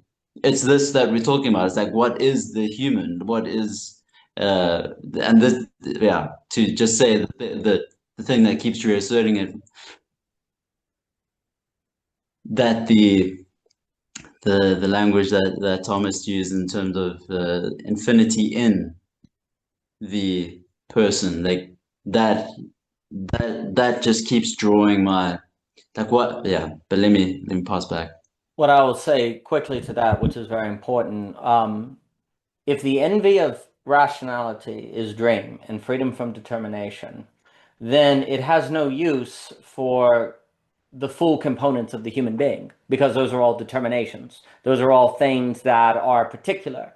Really, all thought needs is a brain, a head on a stick, and then the brain then the only reason you need the brain or the instrumental is for instrumental rationality. And then once you get that, all you need to do is program it in AI, create the simulation, and you're done. And I don't need your body, really. Because whatever your body is capable of doing, if it's fully online, I'll just be able to think it in the simulation or with the AI and get it, right? So I won't have to worry about working with my determination. So the whole movement of thought is going to be using, it's like Carl says, right? The human has not been tried, hyperhumanism, there's this real notion that there's something about the human that is being wasted, right? Well, yeah, I don't want to be bound. I don't want the fullness of my potential as abstract rationality to be dependent on the exercising of human determinations. I don't want that in any way whatsoever, right? So more and more, that's the logic of disablement that Ivan Illich has talked about. There's been more and more of a disablement of us, because also, as the body in the human is disabled, it seems more rational to just be rational, to just let rationality get dream equality. Because if we're disabled and incapable of doing things, well, then rationality is like, and therefore it's rational for rationality to realize dream equality in AI. Because you can't do anything. You can't hunt. You can't have conversations. You're nervous eponera bred. You know, you've never realized any of these capacities. So it's actually rational to find freedom from determination. Because how in the world could there be freedom in determination? Because all you ever experience is disablement, right? So the less we actually tap into the fullness of the body, the more it becomes plausible that, well, it becomes implausible that there's a freedom to be found in determination, in choice, and it becomes increasingly plausible that the only freedom there is from determination, from the body, from the material world, because we are disabled. So there's a certain sort of, for me, all that we see in the body that we are not using, in a sense, are warning signs. They're kind of graces that are trying to remind us to not give in to the temptation of freedom from determination, to kind of incarnationally remind us that, no, it's about freedom in determination. But thinking is in the business of not realizing that. I will give it to Mr. Jockin. I mean, this is why Aristotle says, what is the principle of man? He gives you two counts of the beautiful nous and nous desire and nous desiring. Desirable nous and nous that desires. So the whole point is that this is actually very important, is that, I'll tie this in what I was going to say to Daniel, which was, this is why friendship matters so much, because that activity of finding the partial object of Michelle requires that's actually the moral, political, and virtue ethics all put together in friendship. Because in friendship, you encounter, in the friendship of virtue in particular, not utility and not pleasure, not those, because that's the thing. None of those are fungible. If I need to get my laughs on, I can go to someone else. I can go talk to you, Dan, I'll go talk to someone else. If I need to get my coffee made, I can go get my coffee. The barista doesn't really matter, now does it? In terms of which barista does it. You see, it's all about the fungibility qualities. But friendships of virtue, there's only one Michelle. There's only one Daniel. And there's another Daniel. Like you see, that partial objectness of the uniqueness of this individual in front of you, this is what the human person is supposed to reveal. It's the beautiful. This is my claim. It's the beautiful. Yeah. Basically, look, autonomous rationality will never give you beauty. It only gives you at best goodness, at best. Because it's logically consistent, and that's the thing. Beauty is an opposite strike of the particular and the universal at the same time. That's the one that saves all the others. It's grace. The reason why I say this is because it requires attenuation to the particular circumstances of the particular moments, and even and actually make the argument. Here's one of my arguments for it. That's my health course. So rational soul. This is actually very important. Aristotle says rational soul doesn't have organs. It has faculties, doesn't have organs. That's interesting. But sensitive soul does, and vegetative soul does. So what's going on here? How are we going to talk about this in any way that's intelligible? And actually, the example I use is reading. Reading is a synchronicity in time of the different organs of the body. Perception in the eye, that very back of your head, is basically is visual perception field. Then it correlates with phonetics, which is in the midsection of the brain, and actually language in the prefrontal cortex, social. So actually, Dan, your argument of language being a social effect of sociability is actually completely, I think it's very reasonable under this argument. The purpose of the prefrontal cortex, the front section, is for sociability. That's why I'm bringing up this friendship point. You got to have, because it requires all that prefrontal cortex kind of firepower to get that to go, that actually hold up. Because as you said, what is the algorithmic space doing? It's regressing us back to the primordial, basically, amygdala kind of stress hormone reactive stance, not the activities of memory and recollection. And by the way, again, listen, when I wrote my Substack article about the heart having a nervous, and Aristotle says, oh, by the way, because the heart is related to the sensitive soul. So, and it says oh yeah, actually that has cognition too, by the way. What do you mean? And then you find out, actually there's a whole nervous system in your heart. And they actually use the difference of the synchronicity of the pulse from the heart, nervous system from the heart section to your brain. They actually use that to verify consciousness. That's how they measure it in studies. I find that fascinating. So, because I was about to write that off, oh, Aristotle, you're just being wacky. No, it's actually a legitimate point. So anyways, bringing all this up to say, autonomous rationality will never give you the beautiful because it actually doesn't see friendship as virtue actually possible. It just simply sees friendship as a mode of utility or pleasure. That's how we know that. And the activity of the partial object of persons is actually to be applied in all circumstances, ideally, because you see that all objects are partial objects in the way we talk about it. But I think that's my note to share with everybody right now. Very well said. Around the fire, that is friendship. The fire is it is where you have the beautiful health and friendship, because you're making food. It requires great activity to make the fire. There's beauty that is in it. It's also not by chance that you tend to tell stories around the fire, that you tend to share memories, you recall things. So the fire as a social technology, I would say, has a certain sublation, a certain bringing together of beauty, fire, and friendship. And critically, this friendship is also going to be tied to orbiting a process that is dangerous, that you're getting lost in, that you observe, that you build together, you bring it back together, you cook with it, so it kind of gathers these things. And basically, the suggestion would be the unlocking of the fullness of human potential, intelligibility, etc., so forth, is tied to the ability to regaining something that is isomorphic socially to what we see in the fire, as E.O. Wilson is describing. And basically the recovery of liberalism would also be tied to that. Now, also, on what you were saying with the partial objects and humans as the situating being, is that basically what we are supposed to do is we situate to create partial objects. Mr. Rivera, it's good to see you this evening. And as we've talked about before, Mr. Jockin, so we talked about the infinity of the horizon that's spurious and the true infinity of the whole. And basically, human rationality is to situate things to be a true infinity, which is a partial object, like Michelle. Now, critically, where Lacan fits in is when I tend to desire that which I don't completely have, that is partial, right? And we tend to know things by desire, because the love that moves the sun and other stars is called illumination. So basically, human beings are we are to use rationality to situate all things to be partial objects, which is done by making them definitive, of which generates desire, of which then creates motivation and a care to socialize. Because without desire, you're not going to have the care for socialization. And so basically, we're supposed to use rationality to create situations of partial objects. But here's the problem. Rationality as abstraction necessarily moves you away from partial objects. So the issue is that as humans gain a freedom distinct from the animal versus this kind of just going with determination, you have abstraction. Well, then you've already made a move away from definitive things to be partial objects, right? How do you get back to that? Because the very thing that made you realize the problem of the lack of partial objects is that of which is keeping you from them. And so there's a kind of ironic joke that's going on, right?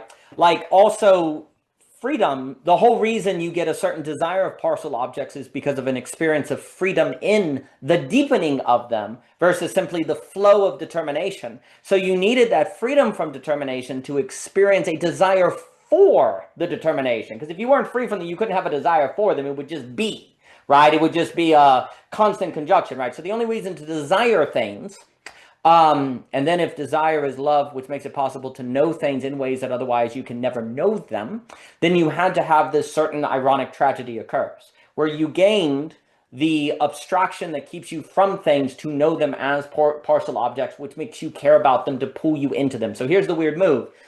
The only way for us to know things is to take a step back from them, and then we can go forward.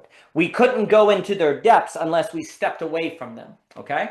So because we stepped away from them, human beings are now able to go into the full mystery and unknown of all phenomenons because we took a step back in gaining abstraction. But here's the problem. If you take the step back, it's theoretically possible to go that way forever, right? And to never go forward. There was no possibility of gaining that risk, of avoiding that risk, if you gain the ability to go forever deeper. So basically, when we gave up the freedom of animals, we gained with it a potential that animals would never have of partial objects. So I was lost. So basically, when we gained a freedom from animals, we gained a partial. My internet connection is unstable. Hold on. From being an animal, we gained a freedom from an animal. We thus lost the freedom of just being in the flow of determination. That gave us a potential to know things in a way animals could never know them, as partial objects. But it also gave us the ability of fungibility, of generality, of making everything interchangeable. Basically, we gained an ability to know things in a manner animals could never know them as partial objects. But that also gave us the ability of infinite fungibility, and thus AI and all the things we've said, right? So the human is a risk.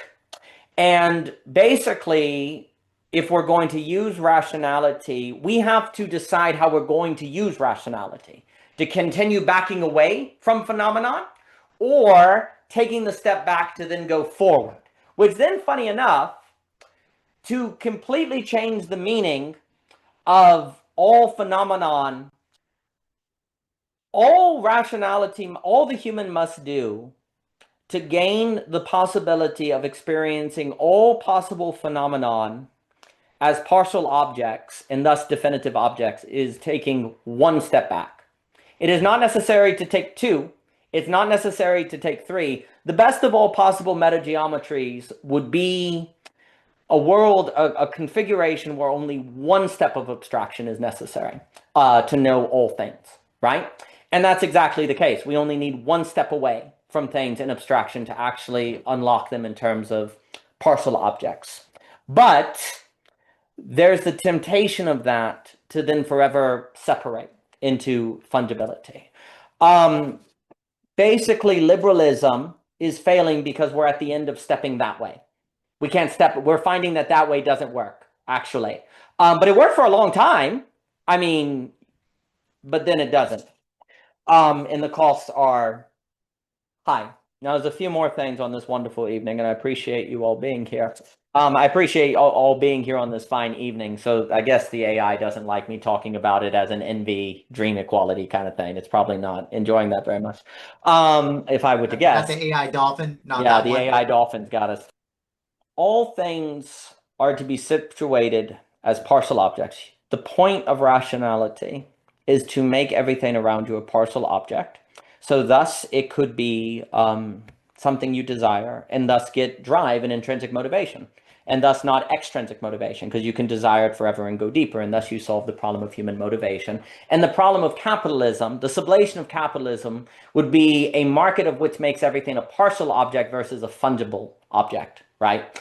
And you see, basically, we have a capitalism of fungibility, the equal sign, interchangeability, which eventually loses the ability to motivate people. And then it goes, stagnates, and it dies. And then AI will, humans don't have to be motivated anymore. AI will be motivated no matter what, right? So, AI kind of steps in to deal with the motivation problem. And I think it's really not being very nice with the internet. So basically, a capitalism of partial objects is what is needed, which would be drive and intrinsic motivation, when all we've had is a capitalism of fungibility, which is the capitalism of dream equality. And also the reason I say that is because, in honor of Mr. Rivera, partial objects are symptoms, or potential. If everything was experienced as a partial object, this would be a collective symptom for individuals, right? Because there'd be an idiosyncratic individual way by which the RSI, the real, the symbolic, and the imaginary are knotted, so that you avoid various pathologies. Well, when you experience things as a partial object, you do that, actually. You have a particular way of relating to them that is able to knot the RSI. And if everyone were to do that, then what ends up happening is you have everyone relating to a symptom in their difference that is harmonized as well, right? And I think also, we don't need to bring up 6-7, but I think actually 6-7 does unveil the possibility of a collective symptom. And the suggestion here, though, is actually in the experience of all things as partial objects, you would get harmonized symptom. It would not be a single symptom, but it would be a harmony of symptoms by every individual relating to phenomenon as a partial object, thus knotting the RSI. Now, I suppose I'll just say a few more things on this evening before the internet gives up entirely. We have been suggesting on this evening that E.O. Wilson, in his discussion of the socialization of nature, is tied to the situation of fire, which unlocks social intelligibility because it creates the separation of determination from abstraction, and then it creates the possibility of the separation of freedom and choice. And that the history of political science is going to be tied to how we choose to make freedom and choice relate. We have suggested that the key kind of move of the fire is a certain suspension, a kind of a waiting, a sort of, you're not being caught in the determination. Now, in that sort of, and then of course the logic of capital is being speed up, do something, keep moving, is also a pause. It's going to be no pause, right? And the pause is the revelation that there is a difference between freedom and choice, that you can actually, that they're not the exact same thing. And what is also being suggested in this discussion is that a return to the fire is actually what would be the proper negation sublation of liberalism. Because ultimately, liberalism is nothing more than the completion of the separation from determination. It is abstraction. It's the separation from determination. It is the distinction from the world around you, right? And liberalism is completing that separation in terms of the conflation of freedom and choice. Like, because there's two roads you can go. This is the issue. There's basically two roads you go once you separate from determination. Once you take the step back, you can either seek freedom from determination going that way, or you can go back toward the thing you separated from and find a freedom in that determination. History has been a story of going that way, okay? And you see, no matter how far you go that way, you could never lose sight of the possibility of going this way, right? because every phenomenon, you just need one. So you could never go so deep into hell that you couldn't be redeemed, right? God's everywhere, even at the depths, right? So there was always a step. So the AI singularity is the completion of that, because it's because that's the road of envy. That's the road of thought, envying being a dream, freedom from determination, and it went that way. And and liberalism is failing because it's completing that way. It's finishing going that way. And we thought that was paradise, but actually we see that's a spurious infinity. It just goes, and then we can't stop it. It just goes and it leaves us behind, right? It's not a true infinity. It's spurious. So liberalism is failing. And basically the suggestion is that a step this way, that way, is the negation sublation of liberalism, which in some way is a return to the fire with the RE in parentheses. And the suggestion of this fire is that it is able to socially organize us in a manner that I do think is akin to the collective symptom. Oh wait, you got it. I don't even have to click the chat. I know what meme it is. Yeah, it's going to be that guy pointing. Yep, I knew it. Wow. I guess that was the Robo Cthulhu and the future past thing or whatever. So there's a certain. I'm sorry, Daniel. I love you. I couldn't. No, that's actually really friggin' funny. So that's really friggin' funny. So there's got to be a certain return to the fire. Also, too, Daniel suggested the sublation of out of control, right? That there's a kind of good out of control that seems to be needed here. And of course, we have also suggested that black swans and so ons are revelations that we were never actually in control, right? And that actually there's no such thing as control. There's only situating at the end of the day. Now, the move that basically is going to be made here is that a return to the fire is basically, the fire is beauty. It is the organizing a social order around beauty, because beauty, as Mr. Jockin has already said, is like fire. It can destroy you. It is mysterious. And also beauty, in beauty, there's an apprehension of things. And basically, I guess what's just very important is that when you are in front of the fire and you're paused and you're waiting, that's when you apprehend. That's when thought is noose. That's when things strike you. They come out of nowhere. You have thoughts you never had before. The fire unveils that there's something alive here that you don't fully comprehend and therefore is lacking. Lack is not nothing. And that stuff comes out of that. And so basically what this means is in the space where you separate freedom and choice, where there's a suspension, the birdie and donkey, and you're not choosing anything because you have all of these different options, that is the place of apprehension, of the noose. That when you actually are able to say no to choice and suspend yourself and sit and wait, that's when things come out of nowhere. And that's what the phenomenology of the artist unveils. I sit at my paper and stuff comes out of nowhere, right? Like ideas come out of nowhere. In constraint, stuff and ideas appear, not because I go to get them or follow a procedure or make a program, but because I wait and thus undergo the letting. I make the choice to not choose, separate freedom and choice, and that then makes the choice become an absolute letting on which is unveiled to me that the human is able to apprehend things that they didn't even know they could apprehend. That things can come out of nowhere, that life is alive, and that if I actually am able to then kind of negate the flow of determination to stand in them, I can apprehend these differences. And so fire is a social posture of apprehension that is going to be on the side of noose. It's a social order that is completely on the side of that ability by which to have things come forth that I don't choose, because this is what ends up happening. When you have a freedom that is found in the negation of choice, you are then free to have things come unto you that you didn't choose. And when you experience things you didn't choose, you don't identify them with your ego. You identify them as something more than you. And so you have a kind of experience of the divine. And what's the problem in the world today? People don't have givens. They don't have any sense of absolutes. They don't have a sense that there's anything solid anymore. So they're psychologically breaking down. The apprehensions you have before the fire, the apprehensions you have in the phenomenology of the artist are experienced as things of which are like Rilke's "you must change your life," which then becomes an organizing principle by which you can operate and tie the RSI together and function as an individual, and everyone else around the fire can do the same. And so now we have the ability of a social order in individual difference because we have at the center of our social organization a posture of apprehension versus calculation around the fire. And the fire because what does the fire do? It strikes you. There's a story, something strikes you from the fire, something comes up within you. There's the strike of beauty. And it's a process and it's moving.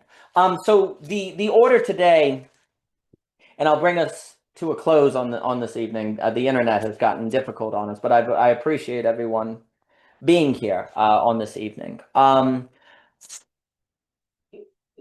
Much of thought is about a return to something that was left behind, a remembering of something, a apprehending of something that was forgotten.